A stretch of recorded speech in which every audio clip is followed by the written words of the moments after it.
ABC News, good evening. I'm Melissa Polomini.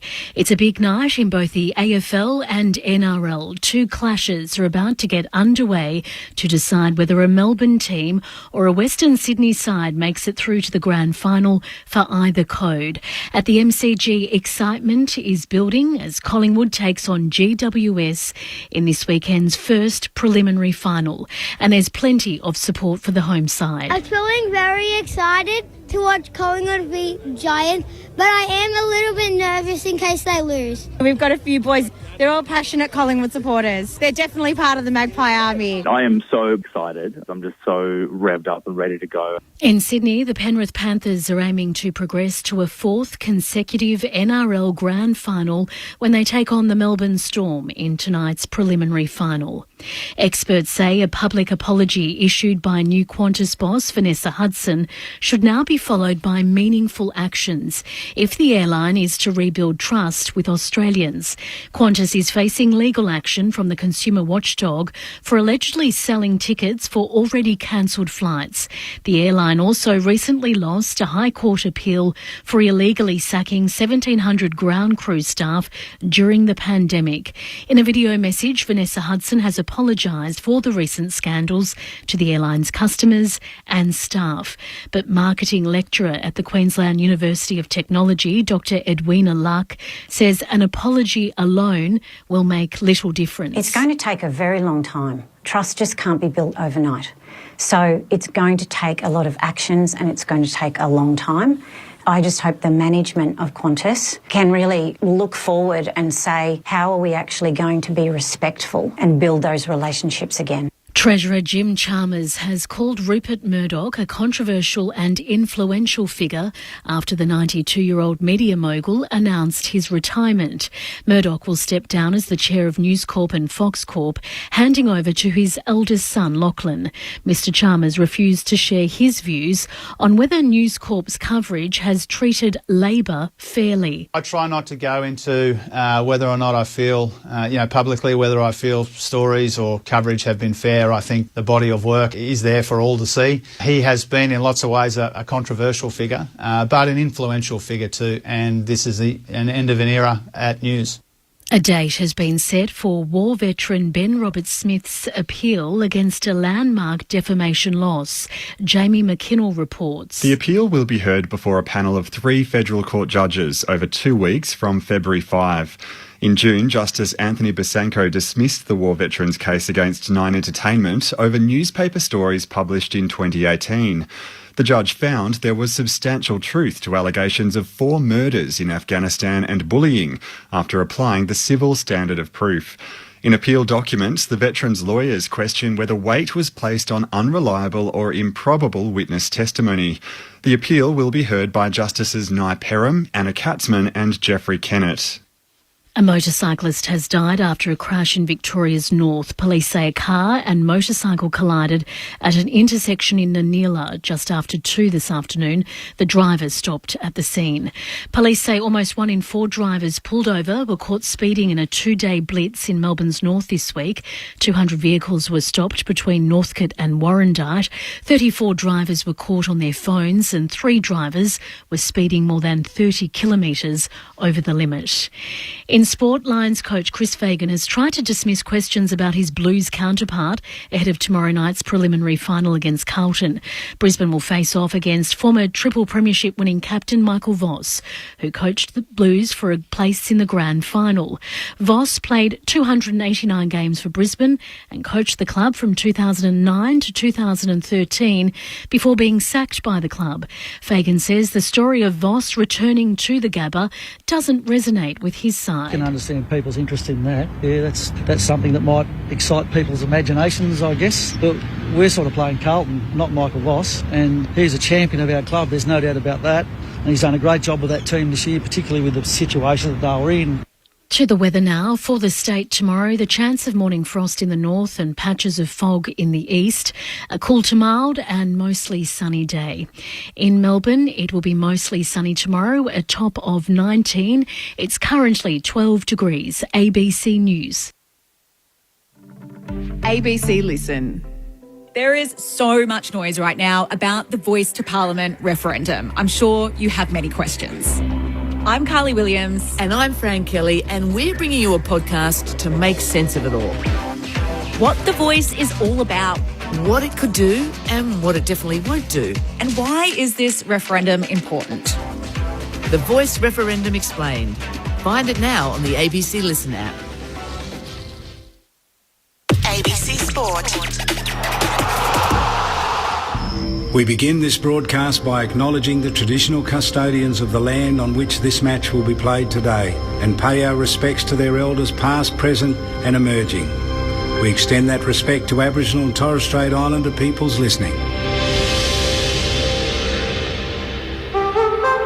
Welcome to ABC Sports coverage of the 2023 AFL Preliminary Final. This is just final football at its best. It's brilliant, isn't it? Once you're in prelim, you got your eyes on premiership, no doubt. Yeah, you got to live in these moments. We're excited, and it's just an awesome position to be in. Really, it's about right now. And this group's got an enormous amount of belief right now. I guess that's what finals footy is all about, isn't it? You never know when the moment's going to turn up. These are the moments where we come alive. To turn the lead around, the drop punt is gone. There's one thing to experience it, but there's another thing to be able to really thrive in it. These are the moments where we show who we are.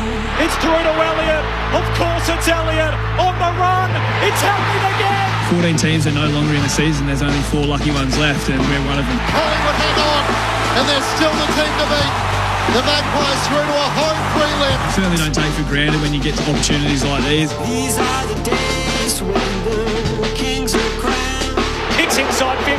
Dacos to bring that house down. That's why we love football. I'm just looking forward to what's coming. Can't wait. This is our time. Toby Green arcs around and calls game. The Giants are riding a big wave of momentum all the way to a prelim. I probably didn't expect to be here, but we're here now and we deserve to be, and we want to make the most of it. The 2023 AFL Finals Series. Lightning speed, Bobby Hill. He's Bobby Thrill from deep in the pocket. Oh, that is amazing. Josh Kelly, he can do it always. Here it comes. Wins it down to go. He's softened up the ground. He's kicked his third. He counts. And he kicks a vital goal for the Magpies. This crowd is going crazy right now. Something big is coming. Something big is coming. And he veers out to the right, goes back. Something big is coming. What a game he's having. Grandstand AFL. Round for the Giants. Has a snap. Oh, yes. Fill your lungs. Are you ready for it? What a giant party this is for the Orange. Beware the Giants. Here it comes. Here it comes. Here they come. That's class. Oh, he's a star. What a game. Brilliant. He's gone. Right foot drop punt is pure. We're not done yet. Grandstand AFL. The first preliminary final. Collingwood versus GWS. Live from the MCG on ABC Radio. ABC Sport Digital Radio. And now streaming every match on the ABC Listen app. Just look for the AFL button. Something big is coming. I know. It is the genuine footy lovers' favourite weekend of the year. Before the sponsors and the corporates bump in, the diehards are coming to 2 finals in 2 different states to will their side into a grand final. First up, it is the Pies and the Giants. Collingwood's mantra all year has been to take the steps. They're back on the preliminary final stage to try and go one step further than they did last year. While for GWS, as Steve Coniglio put it, their message is simple: why not us? A giant killing run from 7th has put them in the final 4 under their rookie coach, Adam Kingsley, rather. My name is Corbin Middlemass. Welcome to ABC Sports coverage of the first preliminary final. It is Collingwood versus GWS. It has been a clear but cool day, which leads to a cold night. There are no late changes, which means for Collingwood just the one change from the team that won on qualifying final night, with Nick Dacos making his return. Taylor Adams is the man who goes out, while for GWS, they come in with the same 23 that prevailed over Port Adelaide last Saturday night. The stage is perfectly set. There are storylines in any direction in which you look, and the band is all here, assembled, ready to go on ABC Sport. Firstly, over from the West, celebrating a birthday today, I might add. A very happy birthday and a welcome back to Grandstand AFL to Clint Weldon. Hello, Clint. Thank you, Corbin. Thank you for having us. My birthday's not the big one, though. Craig McRae celebrates a birthday as well today. He's 50 in his 50th game in charge as well for the Collingwood Football Club, so he's a little bit older than I am, but nonetheless, will it be a birthday celebration for him? I love what this weekend is in our national competition. We've got two powerhouse Victorian clubs up against two clubs from the northern states. Tonight, the Giants, one of the smallest, if not the smallest supported club. I've been here before in 2017 and 2019 when with no one in the crowd. And in fact, having a look around, there was almost as much orange, high-vis orange at Perth Airport when I left this morning than there is at the MCG tonight. They have overcome that in the past against Collingwood. They're going to have to do it against, in a crowd of 92,000 or so tonight, probably 91 and a bit of them will be wearing black and white. It was fantastic walking in, like almost a human barcode of black and white making their way to the G from the city. Can't wait to see what unfolds. Two perfectly poised teams. What a great weekend this is. There's so many interesting contrasts, as you put it. Biggest team in the land up against the youngest team in the competition with the smallest fan base at present. The neutral black and white up against the bright orange. And then the similarities as well, which are unmissable as well, with Craig McRae and Adam Kingsley. They were part of the same coaching group as part of that Richmond dynasty. And, of course, McRae got his team in his first year in charge from 17th the year before to the Final Four. Kingsley's done it from 16th. He's trying to go one further, though, obviously, through to a grand final in his debut here as coach. We got three in the experts chair, which we're very lucky to have for the final two games at the MCG this year. First of all, one man who has pulled on the orange jumper. He's a dual best and fairest winner, All-Australian, Brett Delidio. Hello, Lids. Corby, gentlemen, good to be here again with you, fine blokes. But as you were talking about Clint being out there on that 2017, one of the worst days of my life. And I know exactly how the Giants boys will feel when that first Collingwood goal goes through. It's a tough place, especially when you look at the crowd, black and white, and that tiny little speck of orange down there. But then I got the joy of 2019, watching the boys being able to get that victory, sitting down there in the race, and just seeing the pure elation. Probably on Toby's, one of my good mates, because he was out suspended the week before, knew that he was going to be playing in the grand final. That was amazing. But you also see the downside of that too when blokes that don't get to play. So it's going to be a cracking game tonight. I cannot wait to see. I just hope that the Giants boys can get off to a good start. 4 prelims in 6 years for the Magpies, 4 prelims in 8 years for GWS, and yet both teams have had to reinvent themselves in that time. They've changed captains, they've changed coaches, both teams to be in the position that they're in tonight. Our Friday nighters who have been here all year at the MCG with us, and Hall of Famer Mick Malthouse, of course, 3-time premiership coach, premiership player. Hello, Mick. Corby, Clint, my colleague from the West. It was a fantastic time over there when I was working there on Saturdays. Brett and Lingy, it's just these sort of games, you think, if you've played and coached them, you know that it used to be what they say 50-50, maybe 60-40, and a big club like Richmond would swing that around. But I'm just looking at this, and there were, as we said before, the people who are out on the doors wearing the orange, I hope they come in just to make a few numbers up, because I can only count the ushers just to stand in the aisles. Well, there's 11 in there. 11. I've counted 11 people, and they're going to be waving that flag. You know, at the end of the day, I've coached the West Coast, and I know that it's a bit different, but not totally different. You come over here. One of the things, I'll be interested to see what Brett says about this. One of the things we have to establish first up: why can't we win at the MCG? And it was about the noise. And then we broke the noise down. If they're booing, they haven't got the football. If they're cheering, they've got the football. If they're booing us. Let's invite it. And John Worsfold and his fellow men absorbed it. And, in fact, we absolutely loved it from there on in. Just that thing about playing on the MCG before a crowd that was very hostile. The 3-time premiership captain, Cameron Ling. Hello, Lingy. Hello, Corbs. Clint, happy birthday. Corbs is always really good at bringing in cakes and little treats for everyone on their birthday. Oh, you forgot again, Corbs. So it's maybe a week delayed. So this time next week. Oh, he's got history with this. Oh, forgets every time. Easter, the lot. I did. For mixed 70th. No. Oh, you brought one for me. I wasn't even there, but I managed to organise a cake. No, you're wrong, Lingy. I'm not often call you wrong, but no, I enjoyed that chocolate cake. I think what we've worked out is it's either me or the cake. So I haven't been able to assemble the cake while I've been present, but I did bring the cake on the day that I wasn't. I apologise for that one. You got to turn 70 before you get a cake, all right, Clint? Don't rub it in. Looking at this Giants team, though, and listening to what the guys have been saying, remember back to when Leon Cameron got handed the keys to the Ferrari? Yeah. And then all the criticism was, unfairly, that they're all full of talented players. Nobody's there to just really play their role and be that, blue-collar worker who's going to get to work and let the stars shine because they're all stars. Well, I look at this team and I reckon there's a bunch of players who've found that identity of I am going to commit totally to my role, whatever the team needs. Toby Bedford, Isaac Cumming, Lockie Keefe, Jake Riccardi, Kieran Briggs, love Big Briggsy, Harry Perriman, Daniel Lloyd, Connor Iden. These players are just out there playing their role every single week, and then the superstars shine off the back of that. So I reckon they've found a really great identity and they've embraced it, and coming from, 3 and 7 after round 10, I think they've worked out what success really looks like and being a good team looks like.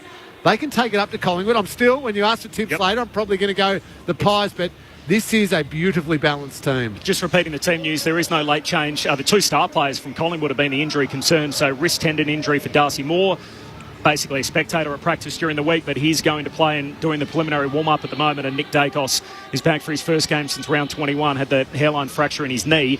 Well, for the Giants, who'd have thought 25 games into his career, they're sweating over Kieran Briggs as to whether he's available. Had the fluoro cap on during the week, has the no contact at training, but he is available to play. So usually when you'd have 7th, the team that's got to go on the road the whole way through, and these are the ultimate road warriors, the Giants, having won 11 games this year away from their home venue, you would be thinking, gee, they're almost just limping to the line to play Collingwood, and the Pies have played one game in 26 days. They're sitting there waiting for them. How much of an underdog are the Giants tonight? They are the underdog. Now, let's not dismiss that too quickly, but good form is important in finals, and they are in form. End of the home and away season and finals, great form. We, and Mick, when we eventually played you guys in a prelim final in 2007, we sat there as the favourites pretty much all year. We sat there as the great team, the team to beat. You have a week off, everything like you play one game in whatever it is, 20-something days. But come preliminary final, you can tense up. You can get nervous, you can play tight, and you play against a really good team in really good form like we did that night against the Pies. It can come down to a kick either way. So they are the underdogs, yes, but they're well and truly not out of this one at all. There's no such thing as a sure thing in a preliminary final, Mick? No, I like the fact that there seems to be belief. I've got to say, I've had a text relationship with a player just to see how he's been going over his journey, and it was just so positive. Midfielder or a forward defender? No, I'm not even going to say what colour he is, but the fact, colour of the club, but the. Lingy's absolutely spot on, because if you are a favourite, which Brisbane and Collingwood are, then it's the ramifications. You go, because you keep asking yourself, what if we lose? Yeah. Now, I hate the saying, you've got nothing to lose, because you've got if you say that about the Giants, they go, oh, sorry, so the grand final doesn't mean anything to you. You've got everything to lose. But they come here knowing that the odds by the bookmakers, by the crowd, by generally the tipsters, they don't think we can win. I'll tell you right now, they have got a lot of confidence. Exactly what Lingy said. Their lead-up has been impressive. You were down in the rooms a few weeks ago, Lids, after the Giants had that win against Carlton just to qualify for the finals, and now they're on this kind of a run. Do you subscribe to the change in attitude that it felt like this GWS team once felt like it was their destiny, that they were going to breeze towards a handful of premierships and it was going to be this wonderful era to be part of, to now all of a sudden there'd be a bunch of their senior guys thinking, is it ever going to happen? Is this the opportunity that we need to cash in on? Yeah, and I was one of those people, because I bought in and I went straight up there thinking that's what the run was going to be. But I totally agree with what Lingy's saying, but I also see the buy-in from Lockie Whitfield. I think he's taken his game to another level, where I thought he was plateauing a little bit over the last couple of years. Stephen Coniglio, was seeing how much he's turned his his form around this year. And Josh Kelly's not saying I have to be the inside mid. He's happy to go out and be that Rolls Royce out on the wing and really deliver and give us the best out there. So, and we know what Toby will do every single week. We've seen Jesse Hogan rise up as well, and I love Sammy Taylor down the back end. He's one of my absolute favourites, Sammy. He loves to spoil. Loves to spoil. It's a big fella. There's no doubt about that. Just repeating, no late change. So Darcy Moore and Nick Dacos both playing for the Pies, and Kieran Briggs has been named and is playing for GWS. Now, the footy news out of today, Adam Uze on his 46th birthday. Gee, it's a big birthday time at the moment. Clint Weldon celebrating birthday, prelim tonight, and Craig McRae, and now Adam Uze. So 46th birthday after assistant stints with Hawthorn, with Richmond, with Melbourne. He's now the senior coach of the Richmond Football Club, so he edges out Andrew McQualter for that role.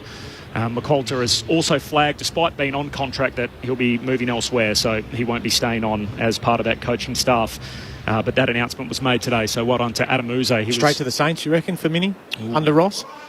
We got his best footy under Ross as a player. I don't know. Ross tends to like St Kilda people. It just come to mind then. I thought maybe that might be where he's off to. They are pretty stacked, though. I think they got Enright, Harvey and Hayes all on contract. Yeah. I think if I was in issues, I'd be looking at someone who can help me develop further by a different game, different club, different circumstance. It may well be out of Melbourne, if you can. I mean, not everyone's going to be able to get hold of it, but you're saying... I was going to say, I know nothing about this, but I know one club that's looking for a few assistants at the moment on the other side of the country, having let 3 go, and we believe possibly up to 5 will be going from that group. And what it does, Clint, see, I could say this, you might be able to say semi, but like GWS getting on a tram is about as far as, like that's about the travel you've got, with all due respects. But when you come from Perth, it is a full day. It is full day, and it's a full day back. Sorry, Brett. But that's travel. That is travel. And for him to sample that and know full well that the week changes, you cannot have the same week as living in Melbourne. You've got the airline, you get off, you've got to get different recovery, slam together training, get on the plane again, etc., etc. So it'd be in his interest to take up something outside Victoria, in my book. We've got to duck downstairs because we're very lucky to be joined by a member of the Collingwood 23 that is playing tonight, or 22. He's definitely starting. Jeremy Howe, the Collingwood defender, is downstairs with our own Timmy Hodges. Tim. Corbin, we love the Magpie Media Department. They're so good with us during the year. Great to have Jeremy Howe so close to the bounce of the ball. Jeremy, thank you for your time. What do prelims mean to you? Is there an extra edge down in the rooms?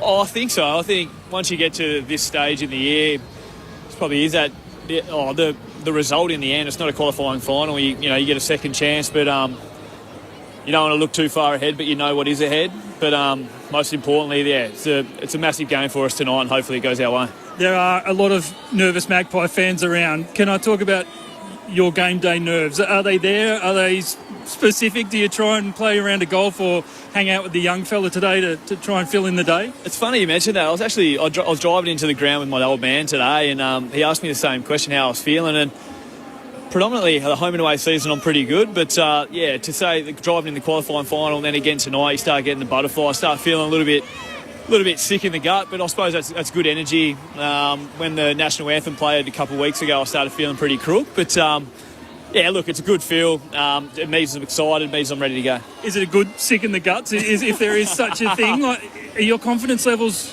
good for tonight? Absolutely. I feel like we're in a really good position to play our best footy tonight. I personally feel like my body's in really good shape after the last 10 weeks of footy, and just really looking forward to what's going to be a packed out MCG tonight. You've had a lot of time to reflect, a couple of weeks off. Have you reflected at all on your own journey from March 17? We're all here in round 1 when you had your injury. Were there times where you thought, I'm never going to get back, certainly for this September? And here you are with a live chance to make it to the big dance next week. Yeah, I have. I think, I was...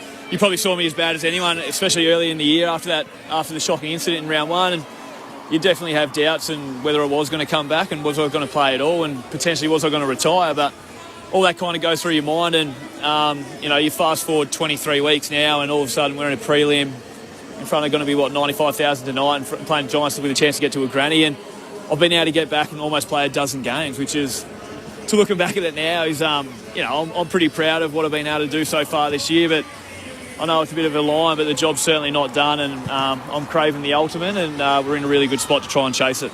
We've tracked those games a bit with you. Are you completely 100% ready to, smash it tonight? Can we go out and expect you might take a big hanger? Yeah, certainly. I think I've probably, like I was touched on before, I feel like my body's as match hardened as it has ever been now, given that I had such a long way off, but now I've played a substantial amount of footy, and I feel like I'm good. I feel like my match fitness is really strong. Body's feeling really confident, and and mentally I feel really great as well. So when all those things align, generally you play your best. So much focus on Toby Green. Everyone's talking about Maynard. Everyone's talking about Quaynor. Have you ever thought at some stage this week I might put my hand up and say, Coach, what about me? Yeah, look, I certainly play that bit of a support network to all our defenders down there. Try and help, get off and help my teammates as much as possible. And Toby's going to be one of those guys that probably catches a few of our eyes at any given time. So, yeah, I'll try to get off and support my teammates, whether it's Bruzzy or Quaynor. I'll probably get my chance at times as well. But, look, predominantly those guys will get the match up. And then, like I said, I'll get off and support. Just a couple of your boys before we let you go. Nick Dacos, we're fascinated how he's going to go tonight. What are your expectations? Yeah, look, I know training's not a massive gauge to go off in terms of what you can produce on game day. But, look, he's attacked his last 6 weeks as good as anything that I've ever seen. And his fitness is never going to be the issue. His touch, again, would never be an issue. It's just about trying to pick up on game trends and being match fit. So, yeah, look, everyone's really excited. He's excited as anyone to get out there, and I'm sure when he gets the first touch, the crowd will get up and going. Sorry to be a downer. One of your best mates is Taylor Adams. Yeah. I know your partners are really close friends as well. Has it been a difficult week and even difficult downstairs to watch him watching on again for another prelim injured? Yeah, it's truly disappointing to see, such one of our strong leaders of the footy club to be not out here, especially at the pointy end. And it's kind of when he thrives. Like I look back to 2018 when, arguably he had a remarkable 4 weeks of footy, and he dominates when the games get really hard, and they don't get any harder at this time of year, for sure, and that's for sure. So, look, he's in the same boat as Nick in terms of doing everything right to get back. Whether he can or not, we've got to try and take care of tonight, and fingers crossed for him. What about the coach? Celebrates his 50th birthday today. Has the club done anything? The boys got him a cake, or what do you do? Yeah, we organised him a couple of presents, but generally if you bring up the 5-0, he's not too keen on it. But look, if you walk past him, feel free to say happy birthday. But look, it's great. He's what better way to be able to celebrate his 50th with a win tonight, and hopefully progress to a granny. Are you expecting something nuts out there tonight? Like 90,000 plus, I think probably 98% of the crowd is going to be Collingwood. It's going to be wild, isn't it? It is. I keep thinking, geez, the first goal is going to be important, because especially if we get it. There's no roof at the G, but if there is, I'm sure it'll get blown clean off. So the fans have come along for the ride this year, and they've been out of control in terms of how they get us going, and we're going to rely on them again tonight, and fingers crossed we can do our job. We love that you were joining so close to the bounce of the ball. We wish you very well, and hope to be talking to you after the siren. Cheers, Tim. Thanks, mate. There you go, Corbin. Jeremy Howe. That's excellent. Thanks, Hodgie, and thank you to Jeremy Howe as well, so close to the bounce. He plays his 11th final tonight. It is his 4th preliminary final, having played in just the one grand final, of course, as part of a losing cause against the West Coast Eagles back in 2018. How would you have gone, Lingy and Lids, so close to the bounce of the ball doing a radio interview? Early days, not a chance I would have done it. No way. I had my routine that I had to stick to, and if I was showboating and getting on radio before it, that set myself up to fail. And Mark Thompson, my coach, came from... Dennis Pagan was the senior coach when he was an assistant, and of course the great Kevin Sheedy. Bomber in his early days was the old school. You're going down Media Street, son. Yeah. You'd want to get a kick today. Well, I just wouldn't have done it. But I'm glad times have changed. They're such an open club, Mick. I mean, you're not that long out of the coaching game. Would you have had an issue with your players chatting to the media pre-game? Every day of the week. Every second of every day. Well, I'm glad you're with us and no longer coaching one of these teams. Well, I'd be either tapping him on the shoulder or making it beforehand. I let them make the decision after I've spoken to them. Yep. And if they make the decision after I've spoken to them, I would be very surprised. So what's the downside? Concentration. Right. Just being... I used to have players get there 3 hours before, and the limit was not less than 2 hours. Anytime between 2 and 3 hours, players would come in and they do what they have to do, get a massage, have a kick, go into a corner. Look, Lingy's right. Things have changed, and perhaps over that journey you change yourself because of the commitments that are there. But I just don't I would like all my players to be not 99%, 100% ready to play. Whether they play at 100%, not many do. But anyway. There you go. Oh, I'm glad that you'll no longer have these restrictions on current players in the competition. We're very lucky to hear from Jeremy Howe. More from Hodgie coming up. He's in the front row of the grandstand. He'll be riding the boundary for us throughout the night. Corbin Middlemass and Clint Weldon to call the footy. Brett Delidio, Cameron Ling and Mick Malthouse all in the second row for us tonight as your grandstand AFL experts. Plenty more to come. The Banner Crews are out on the ground and we're just awaiting the arrival of the two teams ahead of the first preliminary final. ABC Sport. This is ABC Sports coverage of the 2023 AFL Preliminary Final. Elliott receives, closes, goals. What a passage from the Magpies. Slap towards Cornelio, put in his path, and he finishes with style. Collingwood versus the GWS Giants, live from the MCG. Here it comes, AFL. On ABC Radio, ABC Sport Digital, and now streaming on the ABC Listen app. Look for the AFL button. Something big is coming, I know. We're down to 4 in the 2023 AFL season. Collingwood have waited 12 months to get this moment back after heartbreaking last year's preliminary final. They're out to go one step further, while for GWS on their run from 7th, the equation has been simple the whole way through. Every game they win, the bigger the next. And it's no different tonight as they make their way out onto the ground first here at the Melbourne Cricket Ground. It's fair to say all the noise is in one direction, and it's not in support of the team in orange as they're about to make their way through the banner.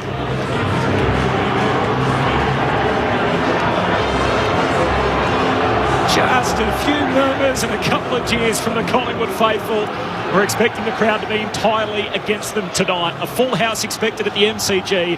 My name's Corbin Middlemass alongside Clint Weldon to call the footy. Tim Hodges is on the boundary and our grandstand AFL experts, Brett Delidio, Cameron Ling and Mick Malthouse. There is no late change. Nick Dacos comes in for Taylor Adams. That's the only change from Collingwood's team that won the qualifying final a fortnight ago. While for GWS, they have the same 23 that beat the Power last Saturday night. Xavier O'Halloran is the sub. Jack Ginnivan is the sub for the Magpies. Their arrival about 2 minutes from now. As I said, Clint Weldon is here. Hello, Clint. Hello, Corbin. Great to be here. They're a brave but small group, those Giants supporters sitting to the left of our broadcast position at the punt road end. Not many of them trying to make their presence heard. Goodness me, this is an enormous crowd and it is just black and white wherever you look. These sides, of course, they met earlier this season. Collingwood victorious by 65 points back in round 9, but there was no Toby Green that night, there was no Sam Taylor, and there's no Kieran Briggs, who has become ever so important for what GWS want to do. Nick Dacos, though, had 41 touches that night. There's been a lot made of the Giants' record at this ground. Probably not that fair. Many of the losses in the early days. This season they've been here twice. Of course, they won last time out, GWS, when they were here, beating St Kilda in the elimination final. So the Giants, as they make their way towards the Hunt Road end of the ground to warm up, big test for them as we await the arrival of the Magpies onto the G. The Banner Crew raises a ginormous banner at the city end of the ground. They've got a guard of honour of a number of Magpies fans that are alongside them, and the Magpies still inside the dressing room, so they'll be with us in a few moments from now.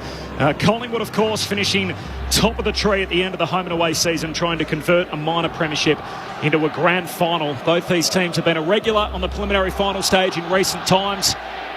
The Pies have played in 4 of the last 6, GWS in 4 of the last 8.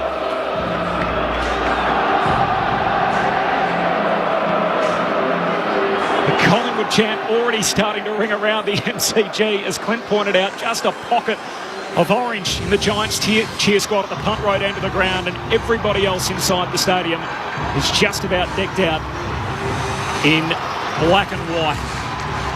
Both these teams have had so much change despite being regulars on the preliminary final stage in the last 6 to 8 years. They've both changed captains in that time. They've changed coaches. Craig McRae and Adam Kingsley, formerly part of that partnership in Richmond's dynasty.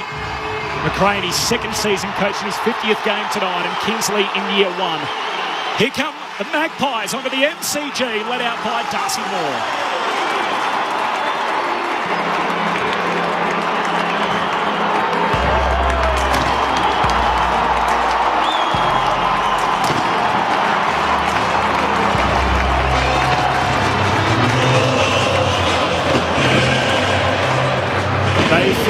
first at the end of the home and away season. The Magpies, they're the second team out on the ground ahead of the preliminary final. They've had a couple of missteps in recent seasons. They hosted the Giants back in 2019, couldn't convert that opportunity into a grand final appearance, and then last year, first up under Craig McRae, they fell agonisingly short against the Sydney Swans. Can they go one step further tonight? They get Nick Dacos back for his first game since round 21. Brett Delidio, Cameron Ling, Mick Malthouse, there are a heap of questions in front of us. What do they do about Toby Green? What does Adam Kingsley do about Nick Dacos as he makes his return? There are a whole lot of questions. We're about to learn some answers, but firstly, from you three gentlemen, talk us through the evening. What are we in for tonight? Well, what do you do about Toby Green? You send the bloke who had the tribunal hearing not that long ago, Braden Maynard, straight to him, and he does what he does best, and what a battle that'll be. Yep. Two of the very, very best at their particular crafts in the entire competition. That'll be a great matchup. Nick Dacos is an interesting one, though, Lids. I'll ask you this one.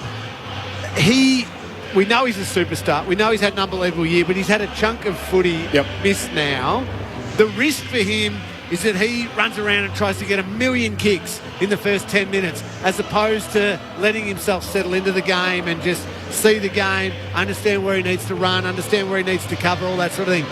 What do you expect? Do you expect a bit of a headless chook early? Look, I think he will try to blow the cobbies out, and I would be the same, but I think he's starting on the bench, so I think that's actually perfect for him and a good start. Like, you can build yourself up, get a sweat here in this warm-up, and then have the national anthem, but then you can deep breath, I can actually get into the game and then come on and hopefully you get a little cheapy. I reckon that's the ideal start for Nick, but yeah, I don't think they'll tag the Giants. I haven't seen them do it as of yet. I think they'll rely on Bedford, Daniels, Toby Green down there to actually put enough pressure on him and not allow him.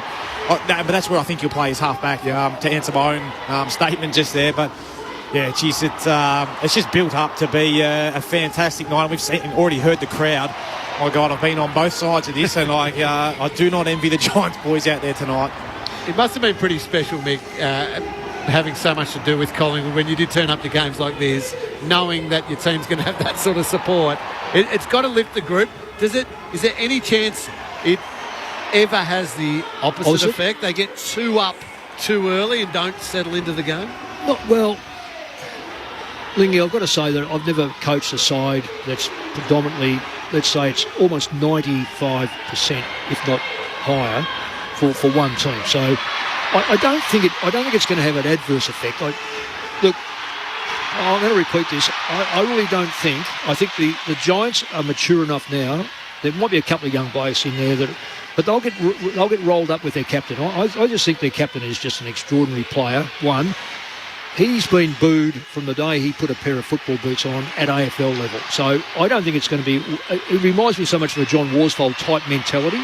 Different players, but actually reasonably similar players, quite frankly. But so I think he's bearing alone will have an effect on him where the crowd will... We know it's going to be massive, and Collingwood, and you're right, Brett. The first goal is kicked. It's going to erupt. It's how quickly you settle. I'm just going to throw this in. That I've heard you hear a lot of little bits and pieces in the street and this sort of stuff. Oh, Taylor Adams, but we've got Nick Dacos back. Just for those that think that Taylor Adams is not going to be missed. He's score assists, he's second. Score involvements, he's first. Tackles, he's third, and inside 50, he's third. So throw in fourth for clearances as well. Fourth. Yes, fourth for clearances. So he will be missed.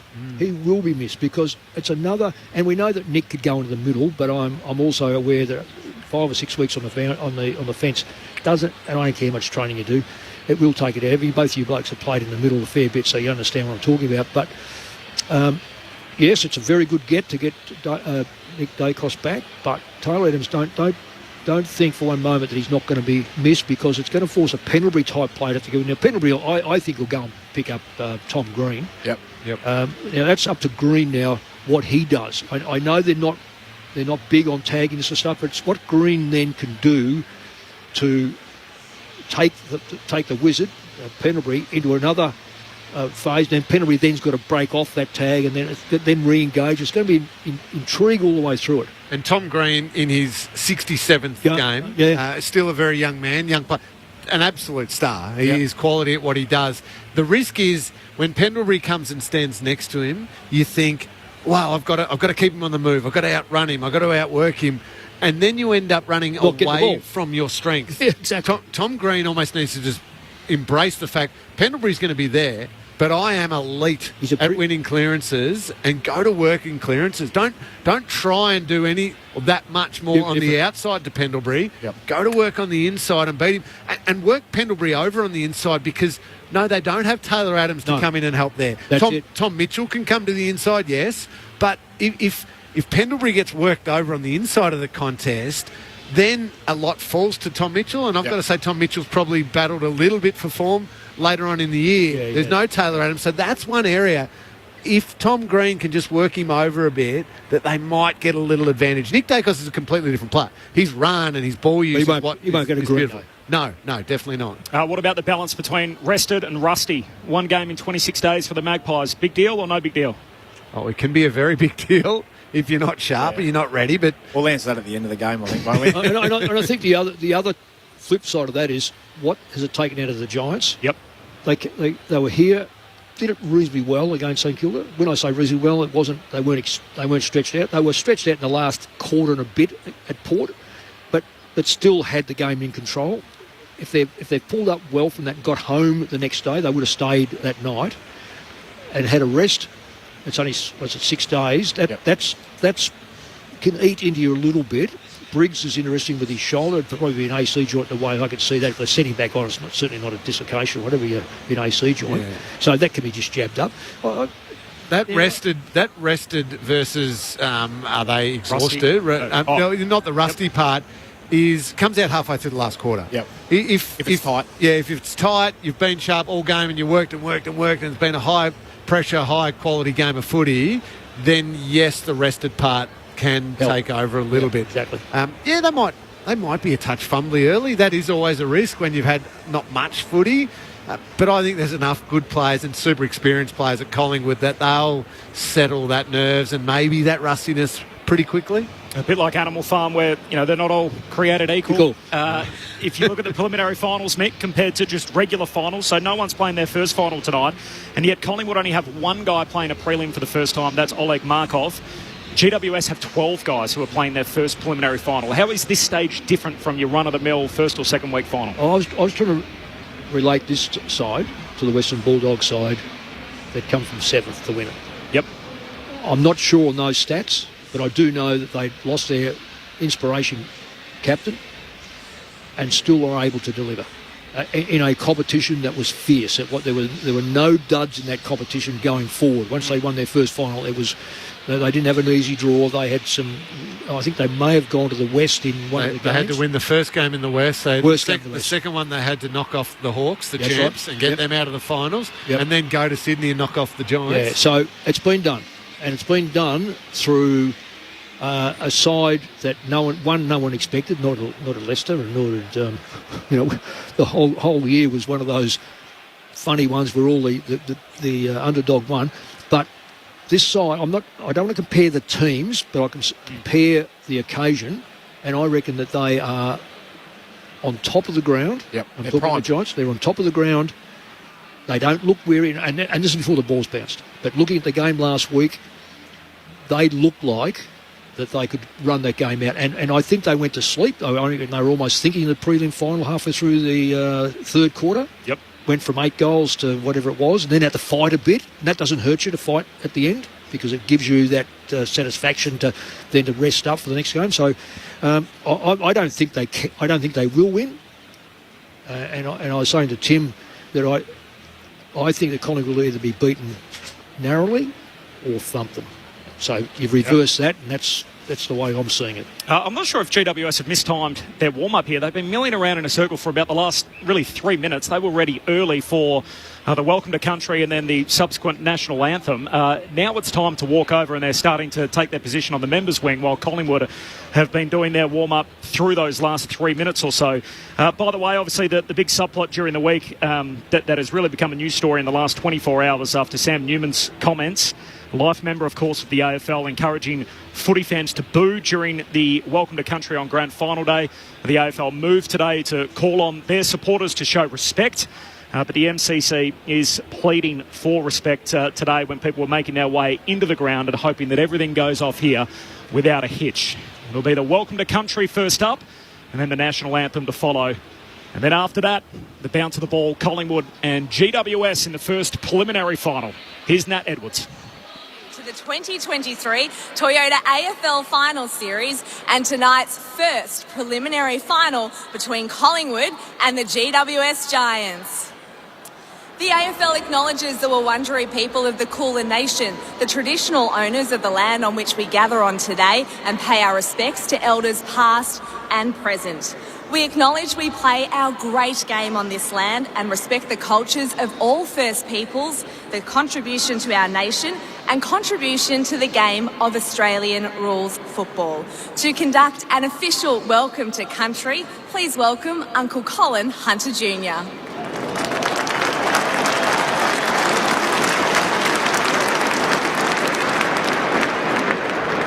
I'd like to start by acknowledging that this evening we are meeting on the lands of my ancestors, the Wurundjeri people, and I'd like to take this opportunity to pay my respects to my elders, both past, present and emerging, elders from all nations, but I particularly want to pay my respects to everyone gathered here this evening. But I always like to acknowledge the Aboriginal and Torres Strait Islander people joining us. I'd like to acknowledge them and pay my deepest respects to them. Wominjeka, welcome. Wurundjeri Balak, Yimi Kondi Bik. The Wurundjeri people welcome everyone to land today. Wurundjeri, no, Bunambor War, Kondi Negnak, Dubban Bik, Bullock Bor, Tillican. The Wurundjeri people want to look after and protect the land as they did long before. Wurundjeri country extends from the inner city of Melbourne.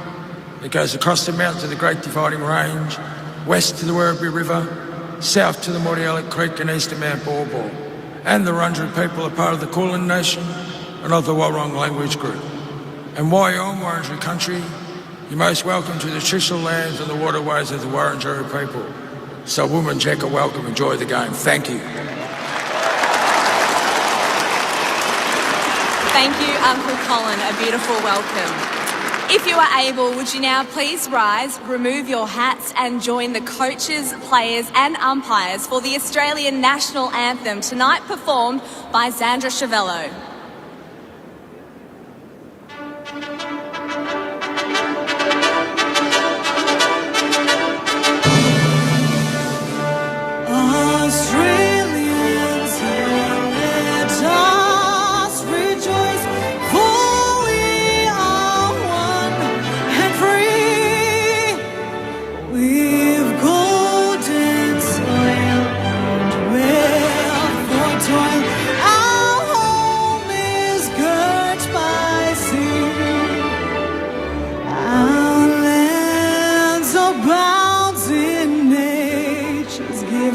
Of beauty, rich and rare, in history's page, let every stage advance Australia fair.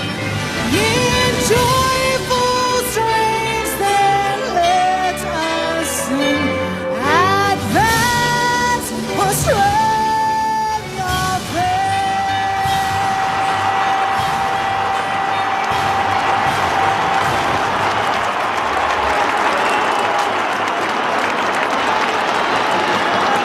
A last-minute hug from Craig McRae to a number of his Magpies before he departs, and Toby Green just running over as well to the Aboriginal elder Uncle Colin after that Welcome to Country to shake his hand before he makes his way off the ground. The two teams, their last run-throughs, the Giants at the punt road end and Collingwood at the goal square at the city end of the ground.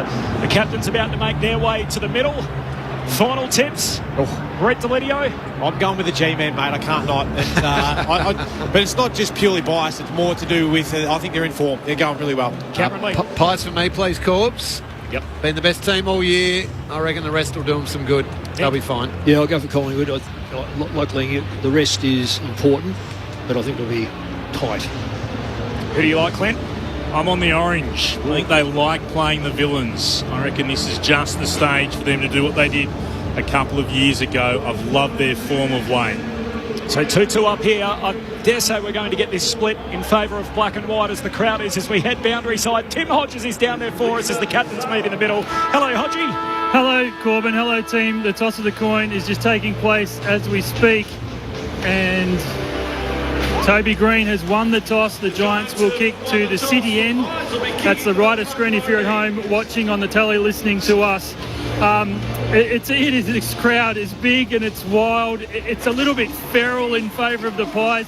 The MCC expecting the same crowd as last week, so we're in the vicinity of 93 to 96,000 people.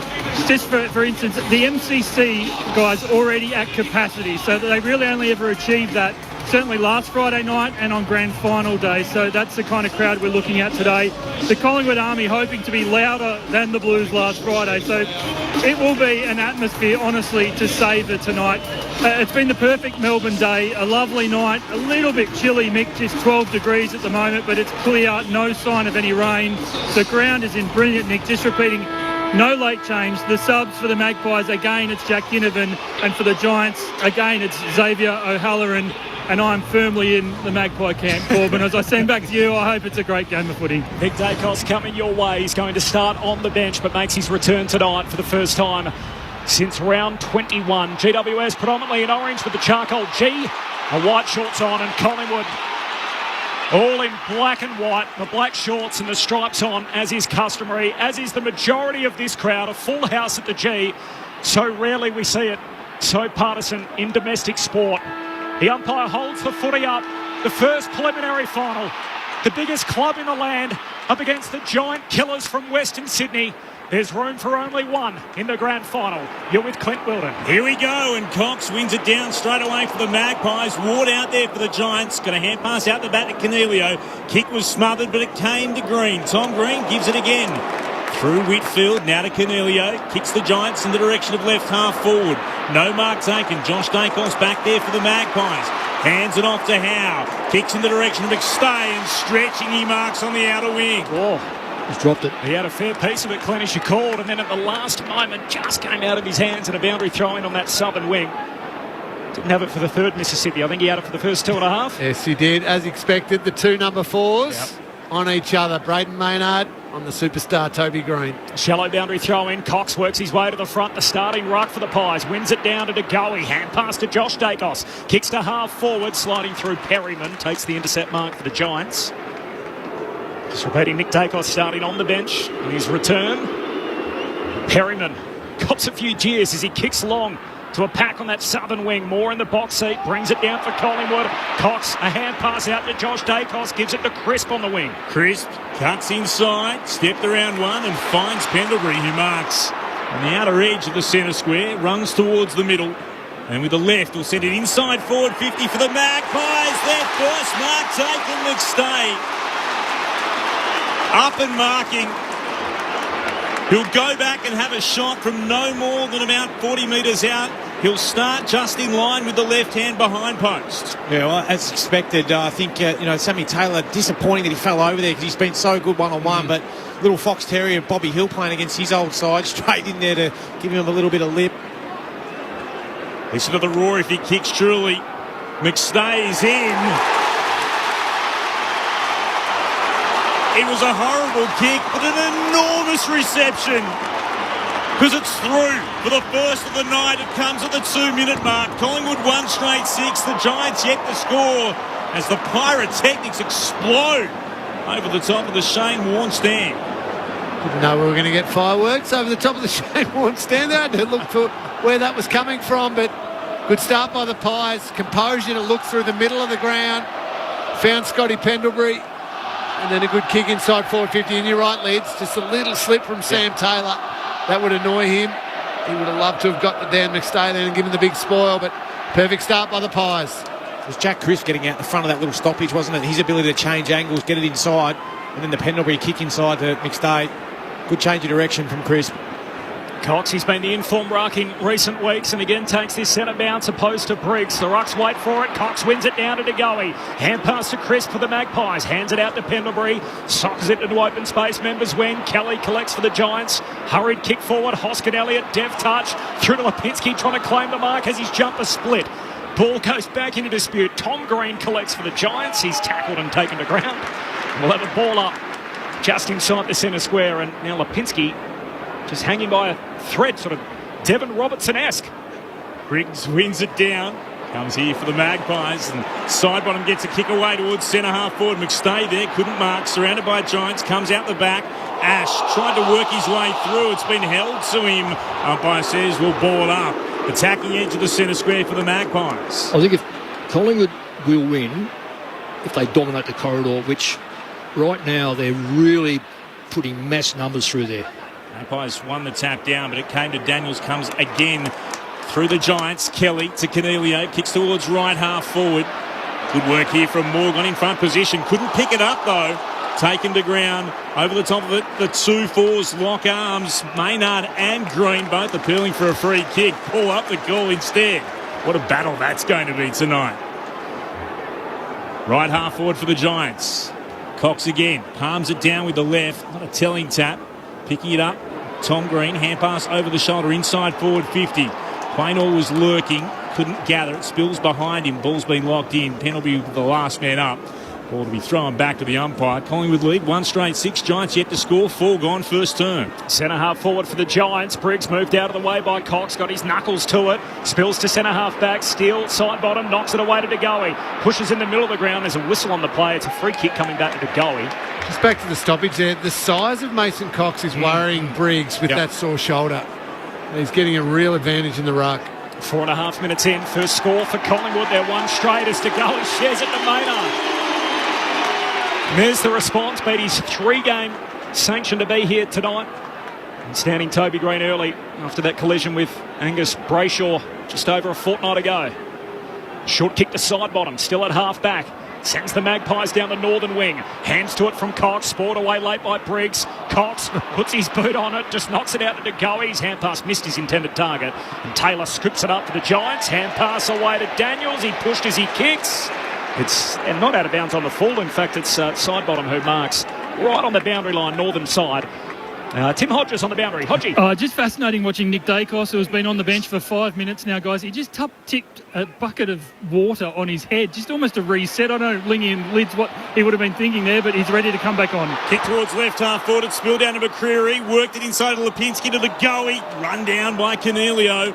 Ball and play, hits the deck. It's been locked in, ball up, inside forward 50 for the Magpies. That was a good tackle. They could have easily gone in the back there. And Cornelio smart enough to just roll him on his side. Well played. Throwing up. Briggs palms this down, but straight to Chris. Throws it on the boot. On the outside of the left. Remarkable. Oh, that's a stunning goal to Chris. The Magpies have got the opening 2 inside 6 minutes of the first term. What a chancer of a moment, and he's taken it. They come from everywhere to celebrate with him. 2 straight 12. The Giants yet to score, and the cheer is for Nick Dacos as he comes onto the ground. That goal was fantastic because it was set up through a stoppage. Yep. Briggs is really one arm up. He's just not using the other one to ward off, whereas last week he was able to push one arm and use the other. So right now there's a domination in the ruck. It's now you've got to cover the ground. Yep. Absolutely. Sorry to jump in. Nick Dacos has gone forward. You think that'd be as in the midfield. Pushing up, extra midfielder around the contest. What a time to bring him on. They're in control of this one. First 2 for the Magpies. They're 2 straight. Giants yet to score. 7 minutes in. Lockie Ash stands alongside Nick Dacos. Restart in the middle. Cox another hit out down to DeGoey. Cox tries to soccer again. Ash up to meet it for GWS. Jams it on the boot but turns it over. And Sidebottom takes the intercept mark alongside the centre circles. Collingwood going forward again. He kicks out to half forward. Elliott in the pack. Up goes Himmelberg. Spoils it down into the path of Kelly. Off half back. He kicks down the wing. Hogan flies to the footy. Juggled effort. No mark. Hits the deck. Side bottom has it going back the other way. Great vision. Finds to going. Outer edge of the centre square. He turns and looks deep forward. McStay in the pack. Hands to it. Got it. Not quite. Says play on. Pack forms top of the goal square. She had a fair piece of it again, McStay. Allows them to keep going. Elliott over the top of the footy. Still he allows them a chance to get it out. Elliott's tackled. Taken to ground. Says ball up. Goal square for Collingwood at the punt road end. They kick the first two. We're 8 minutes in. Corbs, I think you can put to bed that rusty versus rested question. They are sharp. No rust at all. Cox got thrown to ground by Briggs. Umpire says we'll play on. Ball's still there to be won. Stakos tries to go in and emerge with it. He can't do so. Neither could Taylor for the Giants. Thrown back to the umpire. It's put off. Still deep inside Collingwood's forward 50. Briggs won it down to Toby Green. Kicks high up in the air. Attacking the football. Lloyd comes back to Mark. Still in the left back pocket for the Giants, who trail by 12 points. 8.5 gone in the first term. The preliminary final at the MCG on Grandstand AFL. Lloyd goes back to Iden. He's off and running. The man they call the Prez was President Biden. Sounds like President Iden. Short kick out towards half-back to Ash. Hand pass further wide to Himmelberg. He heads down the wing. Brown got his hands to it. Takes the mark in front of the benches. Short kick in to Daniels. 50's coming here. That's terrible umpiring. They got a man out in the goal square who takes the mark in Lockie Keefe. The mark won't count, and it'll be 50.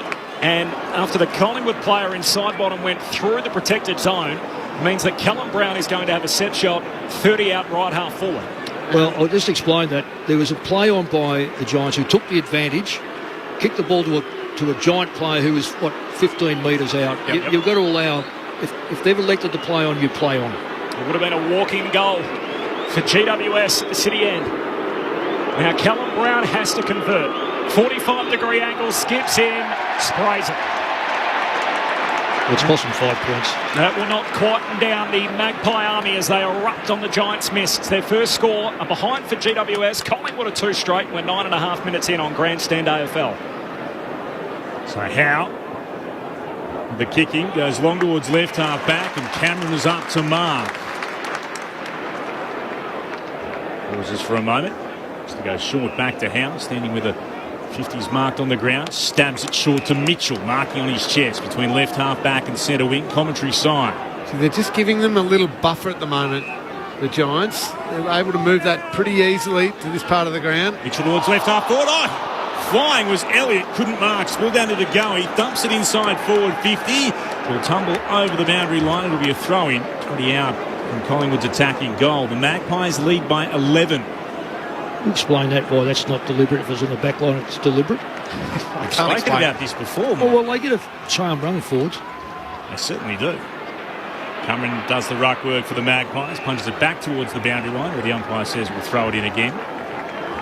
You just coach everything I cheer against as a footy fan, Mick. I'm all about offence, and you're the exact opposite. Well, someone's got to stand next to him, Corby. Ball to be spun back in again. Cameron against Briggs. Cameron again wins it down, bursting through Cornelia. Couldn't quite gather. Cripps trying to soccer up the ground. Mitchell got a hand pass in the direction of Crisp. Mitchell again goes back by hand to Cameron. Met a solid tackle and he's taken to ground. There was no way through. Ball still inside the forward 50 for Collingwood. Stephen Cornelio has laid a couple of outstanding tackles early on, despite his team trailing by 11 points as Briggs wins it down to Ash. Kick was smothered by Elliott. Spilled to side bottom. Hand passes out to Mychek. Throws the ball to boot. Kicks towards goal. And it's going to be taken across the behind line. Umpires will converge here for a little bit of a chat. Just to check whether it did hit the point post. It was in fact out of bounds, but it looked like a point, didn't it, Clint? Yeah, I thought it had travelled across the line against... Has the ball had any deflection? So soft calls are behind. Can't see anything that angle with. Do they have the old snicko on the point post as well? Do you reckon we would have invested in that? No. I'd be surprised. I mean, why wouldn't they look at that camera shot first behind the goals? Well, that would be the logical one. It's missed by about 3 inches. So, I mean, really? You still can't get the technology right between the big sticks, let alone between the big and the small. Mick, I know you're a big fan of Steele Sidebottom. What about the start for this bloke? 6 touches already on the wing at 83%, 3 clearances as well. Yep. Just an ultimate professional, it seems, from the outside looking in. And plays the role. Like, exceptionally well, as good as anyone because in the AFL. You know he's going to get back for the defence. You know he can kick a goal if he needs to. Behind confirmed, so Collingwood by 12 points as Ash takes the kick out, goes wide to Buckley. What a year he's had, having missed the entirety of 2022. Jack Buckley off the back flank. Kicks down the southern wing, hands to it from Hoskin Elliott, spills through to Daniels, he's tackled, dispossessed. Footy falls to Tom Green, bangs it deep inside 50, little shove from Hogan into the back of Cameron. Hump says play on, more over the top of the footy, defensive arc for Collingwood. Burrowing in his Markov, he's tackled immediately. The ball up 30 metres out from the Giants' goal. Jesse Hogan's only mistake there was not realising he's allowed to push as hard as he likes. Yeah, because umpires will let him get away with it. Thrown up. And one down by the Giants. Tom Green couldn't quite take it. Players have piled over the top of this. Keefe will be the last man up. Payne all right with him, and so too Cameron. Keefe will do the ruck work with Cameron. He palms it down. Daniels going through, trying to tap it to his own advantage to Tom Green. Hand passed over the shoulder. Picked up by Moore. Wrapped up. Strong tackle taken to ground. Offensive efforts from the Giants despite them trailing have been terrific. It's coming to wraps him up. A little bit of push and shove and some jumper pulling as the umpire says we'll go on with this and hurls it up into the air. Both rucks missed it. Quaynor tapped it down. Came to Lloyd. Got it onto Callahan. Hand pass back over the shoulder to no one in particular. Umpire might circle here. They drag this in, the Giants they have. Goes against Bedford. Free kick to De Goey. He's got it in the right back pocket. The Magpies are 2-1-13. The Giants 1 behind. 14 gone in the first. He's another one that started well too, De Goey. Yep. It's important to get the main players involved. De Goey's involved. Pendlebury's involved. Chris. To go to Howe, kicks along the boundary line to Hoskin Elliott. A little bit of Nick Dacos running around. I've been watching him like a headless chook. He hasn't had a touch yet. Just running all those nerves and the adrenaline out of the body. Short to Jay Dacos, but it's broken up. Cumming wins it for the Giants. Short kick to Lloyd. Turns and low trajectory drop punt down to Bedford. Murphy breaks it up for Collingwood. Knocks it away to Hoskin Elliott through the hands of Howe. And here's Nick Dacos. Centre half back. Kicks Collingwood to the wing and hits up De Goey. Huge cheer for that disposal. De Goey twirls the football over in his hands. He'll look to switch. Comes out to Quaynor, marking alongside Moore, who also could have taken the mark if he'd wanted to. Quaynor will trot back. He'll be on the defensive point of the centre square at left half back. He points Babe Ruth style as if to say, this is where it's going, long towards centre half forward. Big pack up, spills down to Myercheck.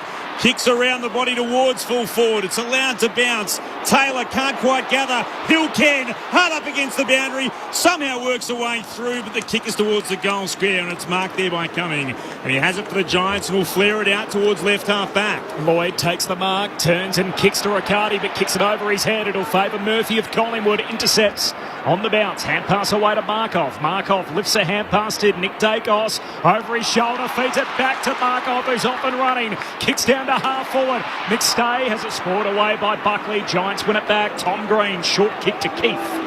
He marks at centre half back. That's not a good kick. Got to Toby Green on the bounce. Look away, hand pass feeds Kelly. Kicks a spiral down towards half forward for GWS. Race on, Quaynor and Brown close to the boundary line. The boundary line beats them. Quaynor, as he grabs possession, he's out of play. And a boundary throw in 48 out from the GWS goal. It's Collingwood 2-1. The Giants are 1 behind. 16 minutes in. Corbin Middlemass, Clint Weldon, Brett Delidio, Cameron Ling, Mick Moldhouse and Tim Hodges. Your call team on Friday night. Settle down, the Giants. They've just pulled it back, just marginally. They need a goal just to settle the nerves. Cameron in front, wins it down. Just tapped it beautifully for Sidebottom to get onto. Pumps a kick towards the commentary wing. Met nicely by Idun. Hands it off to Perryman. Short pass is to Kelly. It's gone about 3 metres. Wouldn't like to be buying property off that umpire. It was very short. Marks nevertheless paid. Kelly will head inboard. And he kicks high up into the air towards right half forward. Cameron at the back against Moore. Got a touch on it. Spilled down in the direction of Crisp. Tapped it out in the direction again of Sidebottom. Clever disposal. Worked it onto the foot to Crisp. Tries to come down the line. Myercheck not paid the mark. Collingwood fans thought he was able to grasp it. The Giants will come away with it. Comes now to Perryman. Kicks towards right half forward. This is Keefe. Wants a runner. Tom Green goes by, pops it inside forward 50. Great intercept, Mark Hoskin Elliott got in front of the void. Collingwood on the counter immediately. One back, flank to the other. Lipinski marks and coming through in mid-air. He's collected.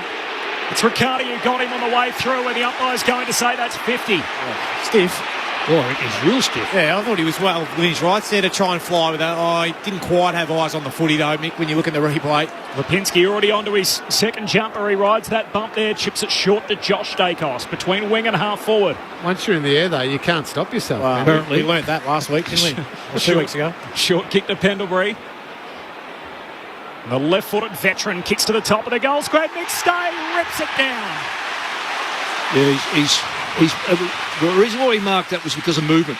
He ran from the back of the pack and moved in front of the pack. He wasn't just stationary where it's an easy target for the backline player. He was able to get around the back and run onto the football. It's very hard to stop a player doing that. He just picked up the flight of the ball earlier too, didn't he, Mick? Yeah. Like, everyone else was back on their heels. He realised it was going to be a little bit short. Came at the footy with that movement that you're talking about. Strong grab, exactly what he was brought to the club for, those types of marks. Letting two losing prelims for the Lions. In black and white, Dan McStay misses. Jeez, left that out there. 15-20 out, just right of centre. Collingwood fans are ready to roar, but not to be. So 2-2 to 1 behind. 18 and a half minutes in, Pies by 13.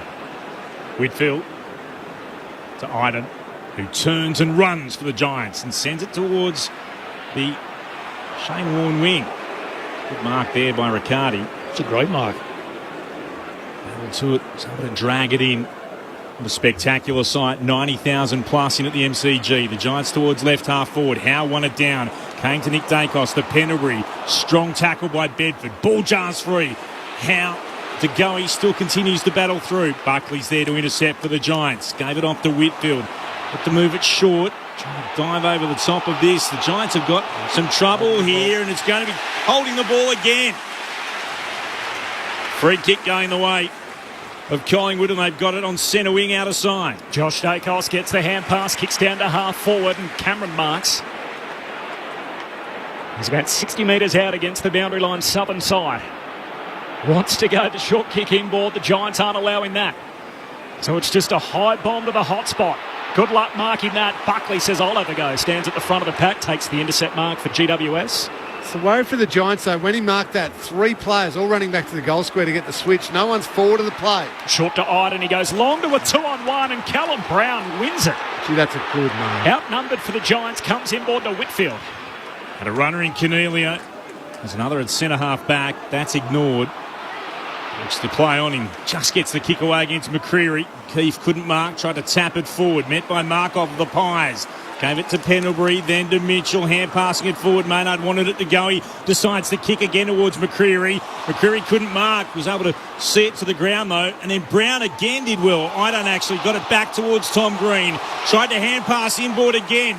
Real battle on now. Umpire lurks. We're going to ball it up. Maynard was right there.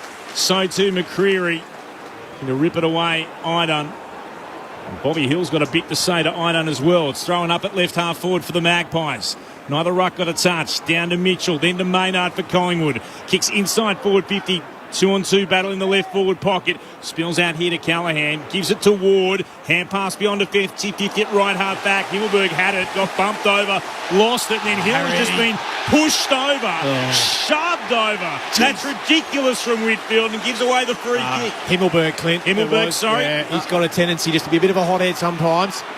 He'll go short to Nick Dacos, kicks to the top of the goal square, hand on it from Cameron, no mark. Spills through to Cumming to the Giants, hand pass to Ward, he's crunched. Big tackle from Mitchell, ball spits out, centre half forward for Collingwood. Cumming grabs it, jams it on the boot, Howe went without it. Invites Toby Green in, 1-2 hand pass with Callaghan. Got it back to Callaghan, tackles him. High contact back to Toby Green, Corbs. Toby Green's getting it again, the tackle against Quaynor got him high. Giants have got numbers forward of the footy if you'd gone quick, but Collingwood scampered back well. All of a sudden it goes up a level. 5 minutes to go before quarter time. It's Collingwood by 13 points as Toby Green sends them to half forward. The Giants pack forms. There's a whistle on the play. Free kick. Oh, it's GWS advantage. Advantage applied. Bedford in the pocket. Hand pass away to Riccardi. Kicks outside of the right boot. Hits the post.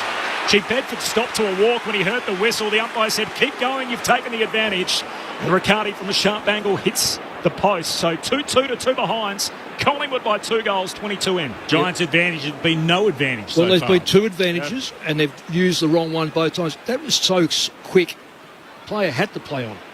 Howe beyond defensive 50. Here's Himmelberg, who marks at right half forward for the Giants. And there needs to be a level of understanding. There's 95,000 people in the place making a lot of noise. You don't always hear which way the ball's going. No, exactly. Himmelberg back into the right forward pocket. They fly from everywhere. No mark taken. Spills down to Murphy. Happy to take it across the line for a throw-in. 25 out from the Giants' goal. Magpies 2-2-14. Giants 2 behinds. 22 gone in the first.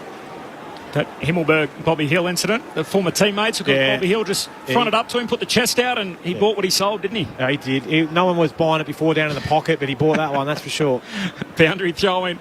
Bounces on its point. Maynard swats it down to Josh Dacos of the Pies. Hand pass out to half-back, but it's turned over. There's Finn Callaghan for the Giants. Hand pass to Himmelberg. Back to Callaghan. The lefty gets a kick away inside 50 to work. Briggs dropped it. Should have taken that 40 out. Spills to Pendlebury. Hand pass away to Quaynor. Back into dispute. Daniels had it, lost it. Throw a blanket over 8 bodies. Ump says play on. Somehow Collingwood get a kick out. Lipinski goes boundary line to Josh Dacos. He heads down the wing with his drop pump. Myercheck stands underneath it. Iden breaks it up. Spills to McCreary. Hand pass a turnover. Taylor gives it to Whitfield for the Giants. And now back to Buckley. And Buckley has to go right back again to centre half back to Ash. He'll switch play towards the Shane Warnstand wing. There's Lloyd. It's a nice pass to Ward, who marks just forward of the wing. The outer edge of the centre square. He'll kick in the direction of Green. Toby Green marks. Goes very quiet every now and again. Toby Green looks to put it inside forward 50. 2 Giants have got free, and the smallest man on the ground, Brett Daniels, marks. So Daniels can go back and have a shot from right in front. Brett Daniels, the smallest of the Giants at 172 centimetres, found a way into absolute clear space. Lining grass, eh? That's, exactly. That really works. Really works in the forward line. Yeah, that's where your defence is, Corby. They need a goal, the Giants. That's an understatement. Brett Daniels. Daniels misses to the left. Oh, Brent would have been hoping for so much more. 3 behinds to the Giants, 2-2-14 the Magpies, 24 gone in the first. Maynard, low trajectory drop punt from the kick out, finds McCreary, marks at half back. Fortuitous, that one, I'd call that call, but I don't reckon he was going for McCreary. Just no run up by Daniels, was there? Got the time, you've got 30 seconds. These forwards have got that much time up their sleeve and they wreck it. McCreary wide to Quaynor. He goes long to a pack on the wing, flying through Briggs, straight through his hands again. Spills out the back of the pack. Whitfield onto it. Hand pass for GWS to Cornelio, steps his way around Elliott. Hand pass back to the defensive 50 arc for Taylor, short kick. Buckley marks. So Collingwood by 11. They kicked 2 goals in the first 6 minutes. The game hasn't had a goal since. We're now 26 minutes into the opening quarter, and Buckley caught in a slow play here for GWS.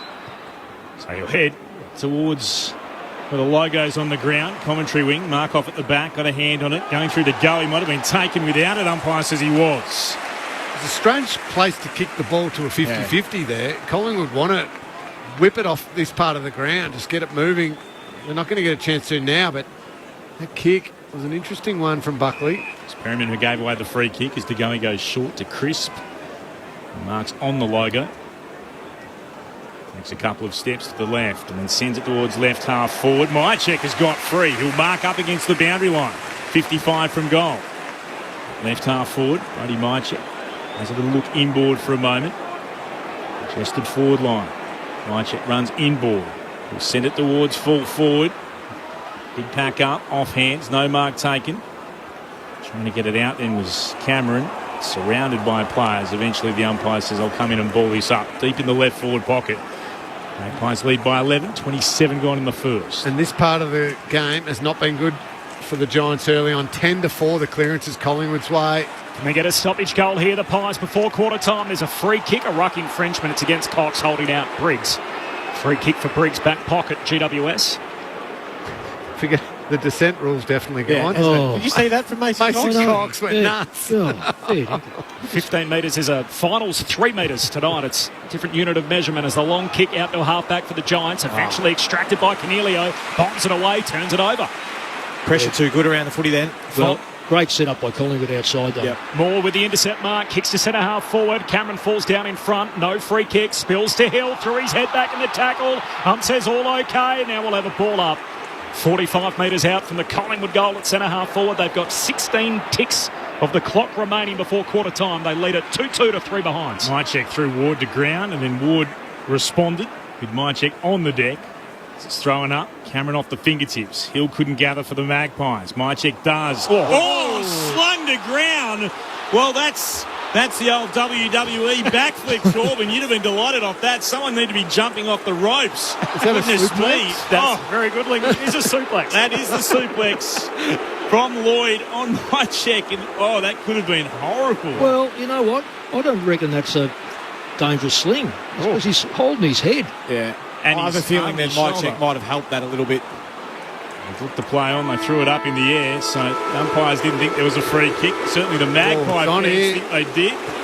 And there's a bit of push and shove afterwards. There is some heat in this game. There's been some big tackles, a little bit of push and shove. Plenty of players standing up to each other. The move from WWE. Big event coming to the West. Yes. Don't really like that. Your part of the world. Get the steel chairs out here at quarter time. Just rage in the cage. Just bring it all on. Who's got the money in the bank at the moment? It's the Magpies. 2-2-14. The Giants 3 behinds. But there's a long way to go before they get to cash that check. The goals so far, both to the Magpies, and they came in the opening 7 minutes of the game to Collingwood. McStay with the first, and then with the second went the way of Jack Crisp. 2-2-14 to the Giants 3 behind. If I said to you there was one Collingwood player still pushing when everyone else had finished, who do you think the Collingwood player would be? Maynard. Number 4. Braden Maynard still just whacking the chest of a couple of GWS players as the teams are separated. Collingwood, as Clint said, by 11 points. We did have 2 goals in the first 6 minutes, and then the quarter ends up running, what did you say, 28-something minutes, and we didn't have a single goal thereafter, so intriguing nevertheless. The thoughts of Mick Moldhouse, Cameron Ling and Brett Delidio in just a moment on ABC Radio and ABC Sport. This is Grandstand AFL. ABC Listen. I'm Helen Norville. And I'm Dale Jennings. And I'm Lee Sales. And I'm Lisa Miller. And we're so excited about the return of the newsreader on ABC TV. But even more exciting is our new companion podcast to the show. It's going to be huge. We'll talk about what's happening in the show, but also give you some context around the real 80s news events. Plus, what was it like working in those newsrooms? The Newsreader podcast, available now on the ABC Listen app. You're listening to the 2023 AFL Preliminary Final. On your radio, ABC Sport Digital Radio, and on the ABC Listen app. The umpire holds the footy up. The first preliminary final. The biggest club in the land up against the giant killers from Western Sydney. There's room for only one in the grand final. And with the left, we'll send it inside forward 50 for the Magpies. Their first mark taken, McStay. Up and marking. Listen to the roar if he kicks truly. McStay is in. It was a horrible kick, but an enormous reception because it's through for the first of the night. It comes at the 2-minute mark. Going up, Riggs palms this down, but straight to Chris. Throws it on the boot, on the outside of the left. Remarkable. Oh, that's a stunning goal to Chris. The Magpies have got the opening 2 inside 6 minutes of the first term. What a chance of a moment, and he's taken it. They come from everywhere to celebrate with him. The 2023 AFL Finals Series. On radio, ABC Sport Digital. And now streaming on the ABC Listen app. Pies playing from in front. They've kicked the only 2 goals in the game. They lead it by 11 points. 15 times previously they've led at quarter time this year. They've won 14 of them. Tim Hodges is on the boundary. Hodgie. Corbin, it was always going to be a fascinating watch, Nick Dacos's return. He had spent the first 6 minutes of that first term on the bench and the last 6 minutes of that first term on the bench. There was a moment just before he came on, which I tried to explain in the call. I think he was so wound up that he took the top off the water bottle and tipped it on his head, almost just to try and calm himself down before he went out on the ground for the first time in a couple of months. So he went forward. I think he'll be better for the run in that first 30 minutes, but it was certainly in a brilliant year that it's been for him. That was his worst quarter of footy, but it's still very nice to see the number 35 back out there. A bit of that Wim Hof type stuff, Lids, that you're a big fan of. So. I am, yeah. I wouldn't do it before a game, though. I was more about... Cuzzy taught me to get warm, not get cold before a game, so I ran with that. But fantastic start to the game. The Pies look the better side at the moment, don't they?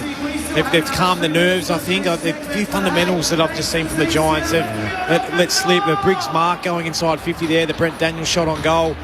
Those you've got to capitalise on those. You got a real pie-heavy crowd out here to try and silence them a little bit. And they worked their way back into the contest reasonably well, the Giants. But you're right, that composure with a bit of skill execution is letting them down. Yep. A couple of times they've had an opportunity, one unluckily because they did get it out the back to keep, and then the 50-metre penalty was brought back to Brown and he missed a shot at goal. But a couple of other times they've had good options on over the top. Collingwood play that really high press, Mick, that we talk about all the time. And the Giants just didn't see it, didn't understand where it was and couldn't quite get it there. On the other side, though, Mick, the experienced stars of Collingwood have settled into this game really well. Jordan De Goey's had the 10 touches, 4 clearances. Scotty Pendlebury, 8 touches. Steele Sidebottom, 8 touches, 4 clearances as well. So those guys who just understand the pace of prelim finals have settled pretty well. No question. This time last week, we were watching the Giants absolutely demolish Port at stoppages. At the moment, it's 10-5. Yep, Collingwood's way. Yeah. Collingwood's way, but it's not. We read a lot of numbers, but it's what comes from those stoppages. Collingwood stoppages, then that 10, they really broke and set the play up. It's sometimes you get a mongrel kick out of a stoppage and it gets marked by the backline player of a Collingwood. And they kick the ball back, but it's counted as a stoppage clearance. But I'm not that sold at the moment that the game. I thought the Giants showed a lot of maturity in coming back. There's certainly 3 gettable goals, no question about that. And I reckon the umpires made 2 horrible mistakes, and I mean that in fairness to umpires and that sort of stuff. But you've got to be able to read the play, forget the crowd, and look at what's happening before you. And umpires have told us, watch what happens. Don't just lock yourself in because you're going to deny something happening. I think the Giants got themselves back in it. The biggest problem to me looking at the game, though, is that Collingwood are still dominating that little stretch of corridor between centre-half forward and centre-half back, and they're prepared to use it or run through it. At the moment, the Giants are using it, but then they stop and they have to go wide. If they can pull that back into a 50-50, they're right in the game. Nick Dacos starting in the middle now, just getting back into the game. Had 4 touches in that opening term. Collingwood by 11 points as we start the second quarter. Cameron wins it down to Nick Dacos, but he fumbles out towards Tom Green. Soccers it to centre half forward for GWS. Hits the deck, bursting through Daniels, tackled, dispossessed. Now on the bottom of the pack is Brown. Got a hand pass out, but went straight to Howe. His hand pass, a turnover. Tom Green kicks into the forward pocket for GWS as Hogan and Moore tangle and the ball slides out of bounds. First goalless opening quarter for GWS this season. So 3 behinds at quarter time and now early into the second, and Collingwood 2-2-14. Meanwhile, the NRL, the Panthers lead the Storm 16-4, about 25 in. Briggs palms it down, but it's De Goey who emerges with it for the Magpies. And he sends it out to the wing, marking their Myercheck just forward of it. Pauses for a moment, allows players to stream forward. Goes short by hand. Chance to build again. Pinsky finds Chris, diving forward, takes the mark. Goes forward to the logo. They're congested all of a sudden.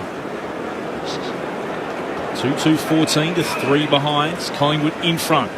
Opening 60 seconds of his second term. Long kick inside, forward 50. Cameron goes to ground, couldn't mark.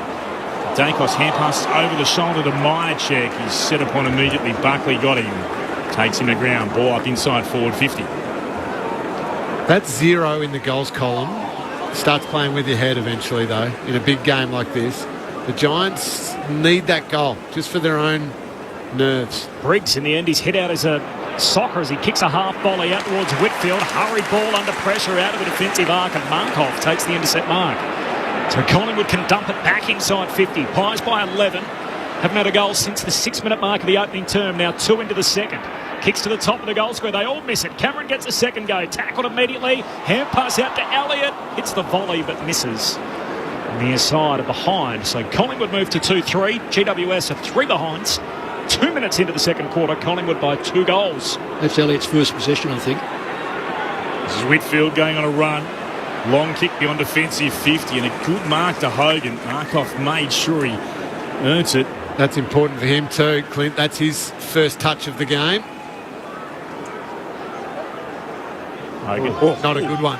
Wow, it's a wedge up into the air towards centre wing, and then waiting underneath it. Cameron happy to see it drop into his arms. He takes the mark just a little bit shy of the logo on the wing. Moves it short to Josh Dacos. Gets a kick away for Collingwood towards left half forward. Spoil came down from Briggs from the Giants. Here's Hogan again. Hand pass in the direction of Kelly to Cornelio. Gets a hurried kick away. Out in the direction of Green. Ball bounces past him, but he's able to gather. Cameron goes to him. Green does well. Fires a kick towards Keith, who marks it right half forward. The former Magpie. A number of them out there against their old teams. Bobby Hill, Hoskin Elliott in the same boat tonight. And Keith has to take a moment. Forward 50 fills up. Kicks a high bomb into the pocket. There's Hoskin Elliott with a touch on it. Spills out of bounds. And a throw in forward pocket for GWS. No talk, or just couldn't hear with the crowd. Really clear mark there to take the mark. Far better to mark the ball than knock it out. Stoppage, dangerous in the forward line stoppages. Inside the forward arc here for GWS at the punt road end. Boundary throwing 40 metres out from goal. Cameron wins the hit out for Collingwood down to Josh Dacos. Hand pass to Degoe, who's been busy. Ugly kick down the wing. Ash able to blanket it down to Whitfield. Puts it inside 50. Brown. That is elite. He's brilliant. And that's where he's been back at his best. That half back, isn't it? It's he's brilliant. He is. Well, either side too, Mick. He's as good a kick as I've seen and players that I've played with over the journey. That spot up there in between two people just over Hoskin Elliott's head. Let's hope Cal Brown can knock this one through after his initial shot in the first quarter. He's virtually straight in front. Kicks from 45 metres out. Missed the first. He misses his second chance. That's nerves more than anything else. He had a good action.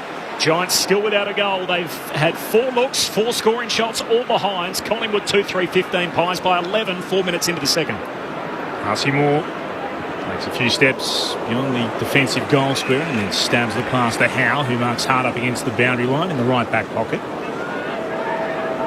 Brilliant scene. 90+ thousand in at the MCG. Lights on, it's spectacular, and the kick is towards the wing, and Briggs is able to drag in the mark with the right hand, surrounded by footballers. Goes on a couple of steps inboard and then sends it back from whence it came. Inside forward 50. Great mark at the back. Maynard is up. And another rousing round of applause from the Collingwood faithful. Every time he's touched it tonight, it's brought celebrations from a massive crowd that has come in this evening. He goes short here. Chance for Chris to go beyond defensive 50 with a kick towards centre wing. And that's a good mark to Taylor. He's able to work his opponent out from underneath it, and he has it on centre wing for the Giants, who trail by 14 points. 5 gone in the second. Usually more a spoiler. But he's added to his game, Corb, hasn't he? We like that. The intercept marking, and how's that for a fly? Hogan had a fair piece of it. The mark's going to be paid. Floating across the front of the pack. And Hogan, a huge contested grab after a quiet start. He feeds it immediately to Toby Green. Loads up from the 50. Green silences the Magpie army. Toby gets the Giants party started. They've arrived fashionably late. 5.5 minutes into the second term, but they have their first goal at last. GWS 1-4-10. Collingwood 2-3-15. Pies by 5 points. 6 gone second term. I was going to say, what a surprise who's kicked the first goal. Yeah. But I'll say this now, Lingy, and we've all, coached or played finals. If you relax for a second, that Hogan has demonstrated down this other end. He kicks the ball 40 metres up in the air and only goes 40 metres. There's no guarantee. I know he can kick 50, but there's no guarantee he's going to kick 50. So therefore, what do you look for? Getting on the line, number one. 2 is don't let anyone near him who's going to look. Collingwood players, every one of them was asleep. Well, and it was Braden Maynard who flew with Hogan. Yeah, landed on the ground, and he was trying to hobble back. Yep, left Toby Green there. Cox wins the tap, but Walter's able to work it to Cornelio for the Giants. Coming through, beautifully gathered. Brown, magnificent. Have it on in turn again to Tom Green. Kicked inside forward 50. Bobby Hill wanted it more. Quaynor charging out to take the mark, and he'll come towards right half back. And he finds McCreary. Read that beautifully off the foot pass. Inside forward 50 from the Giants, and he'll move it short. Because Hogan had the lead on Murphy. It was a beautiful kick from Whitfield. And Quainer had to come off and help then. Really well read. To Pendlebury and back to Quaynor. Marks between full-back and centre-half back and switches it out to Maynard. There's the applause again. He's got space to work with. Runs to left half back for the Magpies. Kicks towards the wing. Good mark again here. Kelly dragging it in and goes short to Daniels, who marks on the logo. I've seen a lot of Kelly, not as dominant as I thought right now. You'd expect him to be right up the top end. Playing more of a wing role these days. I reckon it can be a bit hit or miss when you're playing out on that wing. If you want to watch anyone, watch Steele Sidebottom play the wing. He never misses. Daniels to Buckley and Buckley inboard to Ash. So they haven't got the wave going yet, the Orange Tsunami. And the slow play at the moment trying to thread their way through. Dangerous kick. Ward the target. Knocked away from him. Giants win it back. Himmelberg surge kick forward. Daniels at the drop. Marks uncontested. Pokes it inside 50. And Tom Green takes the mark 45 out directly in front. Yeah. A bit fortuitous that, wasn't it? Yeah. But you've got to be in the right position. Have a look at Cox is trying to throw his weight around with Toby Green at the moment, centre-half forward. But the Giants are in the right position at the moment. They got there in the last 5 or 6 minutes of this first quarter, and it's continued on. Collingwood haven't been in the right position. And neither team's really found their game Their yet. space, their style. Their run, no. What a year this man's had. Tom Green, the 22-year-old, yet to play in a losing final. He doesn't want to make tonight that night. The kick is on target. It carries the hands on the goal line. And suddenly, GWS lead. They hadn't kicked a goal until the 6-minute mark of the second quarter. 3 minutes later, they're in front. 2-4-16, Collingwood 2-3-15, Giants by 1. Brett Delidio, Cameron Lang and Nick Moldhouse. Well, you spoke about how good a year this guy's had. Since he's come back from his hammy, I think he's averaging something like 34.2 possessions a game and had some really big moments. What I love is his ability to get inside, but he's so clean with his hands. He's the one that won't just bang it on the boot. He'll stand up in the tackle and feed it out to the Josh Kelly's, Cal Ward's running past. I've just seen a little bit of tendency to do that early from the boys, but under pressure they're trying to bomb it to get it forward. It's like, be composed. Who can be the more composed team here to get it onto the outside and get your score involvements? And they're starting to do that, aren't they? 11-6 contested possessions, but now it's equating to inside 50. 7-2 Giants way. The restart, the Giants win it again. They get the clearance. Tom Green bangs it deep into the right forward pocket. Going up was Hogan. Tapped it down to Toby Green. Will kick around the body. He wants Riccardi. Couldn't mark. Spilled down to Daniels. Hand passes back. Riccardi tries to gather. Kelly overran it. Hoskin Elliott can pick it up. Gave it to Murphy for the Magpies. Clearing kick will bounce across the boundary line. The umpire will say... I'd possibly be paid. No, had 2 Collingwood players there. They almost marked it. That it's going to be a boundary throw-in. Right where the 50-metre arc meets the boundary. I was trying to build to it, but, you know. They've got a quota they've got to hit, don't they? That's very good. Giants by a point. Boundary throw-in right on their forward 50 arc. Cox, first hands to the footy for Collingwood. Knocks it out towards the boundary line and picking it up, stepping now to play is Himmelberg. Another boundary throw-in. 60 around from the Giants' goal. 2-4 to 2-3. Collingwood's 2 goals came in the first 6 minutes. And the Giants' 2 goals have come in the last 4 minutes. We're now 11 played. Second quarter, Giants by 1. Boundary throw in Keith. But he's palmed to it, knocks it forward, makes 10 metres and will do it all again. Can I just on that ruck work, Keith is doing a lot better on Cox and Briggs is doing a lot better on Cameron. I reckon the Giants have swung that around so that they marry up. Now, Cox is no longer now being able to direct that ball. And Keith's not a great ruckman, but he's a competitive person. Magpies fans sense their team needs a lift. Cox palms it down in the direction of the goalie. It's been held into him. They'll ball it up again. Good chant. They're going for a moment around the MCG. Keith palmed it down. Tom Green tackled by Mitchell. Ball jarred free. The goalie will have it for the Magpies. Kicks Collingwood's towards the wing, and it's a good mark to Himmelberg. They've done that well this quarter. A lot of intercept marks on the wing, both sides of the ground. Himmelberg steps inside Myercheck.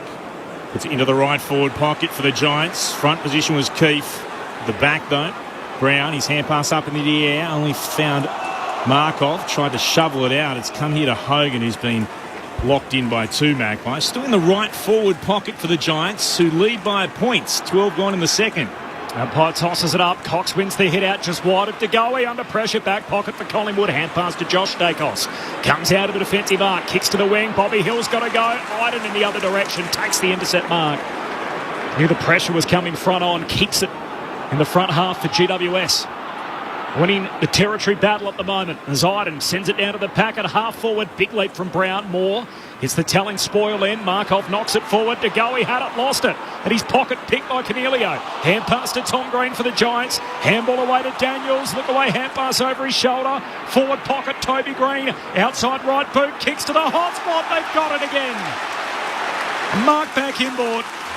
And he'll be able to go back here and have a look at them from right in front.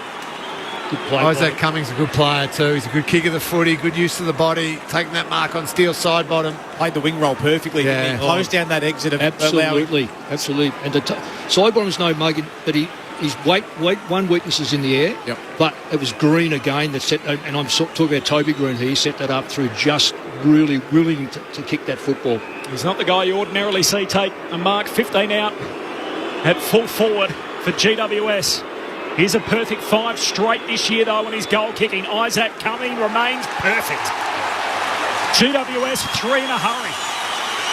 And the momentum is totally with the orange.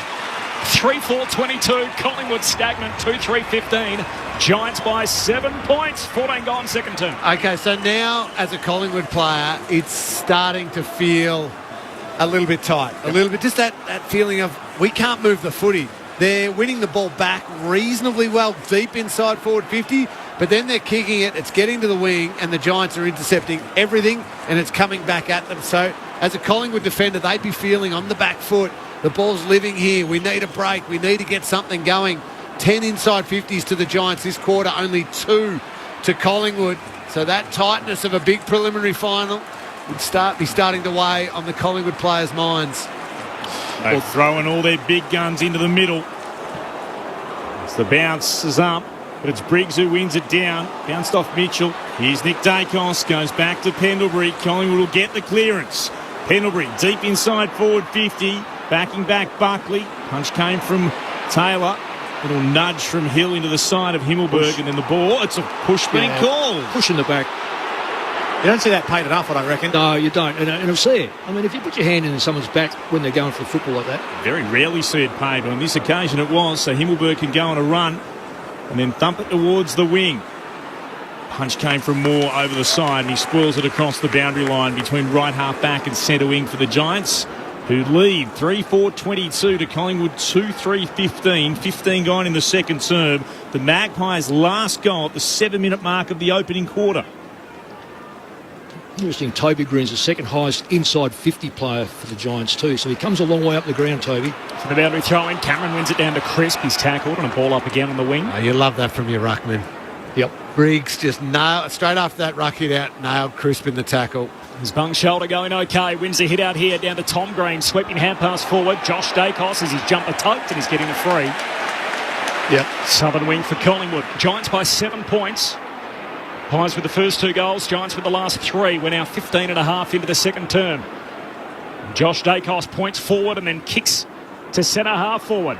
Cox is down there, got hands to it, no mark, spills to Briggs. Cox tackles him, gets a kick away middle of the ground and standing underneath it, good mark.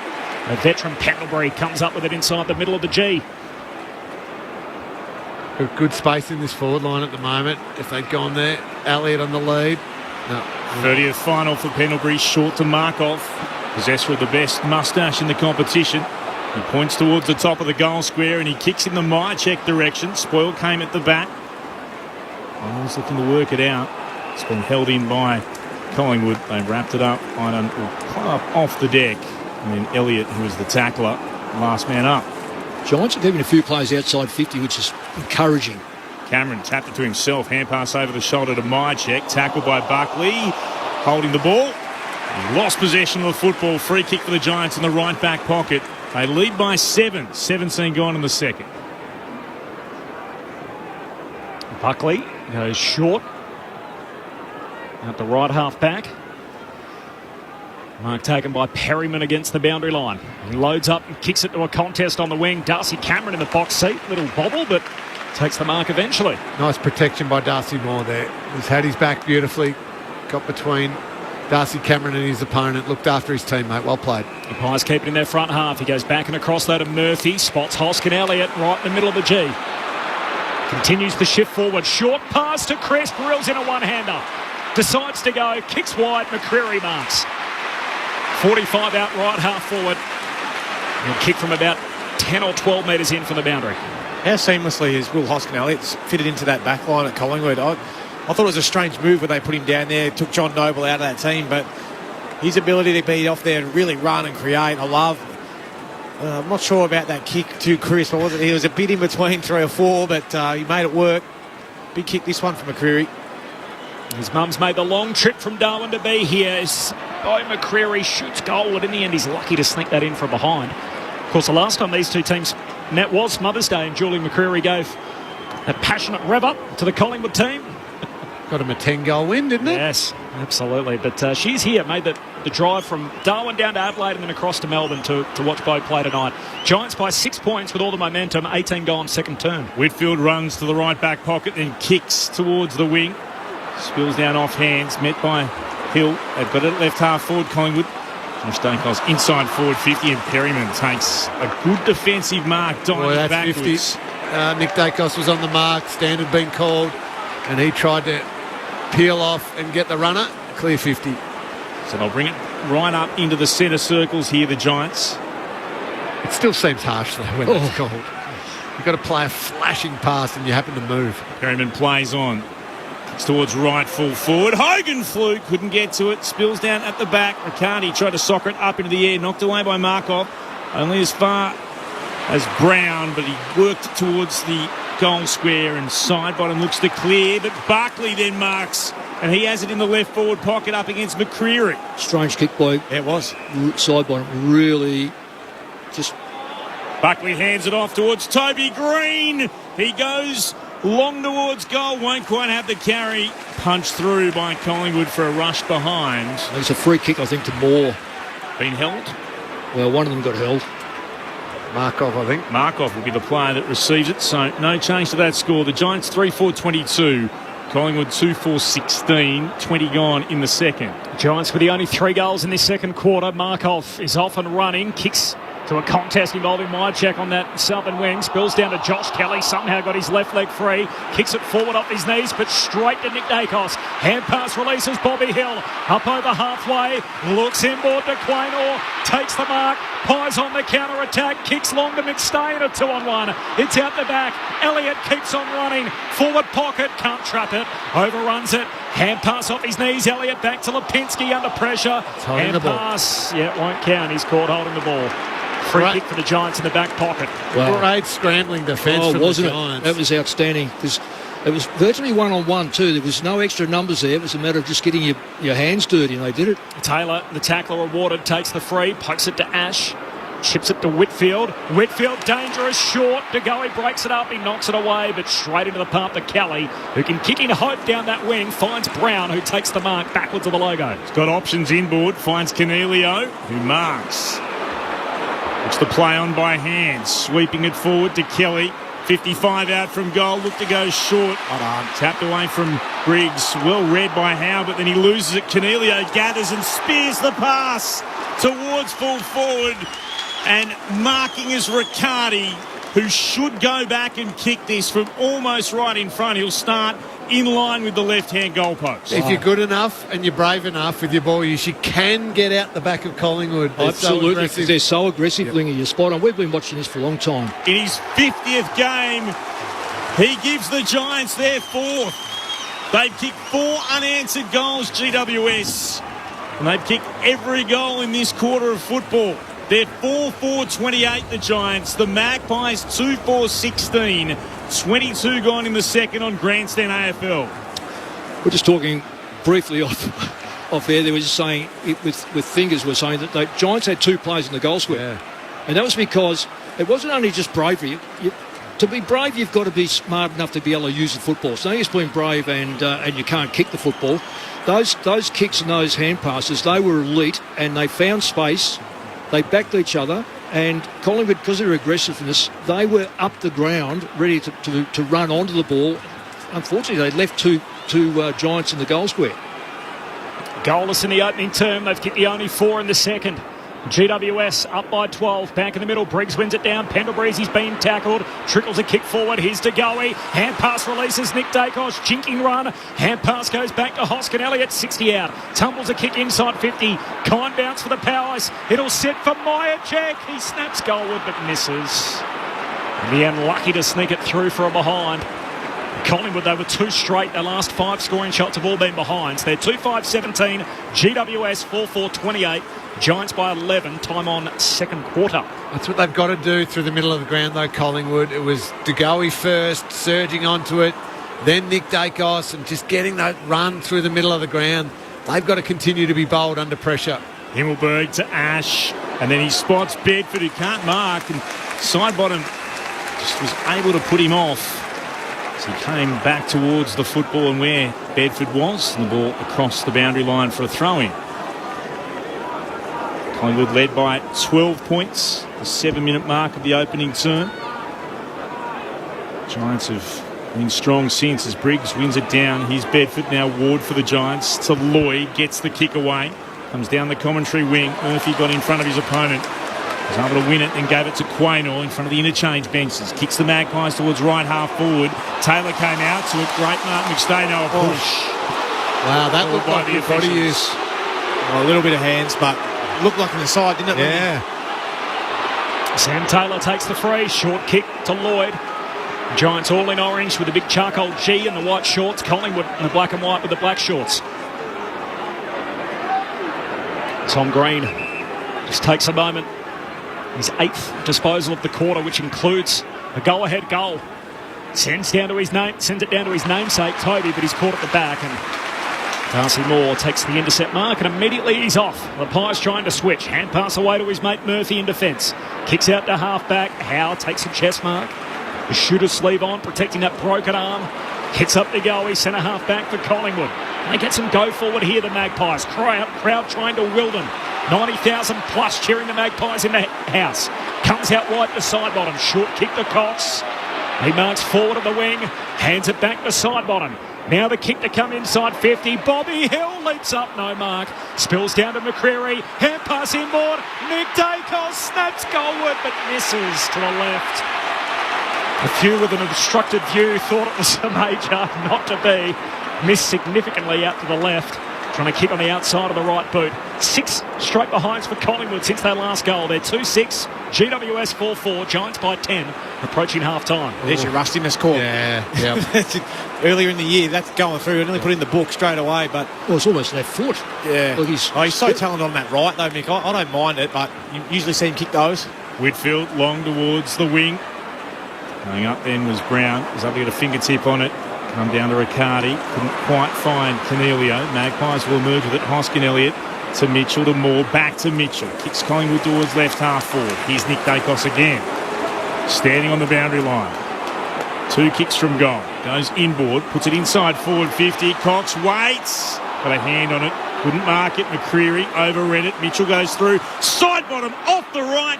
Tumbles it towards goal. He's going to miss. He's going to miss the locks. Out of bounds on the full. They're peppering away but can't find the major opening. The Giants still lead. They're up by 10. 25 gone in the second term on Grandstand AFL. 13-10 inside 50s, am I reading that right? Yeah. The Giants' favour? Yep. They've evened it back up, though, the Pies. Yeah, they have. Not quite taking advantage. 8 scoring shots each as Taylor heads out to half-back. Riccardi kills it, swats it down. Callahan extracts it for the Giants. Hand pass to Brown, back to Riccardi. A little casual, mowed down by Hoskin Elliott.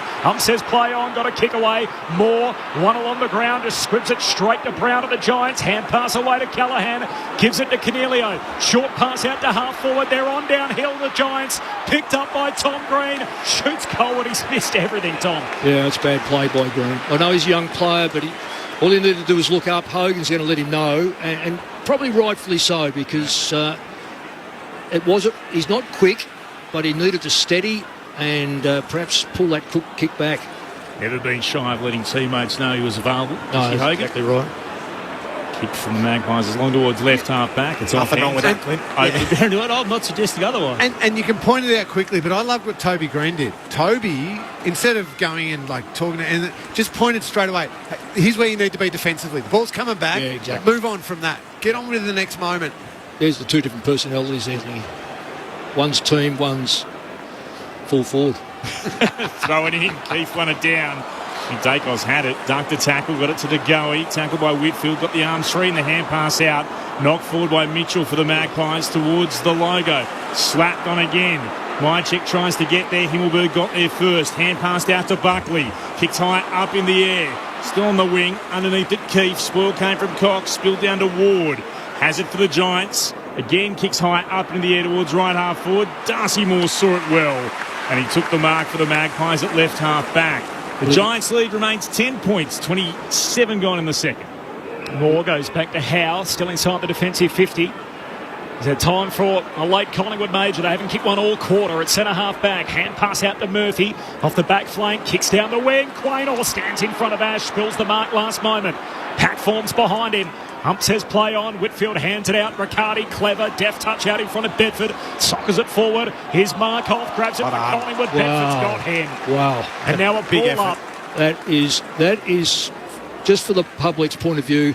Bedford missed the ball, chased the ball almost on his knees, didn't give away a free kick, but just hounded that ball to keep it in near the forward line. It'll keep Collingwood goalless in this second quarter as Cox with a hit out. The siren goes. And it's a 4-goal-to-zip quarter. All 6 goals in the match have come at the punt road end. It's Collingwood 2-6-18, trailing GWS 4-4-28. The Giants kicking 4-1 to 4 behinds in that second quarter. The goal kickers for GWS, Toby Green has one. Tom Green has one as well. One for Isaac Cumming and one for Jake Riccardi. He just grabbed the back of his hamstring after he was tackled by Hoskin Elliott on that outer wing. He has rejoined the play and seems to be okay, but we'll get Hodgie to keep an eye on Jake Riccardi. Well, for Collingwood, their 2 goal kickers both came in the opening quarter. One for McStay, one for Jack Crisp. Sorry, Cobbs, quickly jump in, and Hodgie will be all over this. The physio's gone straight to him. He's got a limp up. So you're right, you spotted that well. Something with going on with Riccardi. 4-4-28, GWS, Collingwood 2-6-18, so a 10-point lead for the Giants at half-time. The Pies in a bit of a slow trot. They'll make their way down the race first, closest to the goals at the city end, and now GWS with a bit of rhythm into a slow jog themselves. They go in with a 10-point advantage at the half. Before the thoughts of our experts, Tim Hodges is on the boundary. Hodgie. Just an interesting one. Craig McRae, normally, jovial, fun, walks around the sidelines, acknowledges people in the crowd. He went straight down the race behind the bench, steaming. So I sort of feel like, and Mick will know better than anyone, that the Pies might be getting a decent-sized bake at this half-time address. Thanks, Hodgie. They did have a goalless quarter in the final term against Melbourne, so that's 2 of their last 3. They haven't kicked a single goal. They kicked only 2 goals for the match, and they both came in the first 6 minutes of play. Mick Moldhouse, Cameron Ling, Brett Delidio with their thoughts to half-time. First quarter, Pies on top in the stoppages. I think it was 10-3 was the clearances, and they were able to almost keep the ball in their forward half pretty well from that. But after quarter time, as soon as the Giants fixed that area up, the clearances in that quarter were 7 to the Giants, 8 to the Pies. With that being even, that's where the Giants really got that ascendancy combined with whenever Collingwood tried to rebound the ball, it was getting cut off around the wing, the middle of the ground, and a really impressive quarter and pretty much in control. And the moments where Collingwood had a little bit of play in their forward end, they just couldn't capitalise and finish their work. Yeah, and I think what we're seeing is the fortuitous kicks are going the Giants' way. Some of the calls, like that McStay mark, I reckon that was 50-50 potentially, goes against the Pies. Things just aren't quite rolling for the Pies boys at the moment, but geez, it's a nice tight contest, so they're just not capitalising, as you said, are they? Their inability to kick those goals when they actually are getting an inside forward 50s costing them at the moment. Well, I reckon there's one move that changed the whole dynamics of the game. The ruck one that you're talking about? Yeah. I have no fear of saying that Cox, and I think I might have said a couple of weeks ago that his form had one really big game, and McRae said, no, you're in the side. So I think it gave him a lot of confidence. He went from second to first ruck. Today he dominated that first 15 minutes up against Briggs, and then they got their mix right. Now, so that's a bench move, and I'll say right now that is That is, Kingsley has probably outmanoeuvred the ruck dominance by saying, OK, now Keith's done a pretty good job, in fact done a wonderful job on Cox. So Cox is now incidental as far as stoppages go. So that's now left for players on the ground to do it, not the ruckman pushing it where he needed to push it. And of course, I think with Cameron and Briggs, they are basically nullifying each other. So it gets down now, depth of midfield and dominance of midfield. That's why I reckon there's no doubt that Dacos went in the middle because they just weren't clearing the football enough.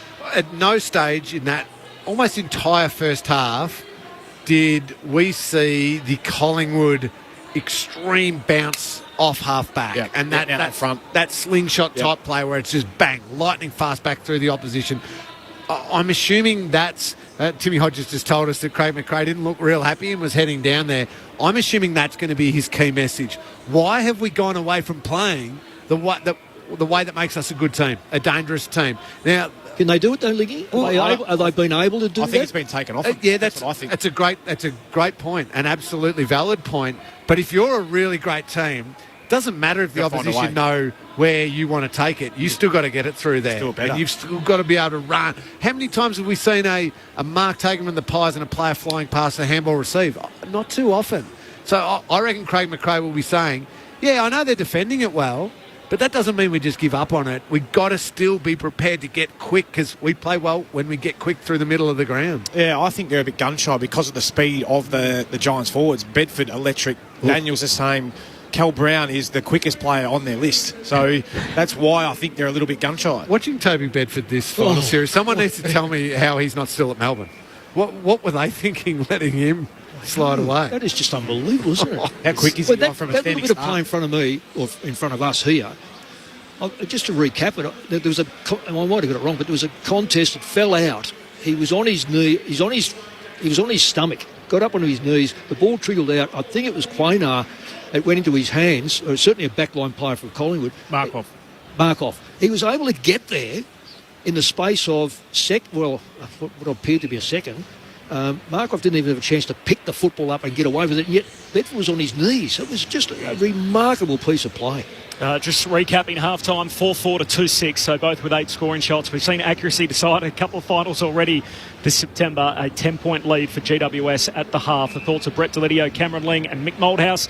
Just a little note, Toby Green has actually kicked the Giants' first goal in all 3 of their finals so far. Robin Greensborough off the SMS, one for you, Clint. Clint, please. When it comes to moustaches... Oleg Markov does not have the best. There is no such thing as a good moustache. No, not true. We rock a couple of moustaches in the Perth box. Mitch Turner's got one. Sharad Wellingham's got one. We keep a good close eye on the moustaches. And it goes on to say, and he looks like the bad guy from the Wacky Races. I'll give you one. We've called him Dr. Eggman from Sonic the Hedgehog. Remember Jim Carrey? Jim Carrey's character? I don't know either of those guys. You don't have kids. I know. And Annie says, appreciating your comments and insightful knowledge regarding the Giants, Brett. So many commentators haven't a clue about them. We're very lucky to have 3 of the best analysts in the game. Just before the news, Tim Hodges is on the boundary again. Hodgie? Just we checked in with the Giants media department. They're standing next to Jake Riccardi, who's on the spin bike. They say it's a significant cork, not a hamstring. So he is on the spin bike down in the rooms trying to keep it warm. So I think that is good news of sorts for the Giants. Absolutely. Thanks for that, Hodgie. More from our experts on the other side of the latest from the ABC News and the second half action not far away. At half-time, it's GWS by 10 points over Collingwood for a place in next Saturday's grand final. Let's get the latest from the ABC Newsroom.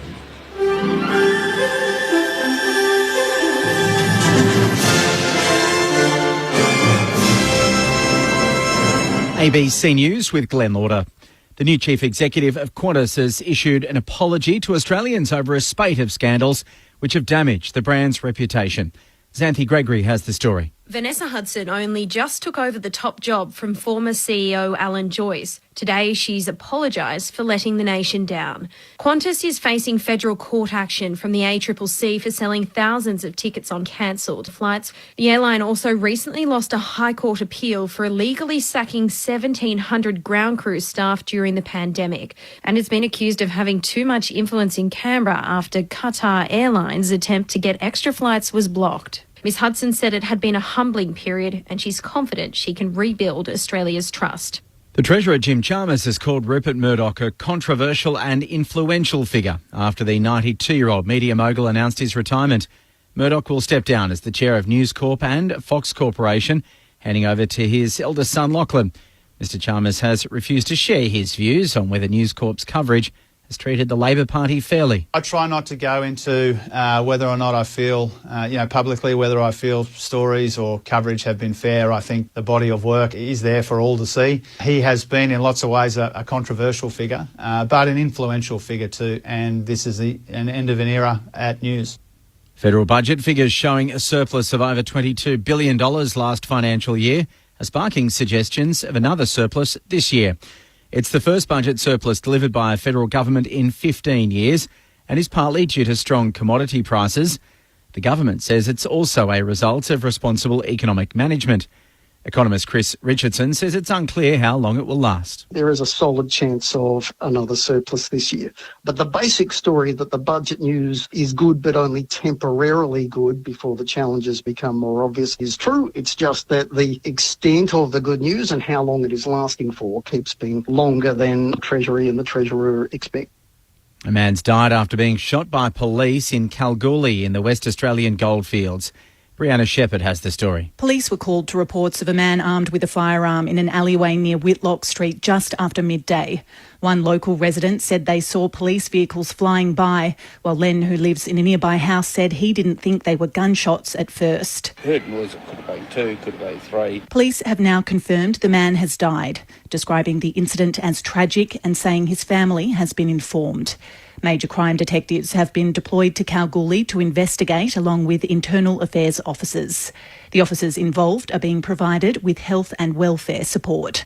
The ACT's chief ministers moved to reassure Canberrans that Monday's stabbing at the ANU was an isolated incident, as the territory's chief psychiatrist prepares to review the circumstances. The university's Chancellor, Julie Bishop, questioned the Barr government's decisions around information sharing back on Monday. Andrew Barr wouldn't be drawn on his confidence in Canberra's mental health facility, but insists that there's no ongoing on-campus risk. There are specific investigations underway into the specific incident, and of course the response time was a matter of minutes, both from ANU security and from ACT policing and the ACT ambulance service. More violence has broken out in Indonesia's Papua region, where a police officer and pro-independence rebel have been killed. Here's Indonesia correspondent Bill Birtles. A spokesman for the West Papuan independence movement confirmed one rebel fighter was shot dead in a remote highlands area, coming days after a policeman was killed. The deaths are the latest in a string of violent incidences, including the burning of shops and government-built structures by the pro-independence rebels. Indonesia's military and police for the past 7 months have been searching for an armed group that is holding a New Zealand pilot hostage. Pro-independence spokespeople accuse the police and military of using violent tactics against locals in Papua. King Charles has made an emotional stop in front of the fire-damaged Notre Dame Cathedral in Paris during the second day of his state visit to France. Earlier, the British monarch addressed lawmakers at the Senate, praising France and the United Kingdom's indispensable relationship. He says that both countries have the capacity to meet the world's challenges, including when it comes to climate change. The King's emphasis on climate change comes a day after the British Prime Minister Rishi Sunak announced that he would be watering down some of Britain's climate commitments. That's the latest from ABC News. For more news at any time, you can download the ABC Listen app. Ever wondered how awesome it would be to have us come and call one of your local footy games in 2024?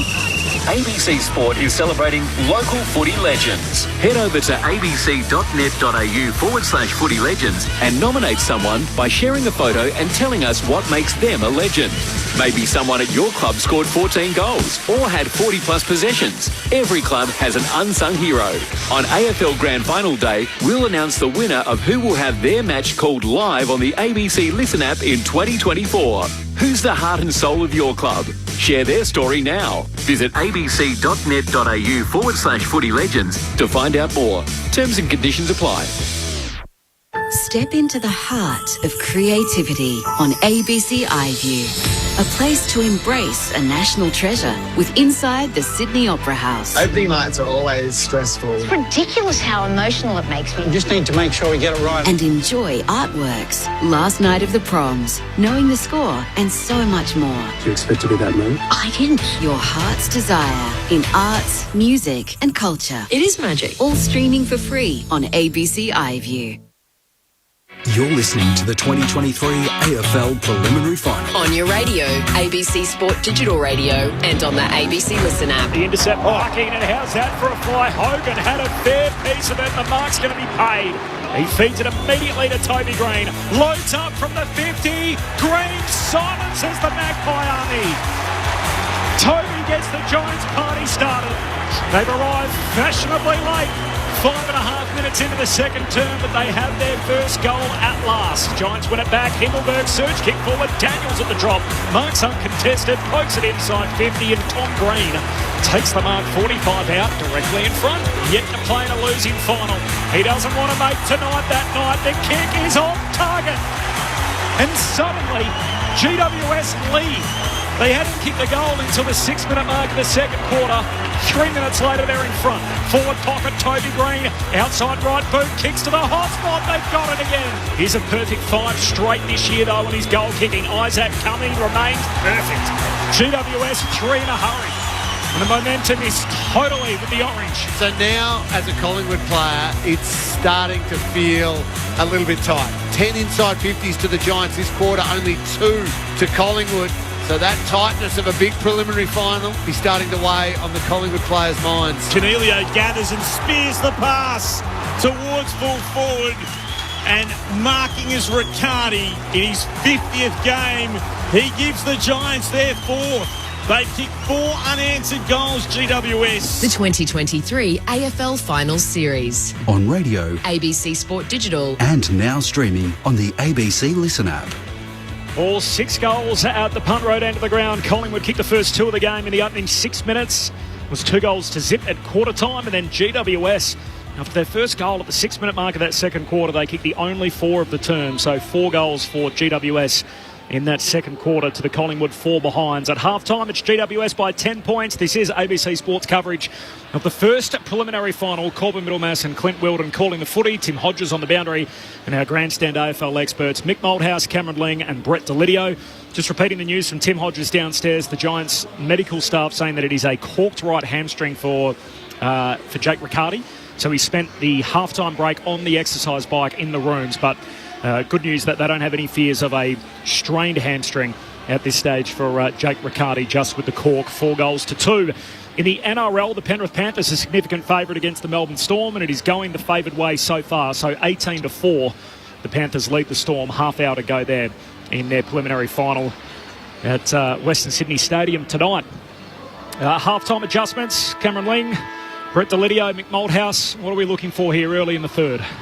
I'm looking for a Collingwood shift in the way they're trying to move the footy. I think that'll be the big one for them. Mick and Lids were absolutely spot on just before the news there, saying that the Giants have taken that away from them. But I think when you're as good as Collingwood, you have to ignore the fact that they've taken that away from them and be prepared to keep going through there.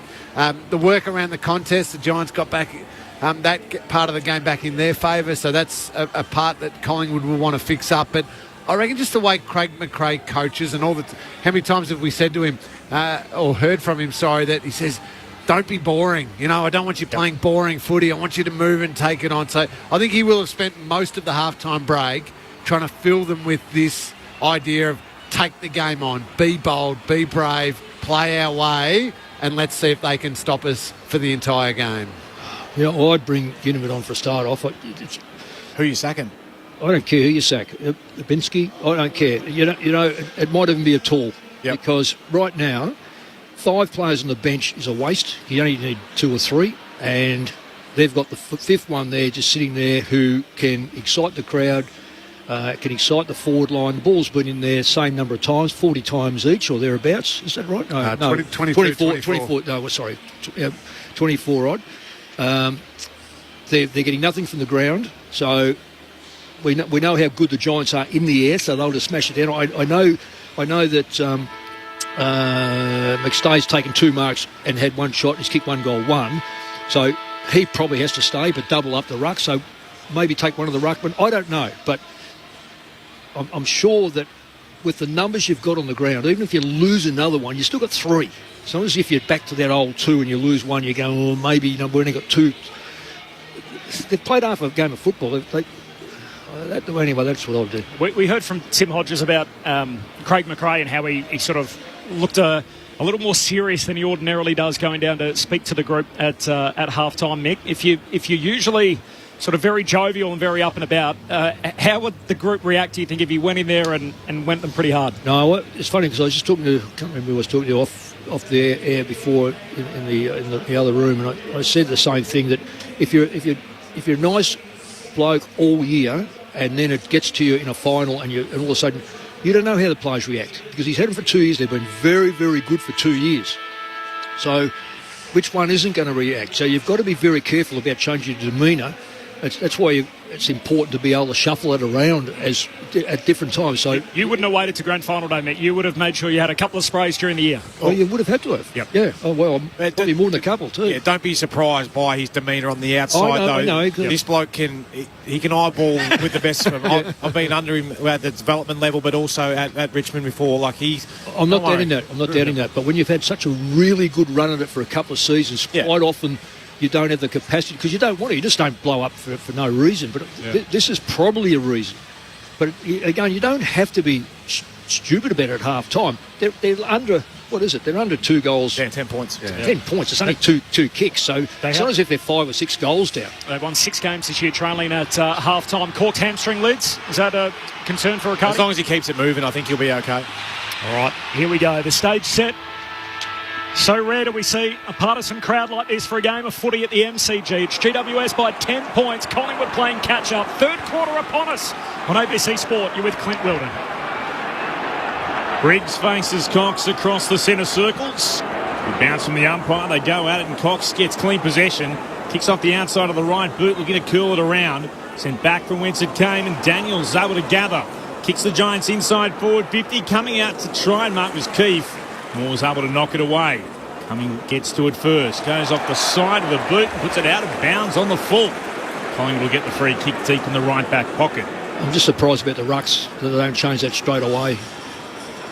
Dacos the half-back. Interesting. Yeah. Try and generate that run you were talking about. That's where he should have started, honestly. Jack Crisp in the middle. Here's Murphy kicking towards the wing. Looking at it was Cox. He goes to ground.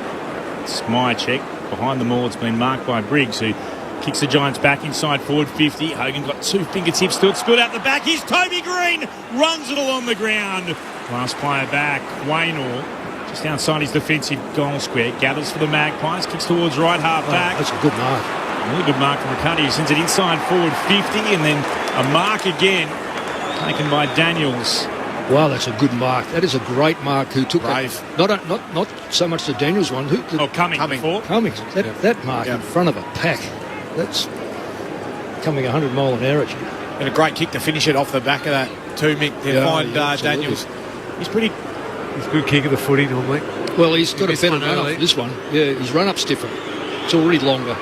Looking to make it 5 unanswered goals and a great start to the second half. Daniels out to the right-hand side.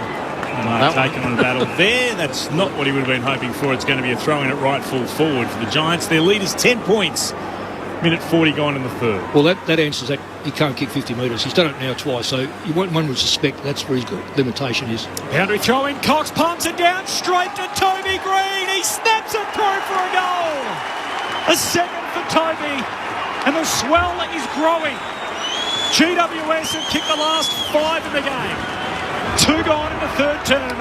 5-4-34. Collingwood 2-6-18.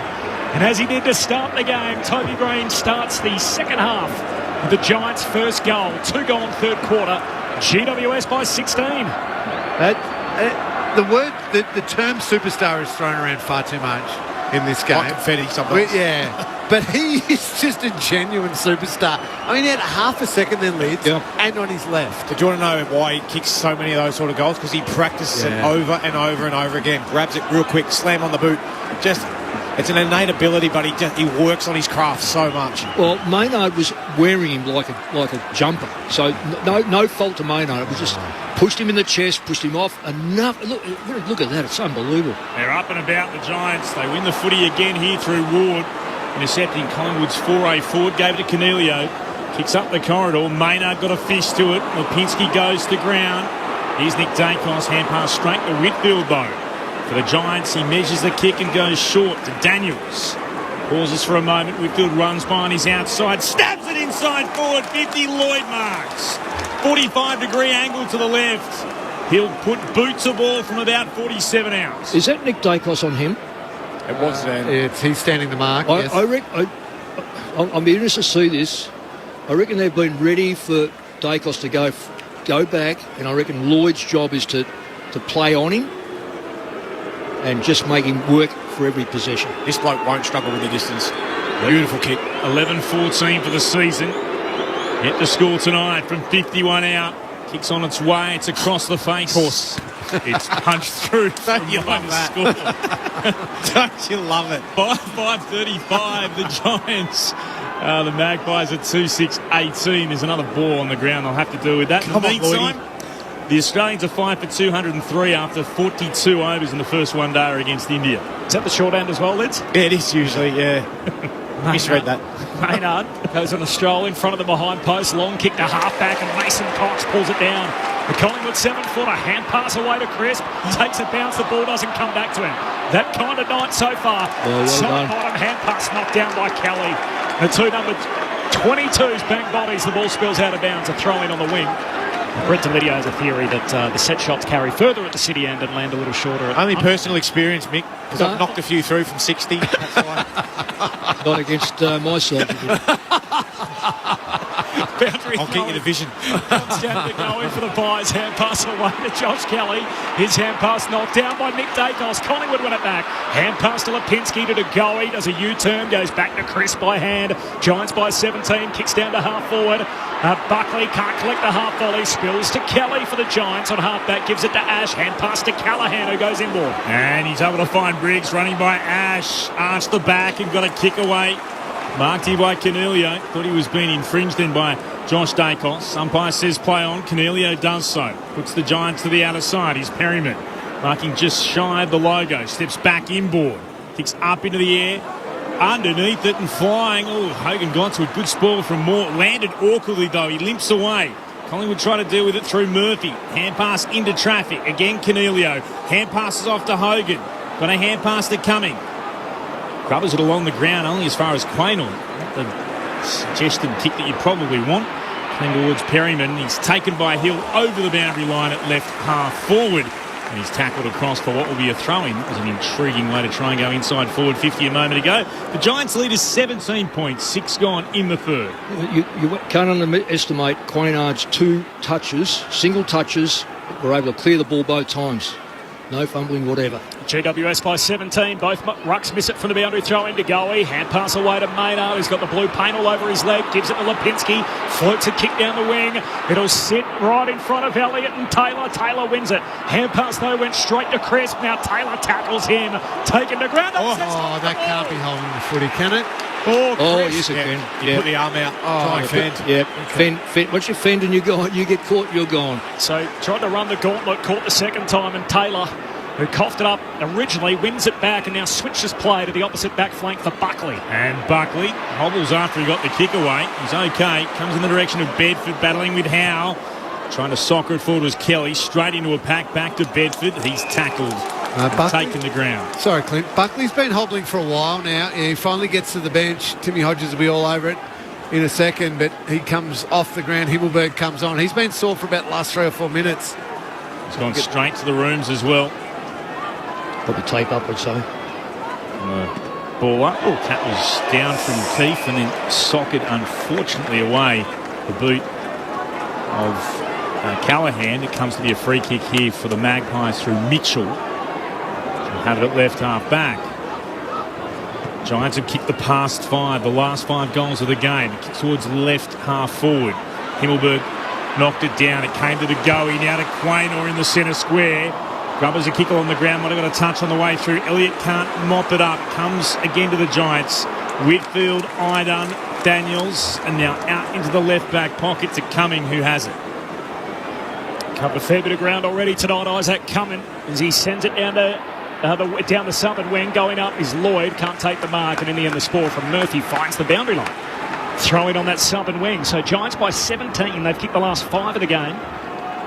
Collingwood's worst performing quarter this year out of the 4 have been their third terms. If they have a third quarter like they had a second, the game could be over by three-quarter time. Haven't kicked a goal since the 6-minute mark of the opening quarter. We're now as many minutes into the third from the boundary throw-in. Still no clean takeaway. Cameron picks it up, dumps a kick up into the front half for Collingwood. Sits up for Himmelberg, puts his fist through it, makes 20 metres. Brown left it behind, tackles Lipinski. And a ball up alongside the centre circles, middle of the G. Giants by 17, 8 gone, third quarter. Just an ankle for Buckley. Sammy Taylor landed on the back of it after a contest and jammed it. So hopefully he's all right. Keith won it down to Daniels for the Giants. Tom Green gets the kick away towards left half forward. Howe can't mark. Diving to ground. Came off the shins of Murphy. Scooped up by Josh Dacos. He's tackled by Daniels. Ball still there to be won. Came out the side for Pendlebury. Kicks Collingwood up the middle of the ground, but only finds Taylor. Marks on the centre circles and plays on by hand to Whitfield. Whitfield goes straight down the pipe, trying to connect with Brown. Gets to him, touched on the way through. Hand pass to Canelio, gives it to Keith. Kicks the Giants to half forward and Kelly marks. He is right on the 50. He arcs out, kicks to the top of the goal square. Hogan the target and runs underneath it. Ball slides to the boundary line. Quaynor kicks to the line for Collingwood. Sweeping Polyfarmer, hand pass out to Josh Dacos at half-back. Kicks down the wing. Gets to Myercheck on the bounce. Swatted down by Himmelberg. Away to Tom Green. He's tackled and run down Lipinski. Great chase down tackle. Wins it for Collingwood on the southern wing. Giants by 17. 9 gone, third quarter. Magpies have not kicked a goal since the 7-minute mark of the opening term. They have the ball at the moment. With it is to Goey on the wing. Kicks towards right half forward. Can't find anyone in black and white. Sliding through to his knees to mark. Nicely done again through Callaghan. Moves it short to Iden. Will come through their defensive 50 to Perryman. Comes out again to Kelly. Chance for the Giants to go forward, but turned over through Ash. Found Cameron and hit him on the chest. Collingwood now through Moore. Sends it inside forward 50 and McStay. Marks 49 out from goal. Has options on short. Spots Hill. He marks. Wow, just enough of it. Sorry. Dolly's been painted. He's been painted by those in the green. And he can go back and have a shot from 25 metres out on a 45-degree angle to the right. Yeah, watching the replay, he did have it just long enough. The spoil was just a fraction of a second late, but... Bad turnover there. Yeah, it was right in front of us. Lucky Ash here. Yeah. Just need to take his medicine, go long down the line, maybe get a stoppage. They had 3 or 4 players. You know, indecision. Bobby Hill, a former Giant, to end GWS's run of 5 unanswered goals from 25 outs.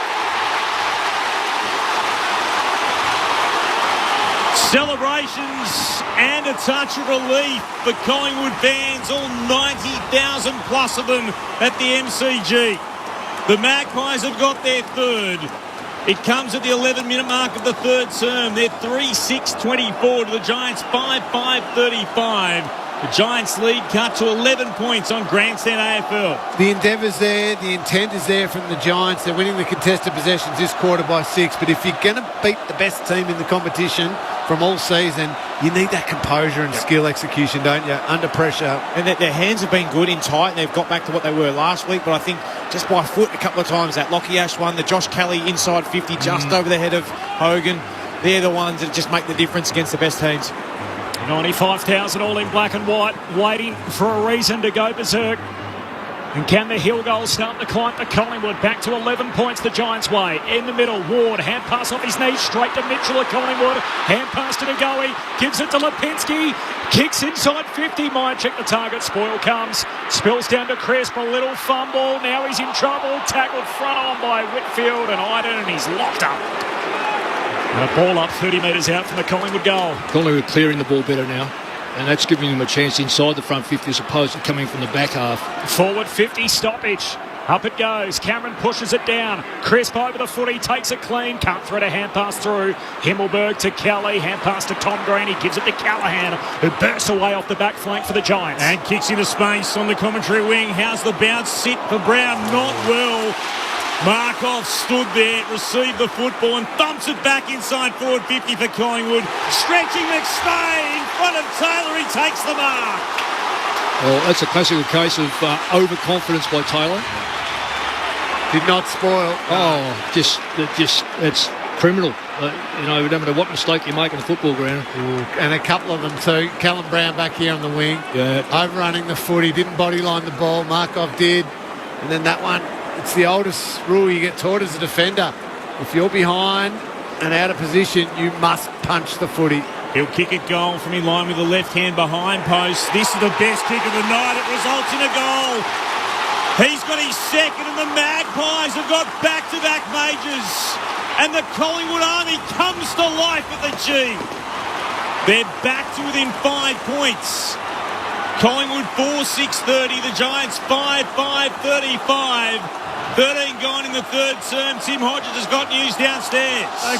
Clint, you can see Jack Buckley, he's back from the rooms. He's back on the ground, and you can see him running out to the back line. That he looks really proppy on that ankle, but they've got him back out there, and they need him right now down back. You can just see, can't you, in big games, how much it comes down to little moments. That Cal Brown one, just the ability to kick that goal forward if you can. And then Sammy Taylor, he kicking himself, not being able to get a fist onto that big ball. Well, it's not that he couldn't get a fist onto it. He decided not to. Yeah, he knew it straight away. When he went to ground, he just slapped the ground in frustration. Pies with momentum, 2 in a row and 95,000 behind them. Cox to DeGoey, bursting out of the middle, kicks to the top of the goal square, sprawling effort from Taylor, and he takes the mark. I'm just amazed at this ruck, Jewel. That's what worked for it. Maybe it was just an accident that happened last time. But so it's Cox and Briggs at the moment. You pointed out at halftime, Mick, that Keith was doing a good job on Cox. Oh, I just beaten him. Short kick to Ash. Ash goes short to halfback for Himmelberg. So this is where the crowd can play a role to try and get behind Collingwood with a bit of momentum. Himmelberg kicks to a pack on the wing, spills down to Tom Green. Tough as nails, won the footy, kicks it forward. Lloyd turns, heads down to half forward. Hogan spoils, back inboard. Bedford hits it at pace. Got a hand pass away to Brown. Brown snaps, kicks it, settles it down for the Giants. Just to halt some Collingwood momentum. One back the other way. And GWS out by 11 yet again. Midway through the third term, GWS 6-5-41, Collingwood 4-6-30. Brett Delidio, Mick Malthouse, Cameron Ling, Grandstand AFL. Yeah, really good touch all the way along from the Giants. It was one touch. This side from the previous one was eyes off the football. Collingwood get it and they score. This time it's the Giants all the way through. The ball wasn't marked, was hit down, still taking one touch onto the next player, and a very, very good finish. And Jesse Hogan there, got involved. He hasn't had a big night, hasn't had a massive night at all. And then Bedford. But just the ability for Hogan to make sure that Darcy Moore doesn't mark that footy. And you're right about Bedford. He was onto that like lightning. Got the handball. Great finish. 1 goal, 2 for the night for Brown so far. Briggs tries to take clean possession, had it taken out of his hands, forced to turn and do the defending as Pendlebury looked to take it away. He takes Pendlebury to ground, ball up in the centre circles. It's thrown aloft. Briggs won it down, but straight to Chris. Swept the hand pass forward. Not sure where it would go and ended up with Himmelberg. Kicks it back from whence it came. Looking for Toby Green. Punched down by Maynard. Here it is again for Pendlebury. The Pies are away through Maynard. Inside forward, 50. Elliott marks. 45 from goal. He had an option to go short, deep into the right pocket. He's decided he'll go back and take the responsibility himself. Well, the game's opened up. Yeah. It's really moving now through that corridor. One mistake, and it doesn't have to be a mistake, it just has to be really good play, and it creates opportunity, because both sides are very, very talented. So you give the ball back to your opposition, they'll hurt you. Who does that suit? A more open game? Well, I think Collingwood, the way they're playing with pace. 38 goals for the season. Amy Elliott from 45 metres out. There's that roar again. Collingwood responds. Goal for goal at the moment. And the Giants lead once more, cut back to 5 points as the fireworks continue across the top of the Shane Warne stand. GWS 6-5-41, Collingwood 5-6-36. 17 and a half gone in the third term. Grandstand AFL on ABC Radio, Sport Digital and streaming on the ABC Listen app. When the game opens up like it is, Mick, and I agree with you, it's whoever can be really clean and execute under enormous pressure. Fundamentals, isn't it? Your ability. Well done, Braden Maynard there. Big spoil on Toby. Follow up after that, get the handball receive, and then find Jamie Elliott. It's a big goal for Jamie Elliott. Been pretty well held so far in this game. Played in 3 prelims, previously lost them all. Jamie Elliott, his team back within 5. The Giants lead it halfway through the third. Cox palms it down. Little soccer away from Nick Dacos out in front of Whitfield. He soccers it forward, but Pendlebury picks it off. Collingwood back the other way. Kicks through the centre square. McCreary can't trap it. Kelly grabs it, does a 360 turn, and then kicks it straight to Quaynor. Turnover City at the moment. To the wing for Chris. Paddock lost it. Kelly back on it. Gives it to his opposite number. And here's side bottom on the wing. Snaps for Collingwood out to Crisp, who takes the mark on the wing. There's that thing you're talking about. Kelly gives the ball up with a hand pass instead of kicking it. They're the little moments. Collingwood, Quaynor again with his one touch has been brilliant. It's so clean, isn't it? Pies a kick 3 of the last 4. Heads down to half forward. Myercheck hands to it. No mark. Spills to Elliott. Got it for Collingwood. Hand pass to Mitchell. Gives it to Nick Dacos. Kick smothered. Dacos and Mitchell bowl into each other. Comes down to Callaghan. He's mowed down. Crowd wanted holding the ball for the Elliott tackle. Says no. Pack forms behind them. Ball up on the members' wing. Giants by 5 points as we tick into time on in the third. Yeah, should have been holding the ball. Clear. Had first option to give, didn't give it, should have been that. Cox punched it forward, so did Chris. Spilled down to Ward, kicks the Giants towards right half forward. Oh, how! Leaping up in front of the contest between Hogan and Moore, drags it in. Beautiful kick, wonderful vision to Elliott in the middle of the ground. Plays on by hand to Pendlebury. Kicks towards full forward, flying McStay. Couldn't mark McCreary. Gathers, snaps, it'll bring the house down. Oh, they're up and about now, the Magpie Army. What a goal as they hit the fronts. 6-6-42 to the Giants, 6-5-41. We hit time on in the third term. They all get to Jeremy Howe, and quite rightly so. This is the Collingwood game. Create the turnover, 70 or 80 out from the opposition goal, and then go quick. His kick through the middle of the ground was superb. Opened the whole forward line up for the Pies. A nice finish by Beau McCreary. It's 4 goals to 1 in 9 minutes. Yeah, that's the way Collingwood play. When they're at their best, it's what Craig McRae would have been urging at half-time. Interesting just watching Tom Green. He screamed at Josh Kelly, get off the ground, let me get in. Finn Callahan's thinking, I've got a few midfield minutes. Get out to the wing, young fella. I'm going to take control here. Now it's GWS who have to try and stop this wave. It's not an orange one. It's all in black and white at the moment, and 95,000 screaming for the Pies who have hit the front. Collingwood by 1. Cox wins the hit out. Briggs soccers it forward. Brown had it, lost it in the tackle. Bedford puts on the Jets through centre half forward. Hand pass goes back to Lloyd. He's 60 out. Kicks to the top of the goal square. And gee, it carried a long way, and in the end Moore punches it into the goal post. And we're all knotted up. 42 points apiece. 21 gone in the third term. 6-6 plays 6-6. There's the proof that Lloyd can kick the ball a long way. Did you see which end it was to as well, Lee? Yeah. Morey to the left back pocket to Nick Dacos, short to Quaynor. Marking between fullback and centre half back. Scores level 6-6 apiece. As Quaynor sees a bit of space in front of him, goes on a run and then sends it towards the commentary wing. Backing back Buckley, Myercheck behind him. Neither mark was paid. Himmelberg gets a quick kick away towards right half forward. Brown up against Quaynor. The ball takes a right-hand turn and then tumbles across the boundary line for a throw-in.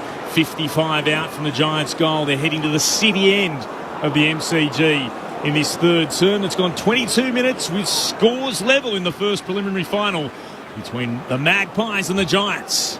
Ginnivan and O'Halloran both unused. The tactical subs deep in the third from the boundary throw-in. Briggs grabs it as it hits the deck, kicks inside 50. Quaynor had a play on it. No mark, spills to Bedford, snaps outside of the right boot, misses. Near side, it is a go-ahead score, so Giants by 1. It's a third lead change of the game. We've travelled 22 in the third quarter. He was that clear, he could have just kicked a normal drop punt at the goals from there, instead of trying to bend it around. No one on his left-hand side, so it gives you confidence to go for it. So Collingwood with the kick in right up the middle. Taken by Howe up against Bedford. He's able to spot Elliott, marking just shy of the logo on the wing towards Josh Dacos, sliding forward. Collingwood fans wanted pushing the back decision into his back, not paid. Up against Perryman, it'll be a ball up instead between the wing and right half back. It was a final decision, that wasn't it? Well, it's in the back every day of the week. It's in the swallowed the whistle. So it has been put away a couple of times tonight as Cox punches it inboard. Here's Lipinski for the Magpies. Kicked around the body. Bounces inside forward 50. Mychek. Breaks away from Buckley. Sends it towards goal and puts it through. They've kicked the pass 3 now, Collingwood. And their lead is 5 points at the 23-minute mark of the third serve. 7-6-48 to GWS's 6-7-43 on Grandstand AFL. Unfortunately, that felt like an example of when you've got a player hampered by injury. Jack Buckley there on Brody Mychek just could not turn the corner. Mychek knew he had him for a step and with the strength, but Buckley just could not go around with him with that sore ankle. And he's gone back onto the field with, and nice finish by Mychek. Amazing how you miss one at one end, you miss your opportunity, go to the other end and capitalise. Brody Mychek going with the traditional drop punt, knocking it through. 5 of the last 6 for Collingwood. They trailed by as many as 17 in this third quarter. Approaching three-quarter time. Cox wins the hit out, but an awkward landing back in the middle. De Goey grabs the footy and bursts away. Hand pass to Lipinski, links up with Crisp. Collingwood's Iron Man arches the back, kicks goalward, but misses. Behind, but it's all Collingwood. 7-6 to 6-7. Pies by a goal, 24 travelled third quarter. I think the Giants will be looking for a three-quarter time breather because they've just got to reassess.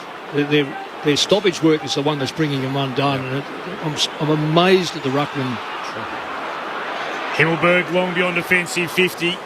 Brown attacked the football, couldn't mark. Hogan was there at the drop, gave it to Tom Green. Hurley kicks towards the logo.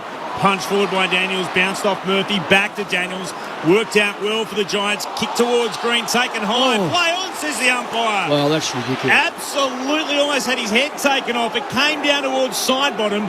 Kicks towards the commentary wing. Taylor knocked it forward to Hogan, got it back. And then Taylor for the Giants sends it towards right half forward. Leaping up Bedford, won it to ground. Spilled at Markov though and got it to Quaynor. Hand pass in the direction of Moore. Moore gives it inside to Markov, immediately in trouble. Breaks one tackle, puts it back into dispute, and Chris grabs it. He's locked up by Hogan. And a ball up between wing and half forward for the Giants. That was a dead set, awful decision, that one. Oh, look at that. Toby Green's almost been decapitated. Didn't raise his shoulder, nothing, just lowered the knee. You've got to still tackle below the shoulders. Pies by a goal from the restart. Cox wins it down, tumble in and kick forward side bottom. McStay tries to get a hand pass away to McCreary, broken up. Himmelberg knocks it down to Taylor. He's tackled by Lipinski, who's had a big quarter. And a ball up on the wing, right in front of the benches. Pies by 6 points, 26 gone third quarter. Thrown aloft. Cameron tapped it down. Bursting through as Chris for the Magpies. Gets a kick away inside forward 50. Goes over the back of the pack. Elliott couldn't quite get there. Buckley mopped up at the bootlaces though of Taylor. Had to slide it back to Buckley, who did really well. With a hand pass, got it to Himmelberg. Goes beyond defensive 50 to Kelly. Gets a kick away towards the wing.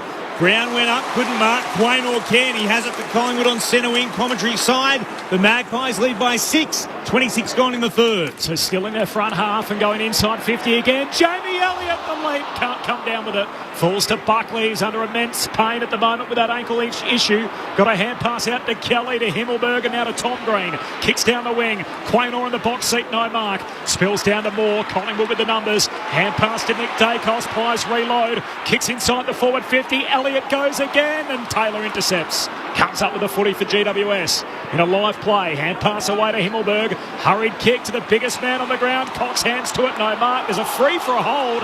It's going to Brown and the Giants. Advantage applied as Ward kicks to Toby Green at right half forward. They get it right, the officials, this time as Toby Green marks. Pauses for a moment and pops the ball forward off the boot. Marked there by Hogan. Hogan into the right forward pocket. And then marking there is Kelly. Well, downstairs to Tim Hodges in just a moment. That's Kelly. Kelly got the ball from the half-back line. That's his workload now. So well done. 52 out from goal at right half forward. Kicks towards right, full forward, off hands and through for a minor score. Tim Hodges. Clint, not good news for the Magpies. Daniel McStay came to the bench in real strife. It looked like a quad injury. He was in tremendous pain and almost the emotion of, I reckon he might have done something and he knows it could be really bad. So they've taken him straight down to the rooms. He was in a bad way. Gee, that's a big moment. Dan McStay. Well, it'll change the dynamics. It actually won't. I don't reckon it'll do him any good, any harm. Nick Dacos and the kick out goes wide to De Goey. There's 3 there to 1, and the one for the Giants in Josh Kelly finds the safety of the boundary line with the spoil to throw in 60 out for GWS. No, it's sad, but that's Ginnivan comes on, makes a different sort of setup. McStay played in 2 losing prelims with the Lions, including last year. Game in the balance here. Collingwood by 5 points as we tick towards three-quarter time. There's a free for a hold going Collingwood's way, and Nick Dacos says, I'll take it. The second-year Magpie bursts away. Back inboard, kicks for Lipinski and Taylor. They bang bodies. Ball hits the deck. De Goey grabs it, shakes the tackle. Sweeping hand pass down to half-forward. Buckley there for GWS. Collects. Dishes it off to Kelly. He kicks it to safety of the boundary line. He kicks it right on the boundary.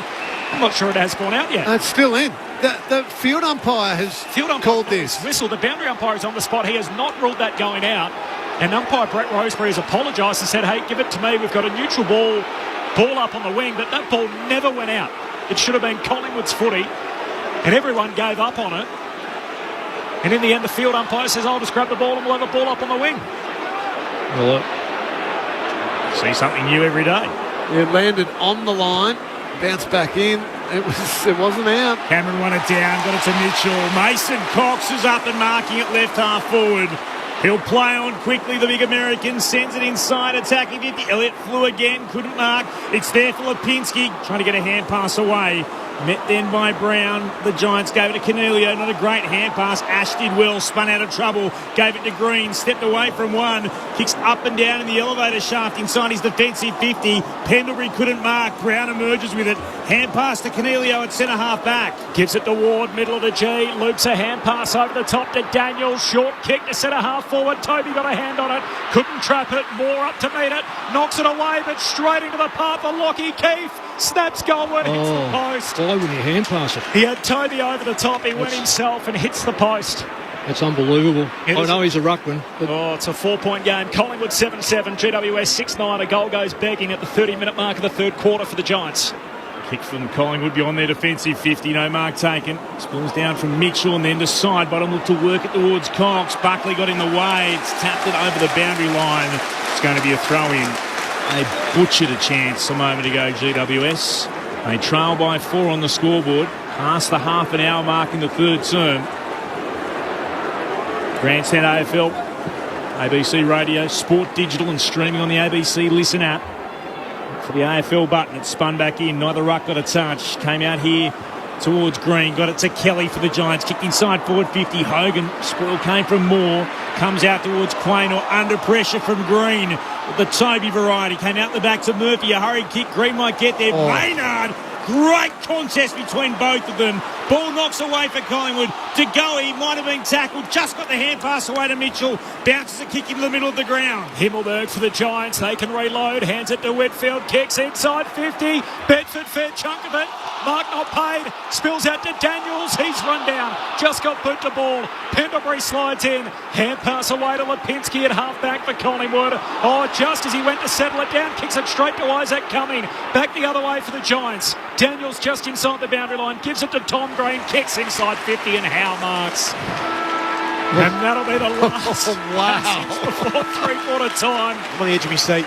Collingwood by 4 points as we turn for home in the prelim. And there's less than a kick in it. Collingwood 7-7-49. GWS 6-9-45. And after the Giants led by 17 earlier in the quarter, it's Collingwood who lead by 4 at the last change. In that third term alone, Collingwood kicked 5 goals, 1 to GWS's 2-5. So it's the Giants who got a little wobbly in front of the sticks. And again, a seesawing affair continues to swing both ways. 3 lead changes. Collingwood by 11 at quarter time. Giants by 10 at the half. And now Collingwood by 4 at three-quarter time. The goal kickers, Dan McStay, has 2. He also has a suspected quad injury, and he's unlikely to return. We'll keep you updated on the Collingwood bench. Jamie Elliott has 1. Hill has 1. Crisp McCreary and Myercheck, the goal kickers for the Magpies. While for GWS, Toby and Tom Green with one each. Isaac Cumming has one, Riccardi and Brown, the goal kickers. In fact, Toby has two. My apologies. Two for Toby Green. Singles for Tom Green, Cumming, Riccardi and Callum Brown. Oh, there's a lot to pull apart in all of that. It's full-time, by the way, in the NRL preliminary final. So Western Sydney sports fans, you got nowhere else to be but to listen to us with the Giants in this preliminary final up to their neck at three-quarter time. The Panthers are into the grand final. They beat the Storm. Lopsided game there, 38-4. In the cricket, by the way, first ODI Mahali, so 48th over Australia, 7 for 253. So they're batting first there after India sent them in. The thoughts of Mick Moldhouse, Cameron Ling and Brett Delidio in just a moment. At three-quarter time, the Pies by 4 points. This is Grandstand, AFL. We are one, but we are many, and from all the lands on earth we come. We share a dream, and sing with one voice. You're listening to ABC Radio.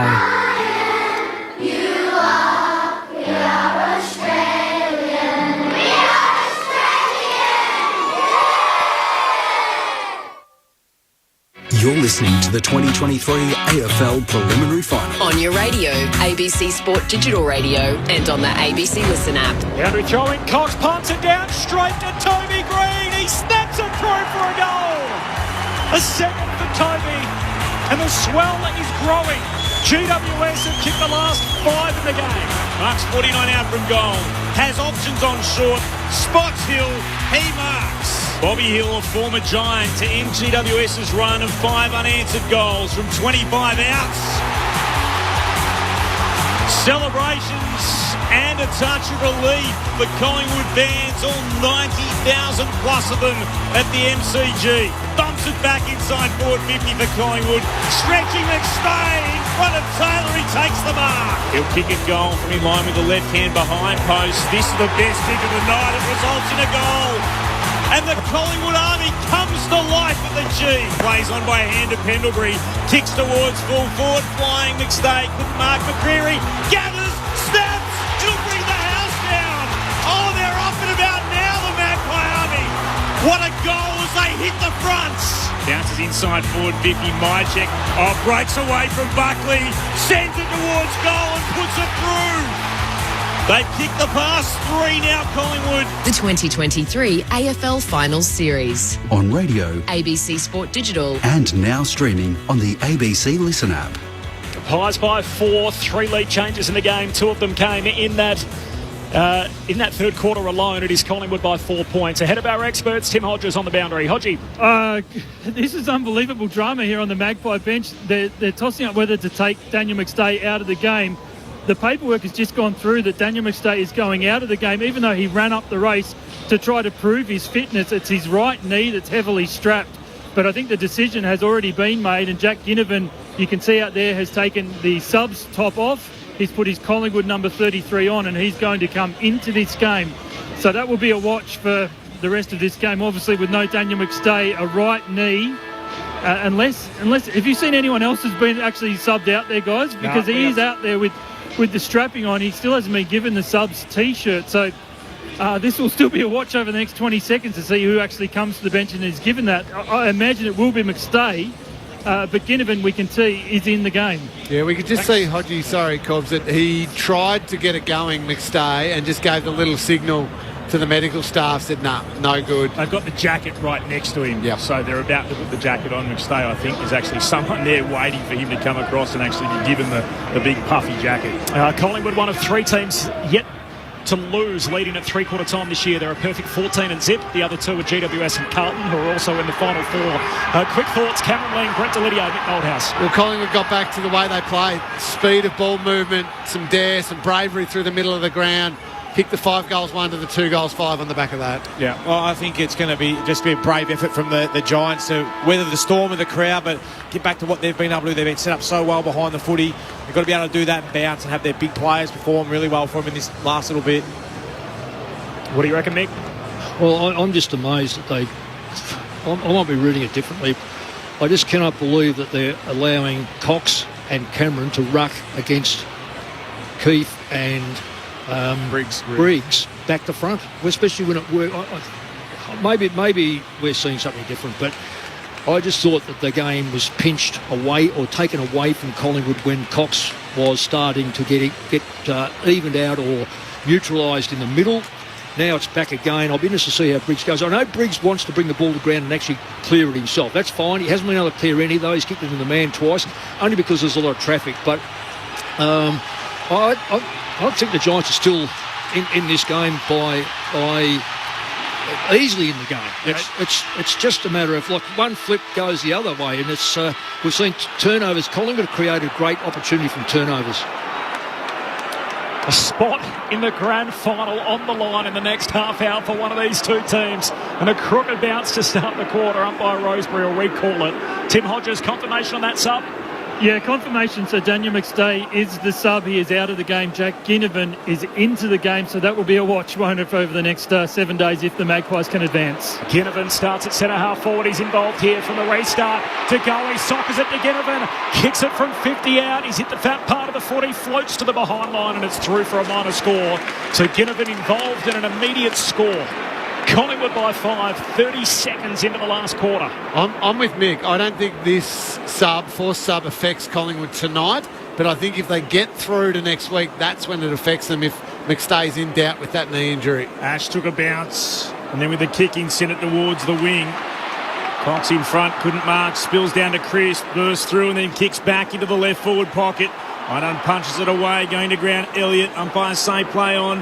Whitfield picked it up, met by Myercheck. Just got a hand pass out, Whitfield for the Giants. To Tom Green, to Kelly, to Cornelio, who's at right half back. Hand passes back to Idun.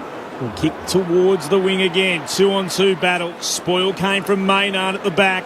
Murphy gathers, hand pass straight there to Callaghan. He gives it to a giant in Toby Greedy, then gives it to Maynard. Gave it straight back, and then Murphy kicks up in the air towards left half forward. No mark taken there. Bobby Hill with it, steps one way, then the other, kicks inside forward 50. Spoil came from Buckley. Idun's there, but to go, he picks his pocket, shakes a tackle. What a night he's had. Hand pass to Hill, short kick to Elliott. Play on, call. Says play on. Elliott's got to go. Hand pass back to Hill, tight angle, trying to bounce it through. Lifts over the goalkeeper, Buckley, and in the end it's helped over the line. The sprawling effort from Perryman saves the day, and Collingwood lead it by 1 goal neat. 6 points the margin, 7-9 to 6-9. 2 minutes into the final term, Pies by 6. Whitfield short up the corridor to Ash. Can play on by hand back to Whitfield. The Giants in space on the wing. They're all ignored, and the kick's gone straight to Pendlebury. Marking on the logo commentary wing. Pendlebury steps into the centre square. He'll kick back inside forward 50. Myercheck front position. Couldn't mark. Spills down here to Tom Green. Got the arms free. Takes a bounce. Ran towards him. McCreary got away from him to Perryman. Now to Cumming. He has it at left half back. Plays on quickly. That's a nice kick out to Hogan, who marks on centre wing. Still the Magpies, after the first 2.5 minutes of the final term, lead by 6 points. No wave just yet. He comes back inside. Hogan in a slow play to Whitfield. He chips it to Finn Callaghan.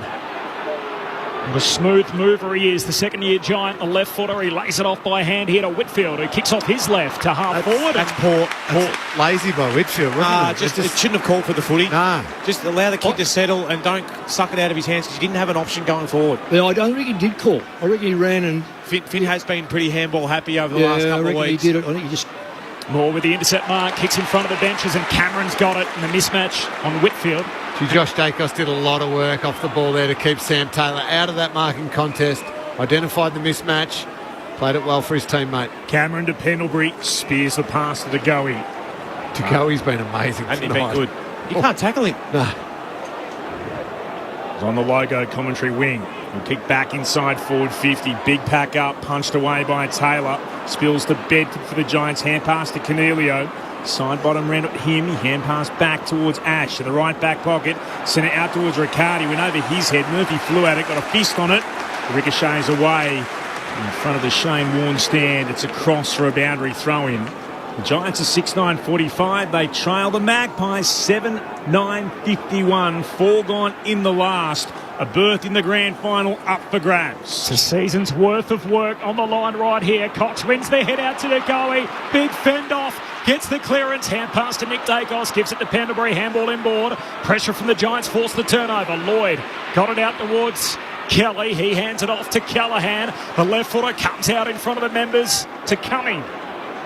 He looks inboard. Trying to find Whitfield. Broken up by Pendlebury. McCreary fumbles. Straight into the path of Perryman. Puts him inside 50 and Lloyd takes the mark centre half forward. Wants to move 50 already, Corbs. Oh, sorry. Lloyd's getting a gift. Man on the mark didn't stay inside bottom, and now Lloyd will be marched to the top of the goal square. To the scoring end, Corb. See, they've pulled them in at the Punt Road end tonight. Just the 2 goals kicked to the city end all evening. The other 11. There's only one bloke who missed this. At this Punt Road end. Lloyd top of the goal square. Straight through it goes into the second deck. And we're all tied up again. Scores level, 5 minutes gone of the preliminary final in this last quarter. 7-9-51 to 7-9-51. Nothing between the Pies and the Giants. The rule's there, it's 50. It is 50. Sure, but try and stop the instinct of steal side bottom, knows that there's somebody free inside forward 50 for the Giants. Just that momentary, I've got to go to him. He leaves. It's such a tough call. And I'll say something else too, Lee. I reckon over the last dozen weeks or so, it's almost like Russian roulette. He could have got away with it because they haven't played every one of them. We've seen 50s tonight. They haven't paid, which they paid in the first 5 or 6 rounds. Yep. I thought the momentum was all Collingwood, so that's wrestled back a little bit of momentum, that kick.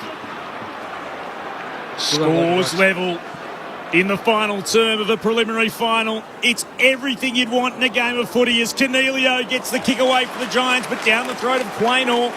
He's been terrific tonight. Puts it out towards Maynard. Collingwood with it. Maynard works it on to side bottom between left half back and wing. Go down the line. To Goey again, marking hard up against the boundary. Right underneath one of the big light towers. And he'll move it short again to Elliott. This is a considered build-up from the Magpies. He stands congested in front of him with the orange boots that match the opposition colour. Puts it inside forward 50. Cox is out to mark. From Taylor too, I think, was it? Yeah. Yep. So, I know. Is Cox forward pocket? Is Cameron in the ruck? I think he was at that stage. Yeah, Darcy Cameron's coming to the bench now, but I reckon that Cox had gone forward at this stage. Well, I just say... Well, they're both there for that one. Yeah, exactly. He won a preliminary final for them in 2018 with 3 goals in 11 minutes against Richmond. Now to put the Magpies back in front from 45 out. Mason Cox kicks the goal and immediately goes straight to Taylor and lets him know all about it. As the Collingwood fans, all 90,000 and more in at this ground, rise again. 8-9-57 to the Giants, 7-9-51, 7.5 gone in the last. Well, we've done a lot of Mason Cox games this year, Lingy, on the Sundays. And I love the strut. Oh, he brings it as good as anyone. He's got the half Devon Robertson again. It's already happened with Lipinski. He said, don't change this. I love this. Look at him. He's coming off. Tarzan. Yeah, they can't hold the game up for this. Well, no, he was told to come off. I don't know why. I haven't seen it all year. Is it blood? No, it's a rip jumper. You can't hold the game up for a rip jumper. Well, the umpire told him to go off. So I guess when you get told to go off by an umpire, then it's one count as a sub, as a interchange, and 2, I guess you've got to wait for the other player to come on. He's pumped. Have a look at him, the big fella. I love his strut. Now it's back to front again in the rucks. He got Keefe on. Back in the middle, Cameron and Keefe to go at it. Bounces off Keefe's leg. There's a free kick here for a ruck infringement up by pointed Collingwood's way. It is a Collingwood free. Oh, that should have been De Goey's advantage then too. He was out through the front of the stoppage. Pies by 6. He wanted it short. Cameron ignores that. Now he's just going to go long. To the pack at centre half forward. Mychek the leaper. Clean bowls him, spills out the back. Hoskin, Elliott and Taylor out after it. The ladder there first. Gets it for the Giants. Gives it to Cumming. Hand pass away to Perryman. Handball to Ash. Breaks the would-be tackle from Howe. Back flank for the Giants. Hand pass away to Brown. Sweeping Polyfarmer hand pass down the wing. Cameron breaks it up. Brown's still going at it. Keefe goes and collects. Hand pass to Daniels. Tackled. Taken to ground. Ball comes out. Lipinski for the Magpies. Gives it to Ginnivan over to Josh Dacos. Josh Dacos at right half forward. He'll put it inside. Attacking 50 for the Magpies. They come from everywhere. Spoilt the back from Idun. Elliott can't gather. Idun can shed it with Ash on the way out. Now it's with Keefe. He's at left half back and he'll kick in the direction of left half forward. Going up, unable to mark then. On hands to it, Riccardi. Spilled out. Daniels looks to keep it in play against Quaynor. Scooped up then by Cameron, gave it to Maynard for the Magpies, and here's Dacos again. Hand pass to Quaynor, gives it inboard to Mitchell. Hand pass back to Nick Dacos, who's running on top of the ground now. Hands it in the middle to Lipinski, gives it to Degoe, the superstar. Great tackle, Iden. Takes him to ground. Degoe got it out to Lipinski, who's been busy in the second half. Hand pass back to Maynard, kicks inside 50 for Collingwood. Hoskin Elliott trying to rip it down, can't. Jumping on top of it, Taylor. Hand pass out off his backside. Elliott forward pocket. Tight angle, hits the post. Gee, it would have absolutely made the MCG erupt. Hits the post, Collingwood by 7. Handy point, as we say in the classics. 10 gone, final term of the preliminary final. Gee, Jordan Degoe is doing everything the Collingwood fans have wanted him to do for years. He's taking over this game. It's been unbelievable. Ashby on defensive 50. Moore got in front. From the pack, knocked it to ground, Sockers and keeps it in play into the left forward pocket. Hill tries to pick it up, flicked it up, but only as far as Ash. For the Giants, he worked it out towards Tom Green. He'll move it short to Lloyd. They should move it quick. Moore's in the forward line at the moment. They're at their forward line. Lloyd towards Hogan, had 3 to beat and emerges with the mark and the football for the Giants. Slow to move it though. Took a long time to get it forward to Cornelio, who is at right half forward as he marks. Perryman jumping up and down at centre half forward, desperate for the football. Cornelio, the former captain, goes back and says he's going to send it long, and he'll do so now into the right forward pocket. And then only player who really could go for it was the ever-classy Pendlebury. It's like stood there and marked the footy in the left back pocket. The Magpies lead by 7, 12 gone in the last. Pendlebury, Drew Green on the mark. That's Toby, and then kicks to that southern wing. Myercheck hugs it to his chest, wins a 1-on-1. There's a long way up the ground though, and there's a long way to go. Still 12 minutes on the game clock. Collingwood by 7 points. A game with 4 lead changes, 3 of them in the second half. It's got to go back to Myercheck for some reason. They're winning the one-on-ones, Collingwood. That's changed everything. The dynamics have changed because all those little one-on-ones, they're coming away with either back line or forward line. So Giants need to probably have to run the ball now. Yeah. They're not going to win it on one-on-one stuff. They're so slow. They're so intent on letting them set up the ground that they're not taking it forward quickly. No. Myercheck to Maynard to Mitchell. He kicks down the wing, cocks the target, spills down to Cornelio. He's tackled heavily. He's tackled high. Free kick for the Giants. And Steve Cornelio will get it. Half back for the Giants. Collingwood by 7 points. They did trail by 17 in the third. We're now 13 minutes into this final quarter. Cornelio goes down the wing. Maynard flew at the back, spoiled it down. Ward picks it up, was tackled by Phillips. Maynard gathered again for the Magpies to side bottom. Hand pass over the top. Degoe couldn't get there. Buckley picks it up. He's tackled. Ball jars out the side again. Cornelio to Ash for the Giants. Short pass finds Ward. Has some time to assess the options and wastes it.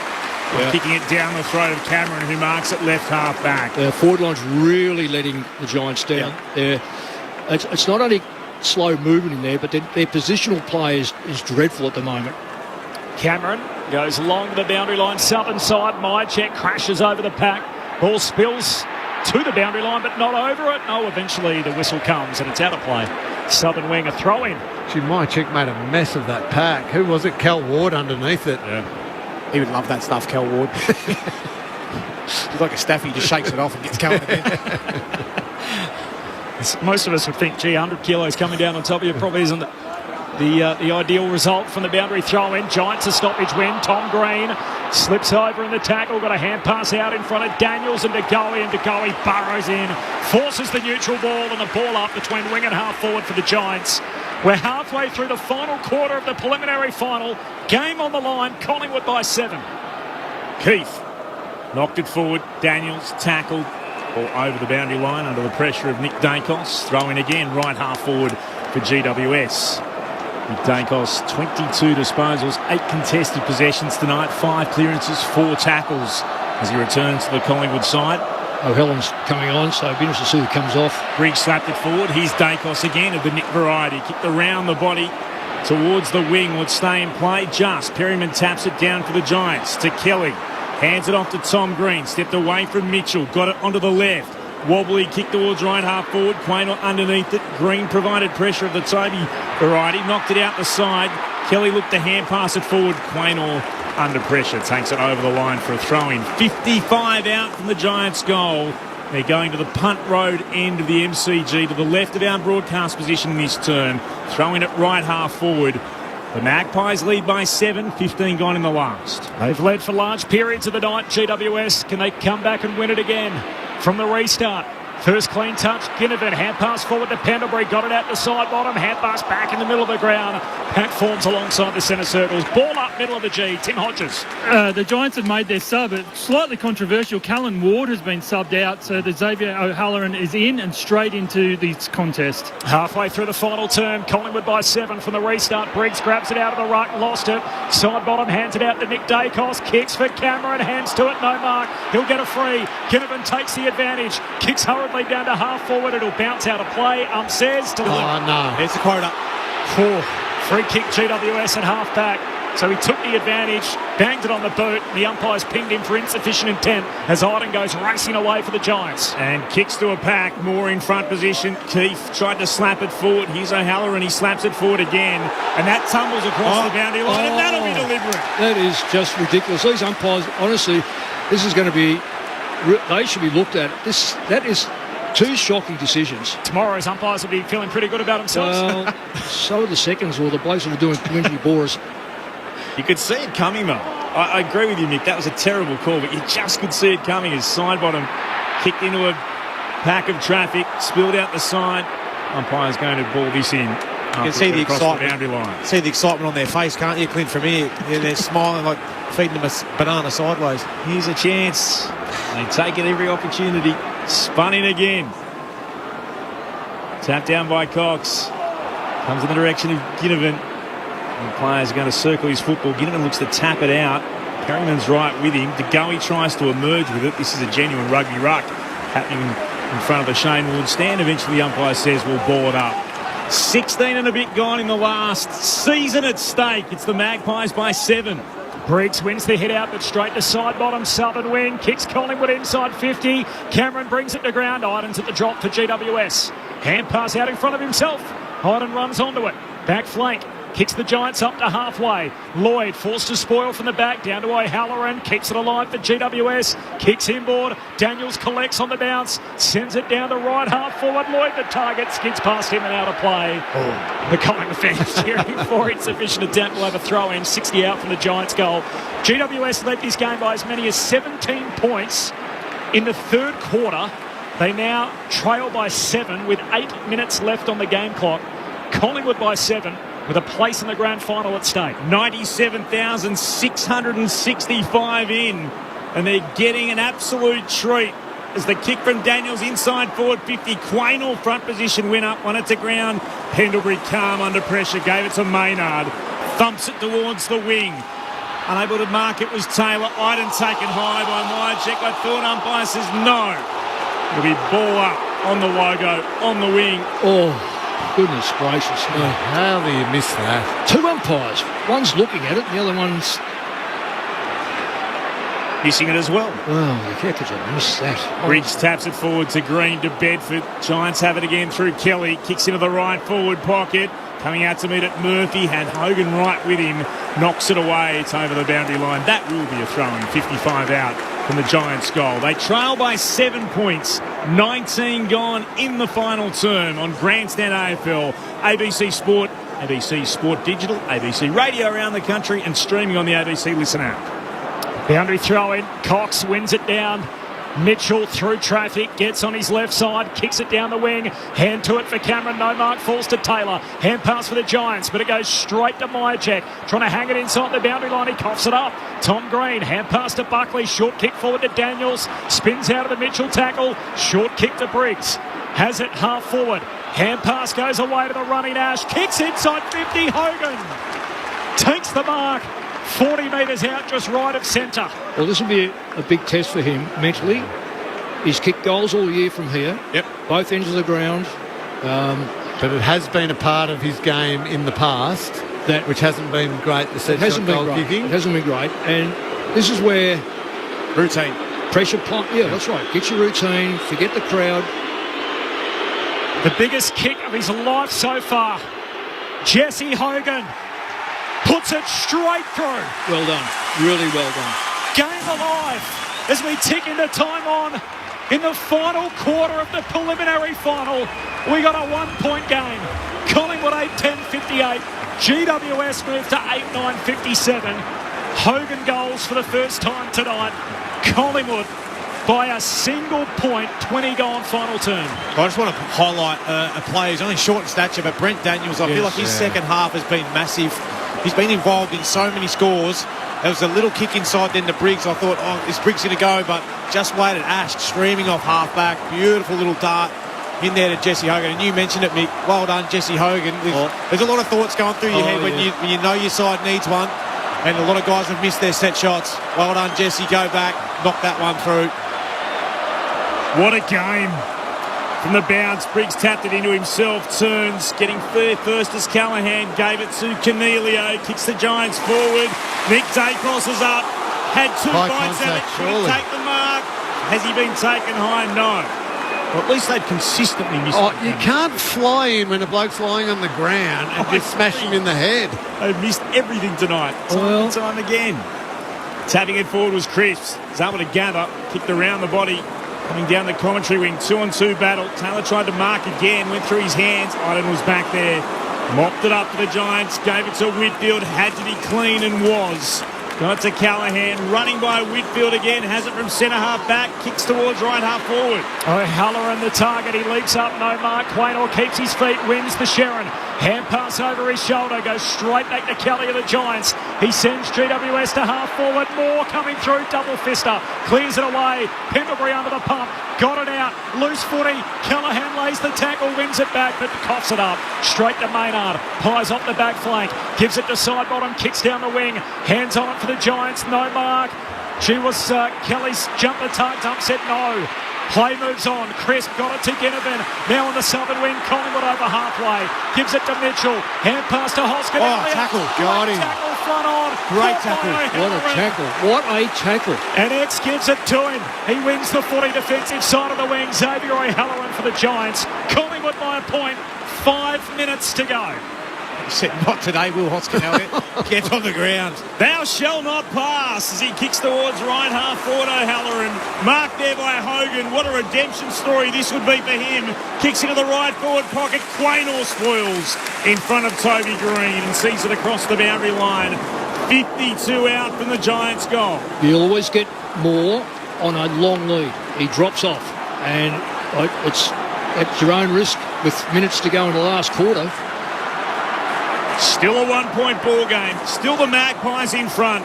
Slapped by Briggs forward, straight to Josh Dacos. Gave it out to Nick Dacos, and from left half back, heads to the wing, flying up. Hill couldn't mark.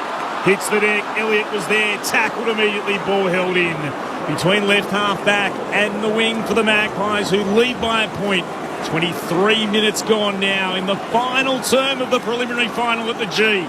Cox wins the hit out. Crisp can't take it clean, spills to Nick Dacos, hand pass straight to Kelly, high half forward for the Giants, puts the G-Men inside 50, Keith down there, Murphy desperate, knocks it to the boundary line, Toby hangs it inside the boundary, snaps goalward right to the line, and side bottom saves the day. That's what wingers do, great wingers do that.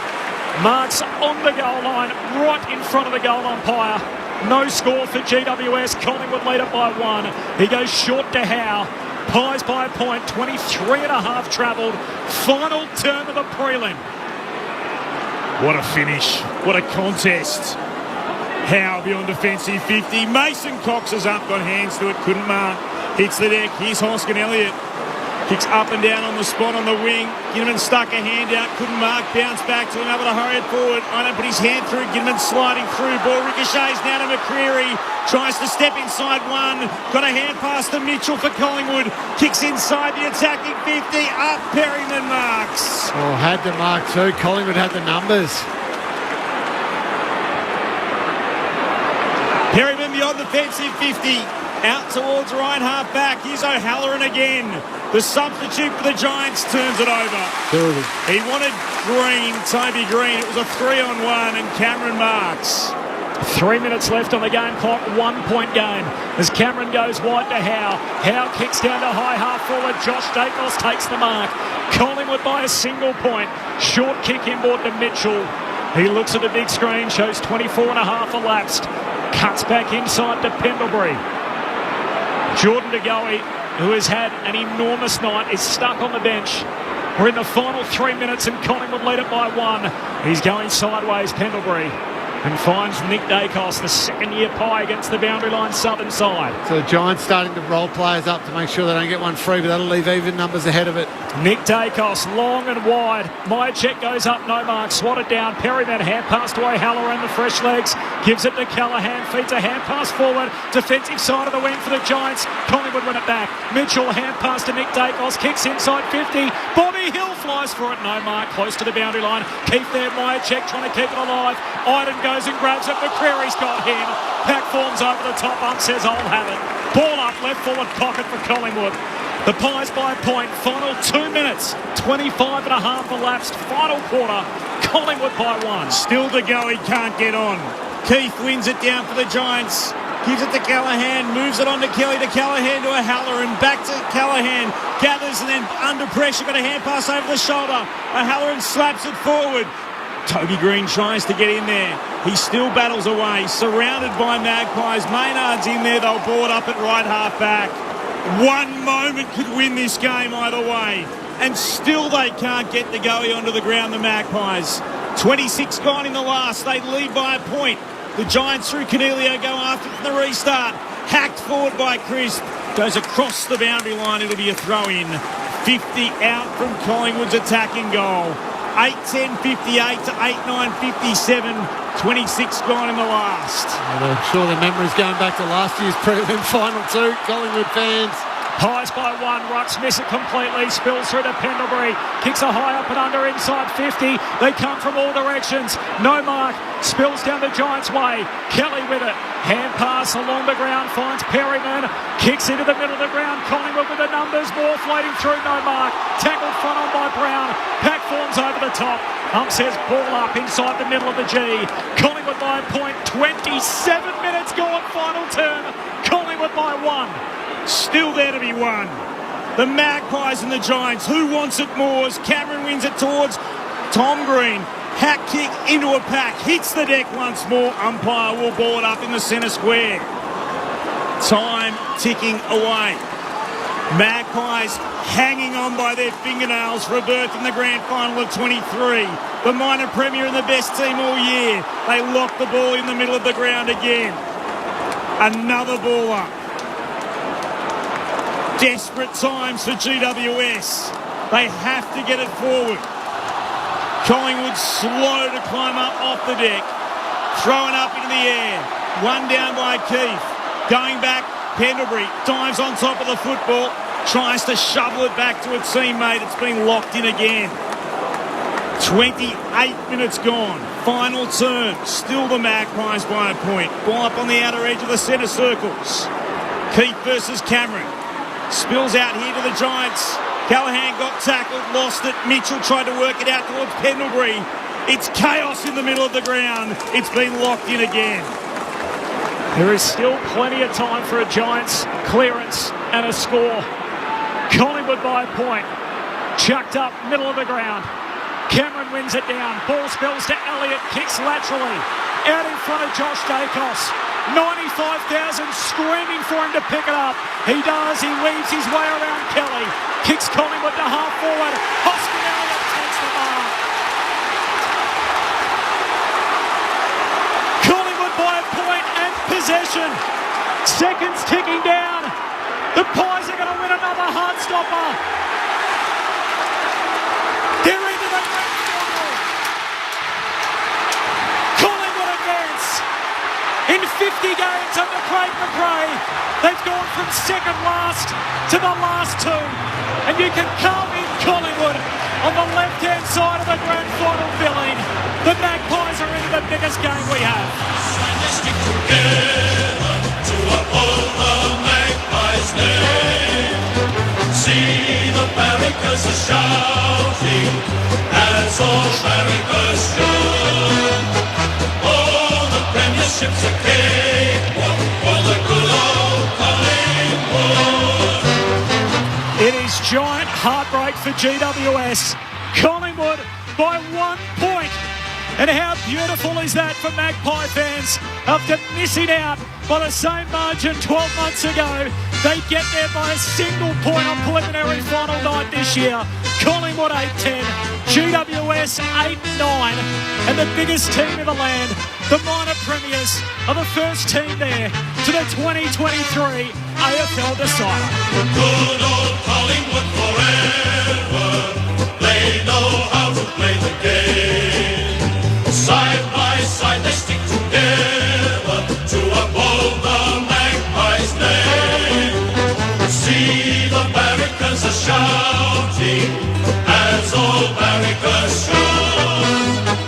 Oh, the premiership's a cakewalk for the good old Collingwood. The sound of 97,665. It is the smallest of margins, and yet the dichotomy between these two teams is as large as you'll ever see on the sporting field. One is about to experience the biggest week of their professional lives, and the other, they're done in season 2023 in the most heartbreaking of circumstances. Collingwood by a point. They're into the grand final. Cameron Lang, Mick Moldhouse, Brett Delidio. That was crazy. Oh. That was just an amazing preliminary final, and that is exactly what prelim finals are, aren't they? We call it low scoring, 58 to 57, and all this talk, we want more goals in the game. Give me that game of footy any day of the week. I don't mind that. I love the fact we can have a high-scoring game. I love the fact we can have a shootout, but I also love the fact we can have a game as tense and as brutal as that game of football right there. I wish I wore my Garmin, because I did 160, 170 beats. That last little bit, we didn't get to say a word. I wasn't going to speak. Nah. I was on the edge of my seat, just hoping for it. Well done to Collingwood. Like, their ability just to close that down, that last little bit, suffocate the contest, not give an inch. Geordie to Goey, my God, how good was he all night? What a game. 13 clearances. And he was stuck on the bench for the last, 7 minutes? I reckon he was trying to come back on with about 4 minutes to go. Couldn't get back on there. He had to just sit there and trust his teammates. And he was enormous. Yeah. It was. It's amazing you can't get a player on like that, though. I mean, that's really, you think. Well, you go one down at the stoppage. You can't afford to do that when it's so tense. You can't just say, who are you going to drag off? The offside winger who's right close? Yeah, I know what you're saying, but you've got to be able to you've just got to get your best player on, your best stoppage player. When a number of times he broke, when he clears, he's already 5 or 6 metres past the stoppage. Oh, he was just brilliant. I mean, so his stat line just quickly, and stats aren't always everything, but this I think does describe it pretty well. 34 disposals, 17 contested, 13 clearances, as you mentioned, Lids, 5 inside 50s. 5 centre bounce clearances. 5 centre bounce clearances was just enormous. And in a game that was as tense and high pressure as that, and there were fumbles, and there were mistakes, and there were little kicks that didn't quite go right, it was as though Jordan De Goey at times was playing a different game of football. He was so clean and couldn't be tackled. The only bloke I saw get him was Connor Iden. Just watching the monitors, Dan McStay has the down jacket on, or the puffer jacket. He's been hugged by his teammates. Jack Ginnivan looks teary, so as he hugs him, and Dan McStay has been really consoled by his teammates. He was subbed out of the game, a suspected knee injury. More on that to come in the postscript. Just repeating, Collingwood by 1 point They get home in a match which had 4 lead changes, 3 of them in the second half. The Giants led by 17 points early in that third quarter. And then Collingwood went on a surge. They kicked 5 of the next 6 goals in the game. It was 2-1 the Giants' way in the final quarter, and Collingwood, in front of 97,665, win by a point. The story of this team, Lingy, so Craig McRae takes over a team that basically has one hand tied behind their back because they don't have the same salary cap that every other team does. They're paying guys to play for other clubs to get out of the jam. Obviously, Brodie Grundy was moved on last year, but before that it was Adam Treloar and Jaden Stevenson. And then McRae comes in, takes over this team. It felt like they were on this Cinderella run last year, won a heap of games behind at three-quarter time and by less than a kick. The story extends into the new year when a lot of people thought they'd fall back to the pack. They win a series of close games. They finish top of the tree. And they win 2 finals, both by less than a goal, to find themselves through into the grand final. And this story, in its 51st game now under Craig McRae, second-year coach, will be in a grand final. It's unbelievable, isn't it? Everything you've described there. And you talk about alignment at clubs needed to make it to the big dance and to win premierships. Those list management decisions, we all sat back, I've admitted this, myself included, and said, what on earth are you doing? You have just royally stuffed this up. Adam Treloar is getting paid by another club. He should be. You've done this, you've done that. They saw what was coming. They understood just how good the Dacos boys were, and they needed salary cap room. They understood that they wanted to allocate the money to other key players, a Darcy Moore, a Jordan De Goey, who could go to this next level. They've kept all of that together, and then they've got a coach who's just got them playing such brilliant football. Outstanding job by Collingwood to be able to hold on there. I know we're going to probably talk more about them soon, but you see the quality of these new senior coaches come in. Craig McRae can have that sort of influence on Collingwood, but Adam Kingsley, the influence that he's had on the Giants, getting them to play with a hard, ruthless, brutal, contested edge while also still playing with a dare and bravery and everything. They were magnificent in the second half of this season, and magnificent again tonight. They're just walking down to see their cheer squad at the end of the MCG. And this isn't something you see all the time in a prelim. So they've got the footies. They're about to throw them into the small pocket of Giants fans at the punt road end of the ground, but they should absolutely hold their head up high. Yeah, lost no admirers tonight. What an amazing year, Lids. Yeah, 100%. And that's where the turnaround, and I'd be so keen to get one of the Giants boys on to say, well, yeah, give us an indication. You know, what was that turning point? Can you put your finger on it? To be 3-7, to then come back and make a prelim and lose it by a point, like you're a bee's pecker away from being into a granny, aren't you? It's all year particularly this week, we talked about the comparisons between McRae and Kingsley. I'm sure the one thing Adam Kingsley didn't want to be compared to Craig McRae is a preliminary final exit by 1 point in year one. Becomes the 8th rookie coach to take his team to a prelim in his first season in charge. And that will be interesting if we're going to keep making those comparisons, the response from the Giants. Do you remember way back, Corbs, when we did Friday night, Geelong versus Collingwood to open the season? We spoke to Braden Maynard after the game. Yep. And he told us about what their off-season was like. And there were groups of players training together. And they almost trained as hard as they would in pre-season in the off-season, so that their pre-season was going to be the greatest pre-season they've ever had. And they wanted to hit the ground running. And they had this edge to them that a 1-point preliminary final loss was not good enough. Now, we were all worried maybe they peaked a little bit early and they were tailing off, but it's got them to a grand final. Can the Giants do the same thing? Are they going to respond in the same way? Rather than being, oh, wasn't that fantastic? We turned the season around. We're happy we made a prelim. Yeah. Or they respond in the same way and say, right, let's get to work. Let's make sure we go 1-2 steps better next year. So if we're going to continue with that comparison, I'll be keen to see what the Giants respond with. Well, you saw it from their youngest player, and he was one who almost set the standard. Comes back in his second pre-season, wins their time trial. Yeah. Like, that's not someone who's saying, right, follow me. That's how I'm looking now. And I look at probably a guy like Finn Callahan, sort of started to solidify his spot now as a winner. And now he's going to go on and hopefully take him forward in the inside mid. The Magpies, their mantra all year has been take the steps. So in the pre-season, Craig McRae got the group here to the MCG. They walked the entire southern stand. They are now in row Y. They have one more step to take to be on top of the mountain. They're through to a grand final in their second year under Craig McRae. Tim Hodges would have a big smile on his face, I'm sure. He is in the Collingwood rooms. They are coming your way, Hodgie. Collingwood by a point. Craig Kelly just ran in. He got a cheer, and I'm going to be really quiet in a couple of seconds, and I'll let the crowd It's a huge crowd. It's a lot of family, a lot of friends, a lot of partners in these rooms. And Darcy Moore is about 3 steps from coming in, so I'll hand it over to let the noise tell a story.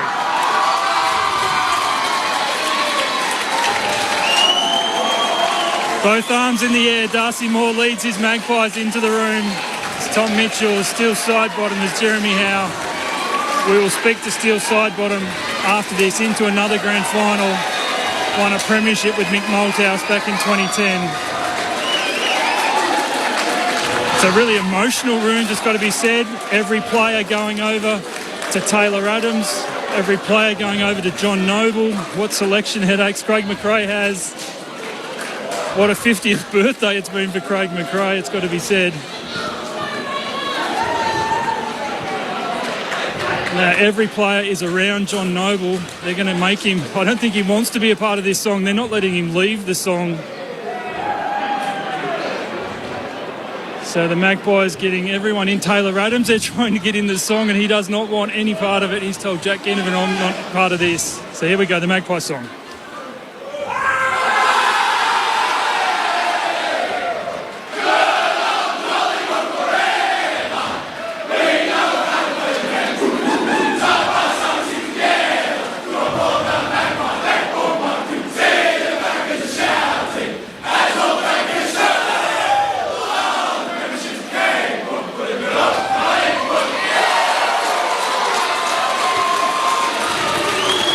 The Pies are through to the big dance, and what a happy rooms these are. I'll have Steele Sidebottom for you very shortly, guys. Oh, I cannot wait to chat to Steele. Thanks for that, Hodgie. We'll be back there in a moment. He played in his 8th preliminary final tonight, and his record now 4-4 for Steele Sidebottom. So he is through to his 5th grand final, would you believe? If you count 2010 as 2, for 1 win, 1 draw, and a couple of losses in his grand final history. What a win. Collingwood by a point. Mick Malthouse is here without trying to skip too far in front, because we will have a little bit of time to talk about the grand final this week. Either it's going to be Brisbane and Collingwood. Run it back 20 years on. Of course, after they met in the 02 and 03 deciders, or... Were the Blue. Am I going to say it? Yeah. What year? Could be the biggest game in footy that we can create. It will be Carlton and Collingwood, 2 teams from the northern suburbs of Melbourne, or the inner north, and yet their fan base spreads not just right across the country, but across the world. In Robbie Williams' case during the week, we haven't had a Carlton-Collingwood decider since 1981. The last time they met in a grand final. They haven't played in any final since 1988. I reckon we'll see a Collingwood team too with more freedom next week. They'll almost play better next week because they played with a tenseness and they were so good, and their physicality was there, and they took the moments when they mattered most. But there was a tightness to the way they played tonight, except for probably a burst in the third quarter. I reckon you'll see next week a team with even more freedom to their game. Craig McRae will certainly be pushing that. You went down to the Collingwood rooms last year, Mick, and Craig McRae called you into the club. You're actually on the wall of the coaches' room, so have all the premiership coaches up there, and your image in life-size form is stuck on the wall at the Collingwood rooms.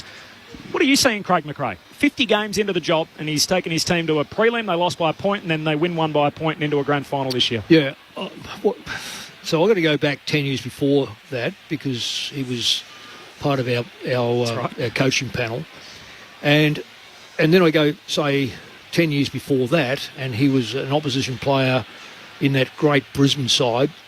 And the thing is, I've always believed in football, or in sport in general, you've got to know how to win. Not you can learn how to win, but you've got to know how to win.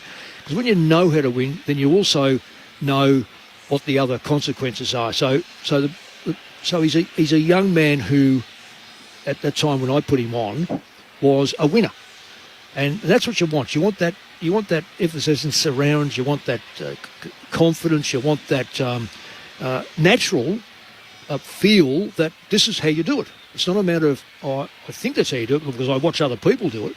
So when he comes up to coaching, one, he's confident in his own ability. He's been at a few clubs and they're all successful as a player and as an assistant coach. So there's the ingredients for a start off. Then the next stage is your personality. And what will end up happening, and it's a very, very short time for him, is the players start to emulate that personality. I'm sure that, I know, Lingy, you keep talking about Bomber, so you would have had a little bit about the way the Bomber did it. I'd like to think that, when you play under, say, Jeans or Hafey, you know a little bit about that sort of system. So nothing is a surprise, because I don't reckon Collingwood were anywhere near the worst or second worst side wherever they finished a couple of years ago.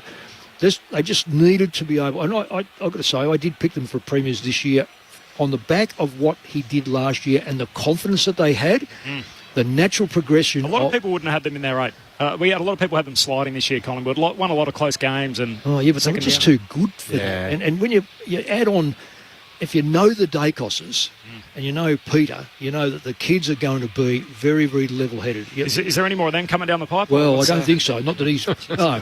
So, but when you look at, say, Darcy Moore as captain, he's got a presence about him. I still reckon he gets done on the lead, but he's a great leader, and players gather around him. Up the other end, De Goey's a changed player. Now, I certainly at the beginning of this year, I wouldn't have thought that he was going to be as good as what he is. So Craig McRae's got the players. All he needed to do was have the ingredients of bringing the best out of them. And that goes about any coach that has success is getting the best out of players, and he does it. I feel like it's the first time probably since 2011 where the coaches have been a huge part of the storyline this year, all 4 of them. So you've got a rookie head coach in Adam Kingsley here tonight. Fantastic. We've got a second-year coach in Craig McRae. Second-year coach in Michael Voss, who's had the turnaround in season, where people are calling for him to be sacked to all of a sudden resurrect things. And Chris Fagan, who's in his 7th year. He himself says this is our best opportunity. They've had the Hawthorn racism story in the background that he's had to try and deal with and compartmentalise as the years progress. So it feels like all 4 of the coaches, and whichever matchup we get in the grand final, it is going to be a big subplot in grand final week, probably for the biggest time. The biggest subplot since 2011 when Chris Scott was in his first year, and Mick, obviously your last year at Collingwood. And don't forget with Chris Fagan, he had to turn around a club that was in a world of trouble. There were players, there was the go-home 5, and no one wanted to be there. It was in a really bad place. He's turned around, got them top four, and now with their best shot at it. So, it'll be fascinating to watch tomorrow evening who takes on Collingwood in the grand final. You're right about Craig McRae, though, the way that he coaches that group and the way that he teaches them and the way that he instills them with belief, but also with a really clear understanding of what it takes to win. And you said about that imparting of Bomber to me. Absolutely, you take on the personality of your coach. Not all of it, not always. And you don't want to be exactly aligned with the same type of personality, but certain aspects of it you definitely take on from your coach. If you're successful. Yeah, if you're successful. Like you go through history. I listen to Dermy Brereton, and every now and then he breaks into what Alan Jean spoke like, and I know what Alan Jean spoke like because I was successful. And it's the same when you talk about a few Richmond players way back in the 60s and 70s, those sort of players. They love the way that Tommy did it, so they thought about that. So it's a combination of being what you are, but you've got to be successful, because then it falls away otherwise. I've got to say that Adam Kingsley has done an outstanding job, but I think that'll be a headline. But Craig McRae, they've won with 8 goals. They won with 9 goals last week, and we say that they play with flair. That's Steel Sidebottom's ready to play in his 5th grand final next week. He's down in the rooms with Tim Hodges. Hodgie. He's very happy, Steel Sidebottom. He just spent some time with his wife. She was in tears. You don't know how to win a prelim easily, do you? Nah. I mean, we wouldn't have it any other way, would we? I'm a bit lost for words at the moment, to be honest. You were just talking about my wife. She told me she just weird herself a bit when the final siren went, so I felt the same too, to be honest. She'll be thrilled you just shared that with the national audience. The last 5 minutes, it felt like an eternity. I can say that as a Magpie supporter. Yeah, it did, and we did well to lock the game up, really. There was a lot of stoppages late. I don't know, our will to win, whatever position we're in, it's why you do all those hours of training and practice, is for when push comes to shove and you're in those moments, you're able to execute, and more often than not we've been able to do that. I'll let the boys talk about footy with you, but can I just ask, look, another grand final for you, another chance to win a second premiership? Yeah, I think everyone that plays footy thinks about it a lot, and I've been there before and had a positive day, and then I've also had a pretty shit couple of days as well. So, it's important to really just enjoy the week as well, because we're very special to be a part of it. I'll just enjoy the week and worry about the game when it comes around. You still look a little bit shell-shocked. Oh, I am. I literally just don't know what to think. This is why we play footy, to get into grand finals. We've clearly still got one more to go, but you can't win it unless you're in it. I'll send you upstairs. Your premiership coach, Mick Malthouse, is there and he's thrilled for you. Steelo, congratulations, mate. And what a fantastic start to the match. Your performance, and let me say, as a winger, marking the ball on the line with Toby Green's kick, outstanding, mate. Fantastic. A little bit like Melbourne back in the day, Mick. I'm sure you remember where I went for that little spoil and actually missed it on Pedar, but it was actually ended up being a win for us. But to be honest, I, for a brief second, did think about spoiling it, and then, realised that the ball wasn't quite over, so I took the mark. Yeah, well, it would have been another 15 minutes of agony up here. Yeah. So tell us, Tim downstairs said that Craig McRae had the angry look on his face, and probably the most angriest he's seen him in 2 years of football at half-time. What went on at half-time, particularly after that second quarter where the Giants were able to kick 4 goals, 1 to you guys, 4 points? Yeah. I didn't see that angry side of fly, so... but to be honest, I think the Giants' second quarter the last few weeks has been where they've... I think last week against Port really sort of put the game behind them, behind Port, and the week before as well. So we expected them to come out in that second quarter. Clearly for us not to score was not ideal, but I think it was, 2 goals maybe at half-time. We knew that we were close enough. And they got the first goal the third quarter as well, which potentially might have put us on the back foot, but the way we finished off that third quarter, really set us up for the last. Yeah, so was there any changes made during the half-time break, though? Like line changes?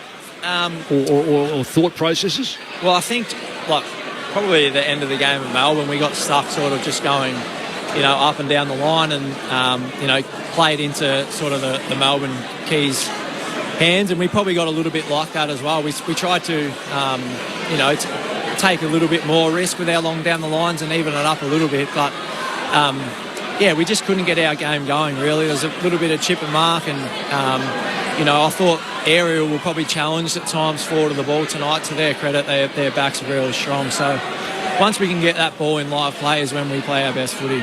Yeah, look, there's going to be a lot said about Judy De Goey, no doubt. 34 positions, how well he played. Isaac Quaynard, his first touch was just magical today. When he needed to take control of that football across that back line when under pressure. Just tell us a bit about him. Yeah, Q, he's almost the perfect build. He's fast, he's strong, his hands are elite, as you would have seen. I think that the stats quite ridiculous about him, winning and getting beat in one-on-ones, but you just know what you're going to get from Q, and that's all you want from all your backmen. Whenever you see him in a one-on-one or whatever it is, you're either going to halve it or win it. So they're the guys that you really love to play alongside. Yeah. Hey, Lids, do you reckon Nick's going to give us a chance to ask a question here? I was just going to say, we get in there on this long lunch, or what's the go? Well, we're off at 11 o'clock. It's okay. We've got plenty of time. Excited, it's Lids here, mate. I just want to know, in those final few moments or the last minute, is that your leaders taking over there, or is that a train thing that you just back in your system? How much I know how noisy it was. How much do you just rely on what you've done in the past over and over again? Yeah, and I think that's exactly what you have to draw upon. And I mentioned at the start, we train all these different scenarios so that, as I said, when, the pressure's on and you can't hear yourself think out there, that you're able to execute. And, I think we're very lucky to have, the number 10 out there who's like an extra coach. He sees the game better than everyone, and he just moves the pieces, really. And I think he was sort of that, sweeper there the last few stoppages and just putting guys where they needed to be. And to the boys' credit, we were able to get stoppage after stoppage and end up with a win. You've got a few boys that are probably knocking on the door ready to go. Dan McStay looked like he might have hurt his knee a little bit. Obviously, your thoughts go out to him. But Tay Adams, he'd be touch and go, I assume, to come back in. Yeah, I mean, Tay will be doing everything he can to get back in. No doubt. That's just how Tay is. He's an animal. He loves training hard, and he'll leave no stone unturned to give himself every chance to get up. And with Macca, clearly don't know what the verdict is, but he was obviously subbed out late, so we'll just let it play out there. Steele, well done on the win, fantastic, and also your performance as well. Can you talk us through when the Giants had a bit of ascendancy and were playing some really good footy, and the game wasn't quite working for you guys? I think there was 2 goals early on in the game, and then a big period of time before you got your third goal. Yeah. Was there a tightening up at all, or could you sense anything out there, or was it just a matter of working through a few things? I think, in those situations, we almost need to go the other way and start sort of, almost not inventing things, but taking it on more. I think when we get stuck in that sort of slow up and down the line, they probably took a lot of mocks there in that second quarter and were able to have plenty of inside 50s. So, I think it showed probably the last few weeks that, when the pressure gets on a little bit, we need to, keep our heads and not go too safe, really take the game on. As I mentioned, we need the game live for our style to stand up, I think. You've got the extra, well, let's call it 3/4 of a day break on the winner out of tomorrow evening's game. I assume straight into taking advantage of that. Are you recovery tonight over the road? What sort of happens from here? Yeah, so, back to the footy club after this. Probably sit in the hot spa for me, Ling. I'm not a big fan of the cold one. Good work. And, get back in the morning. Nothing's changed there. Yeah, exactly right, Mick. We went to warm the ice up going up Mount Humphreys. Will you watch the game together, Steele? I'm not sure together, but I'll definitely watch it. I'm a footy nut, so whatever footy is on, I'm always watching. I reckon after 308 games, you can sit in the spa if you want to. Steele, congratulations. A 5th grand final next weekend for you in what will be game number 308 in your career. Enjoy every bit of it this week. Congratulations on what was a hell of a night tonight at the G, and one we won't soon forget. Will do. Thank you very much. Yes, Steele. Thank you, Mick. Steele side bottom in the Collingwood room. So how about that? The next time he gets to lace them up, it'll be on grand final day next Saturday. So Collingwood through to a 45th grand final, which is more than any other club, and obviously second year under Craig McRae for this iteration of Collingwood. And a chance to join Essendon and Carlton with 16 premierships at the very top of the tree. Question for you. The reaction from his teammates at 3/4 time suggests to me, and there's always the hard luck story. We saw it last year with Holmes, for example, but suggests to me that McStay's in real strife. If he doesn't play, what do Collingwood do? Frampton. Who do they bring in? Frampton? Or would you, as you suggested, with Ginnivan coming in, it changes how they look? You would just bring Frampton in the same sort of size? You've got to have the same system. Yep.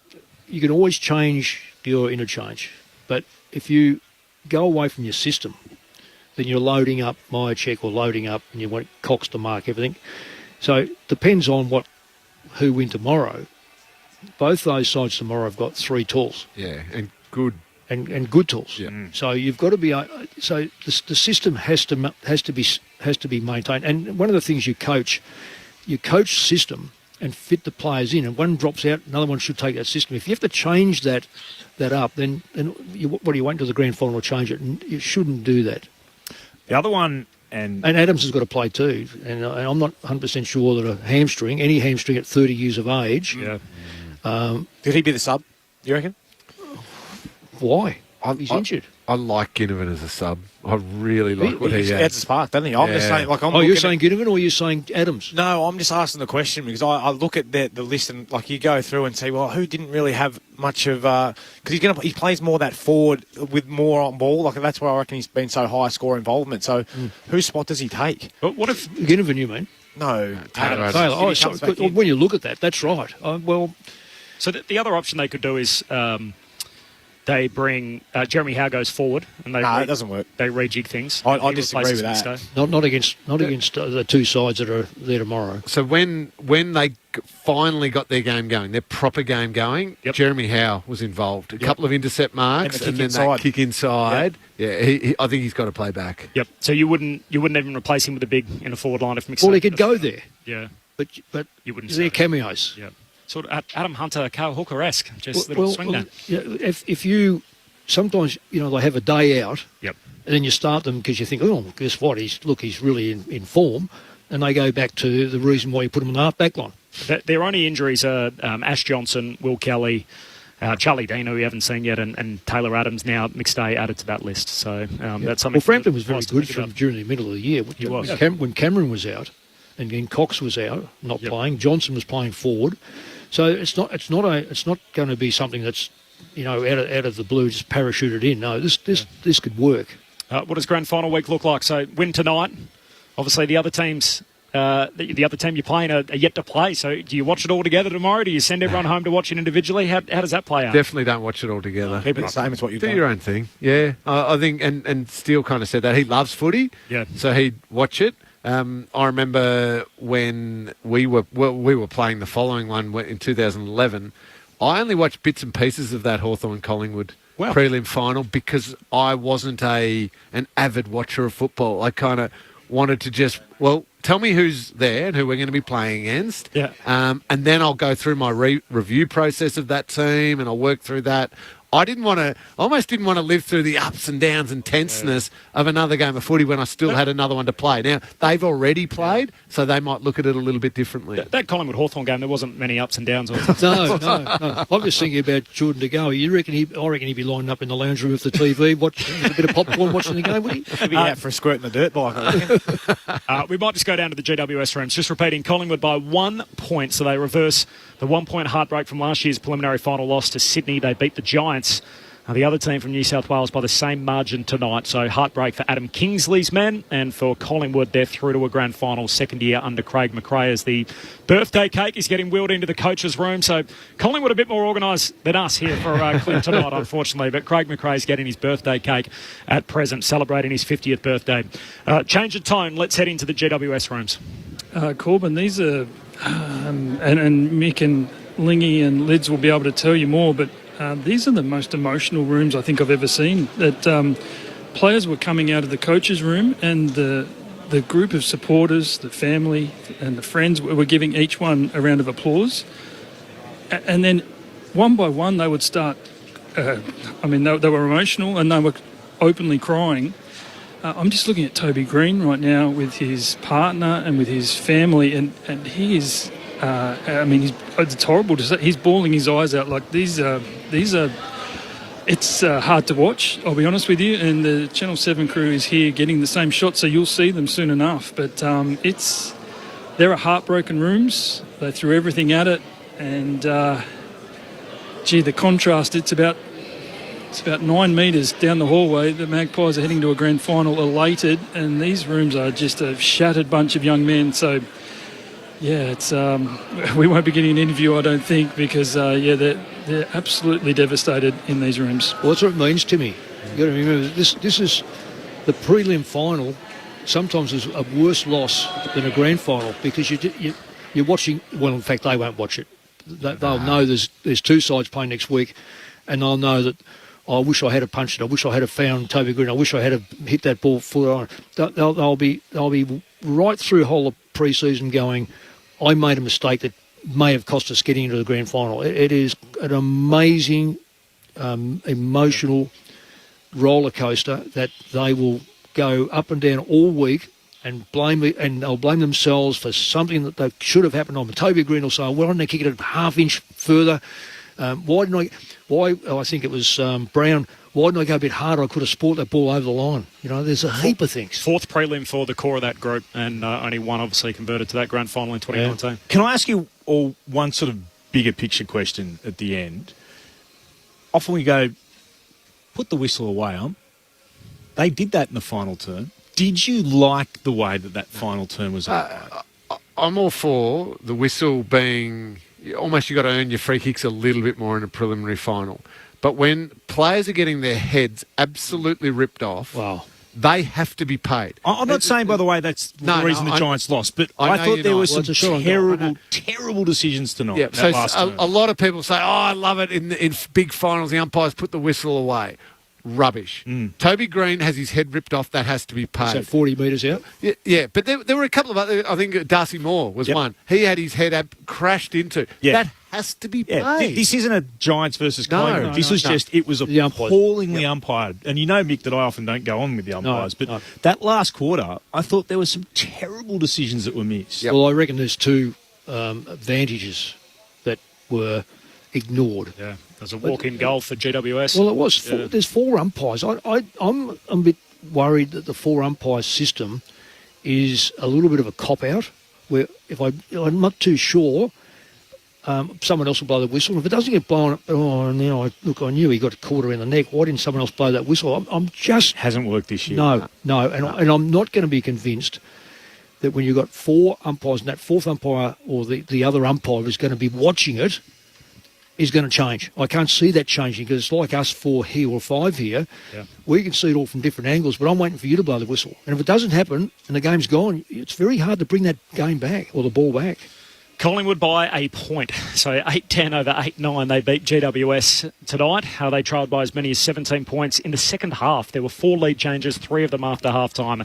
And in the end, Collingwood prevailed. 2 goals for Dan McStay. He was subbed out in the final quarter with what is a suspected right knee injury. Then singles for Elliott, Hill, Crisp, McCreary and Myercheck. Meanwhile, the goal kickers for GWS, 2 for Toby Green, 1 for Tom Green, Cumming, Hogan, Riccardi, Lloyd and Brown. So 8 goals each. 8-10 plays 8-9. Collingwood win by 1. Yeah, we're just looking at the TV and you can see the emotion on the boys, and I know exactly that feeling. It's when you come out, the coach has spoken, but then you see your family, and that was when I lost it as well. When I only played in 1 prelim, but it was like, oh my God, thanks for all your support, but I'm so sorry that we couldn't get it done. And you can see it on the boys. You know exactly how they're feeling right now. And you can understand it because it is so long to get back, so far away to get back to that exact same situation. And they've had a magnificent year, but they're not there next week. Who does Collingwood play in next week's grand final very quickly? Mick Malthouse? Probably Brisbane. Yeah, you can't go past Brisbane at the Gabba, but... Payne's not playing. No, I know. And Harry Mackay is. Lids? So much of me wants to have the Blues. The Blues. Gumby, rubber arms. We'll find out tomorrow. Clint and I are lucky enough to be going along. Thanks to everyone tonight. It's been a joy to work with all 3 of you, and particularly your insights on such a big stage like this. So thanks to Brett Delidio, Cameron Ling and Mick Malthouse. They will be our call team next Saturday here at the MCG for the biggest game of all. Thanks to Stu Baker. Thanks to Tim Verrill for holding it down at the back. Lauren Borden, Ben Cameron. Who else we have? Tim Hodges, of course, an excellent job on the boundary, and Andrea Williamson back in the studio. Collingwood are there, a 1-point victory. Join us tomorrow on Grandstand AFL to see who they'll meet in next week's GF. Good night. Cameron wins it down. Ball spills to Elliott, kicks laterally. Out in front of Josh Dacos. 95,000 screaming for him to pick it up. He does. He weaves his way around Kelly. Kicks Collingwood to half forward. Hospitality takes the bar. Collingwood by a point and possession. Seconds ticking down. The Pies are going to win another hard stopper. They're into the grand final. Collingwood advance. In 50 games under Craig McRae, they've gone from second last to the last 2. And you can count in Collingwood on the left-hand side of the grand final billing. The Magpies are into the biggest game we have.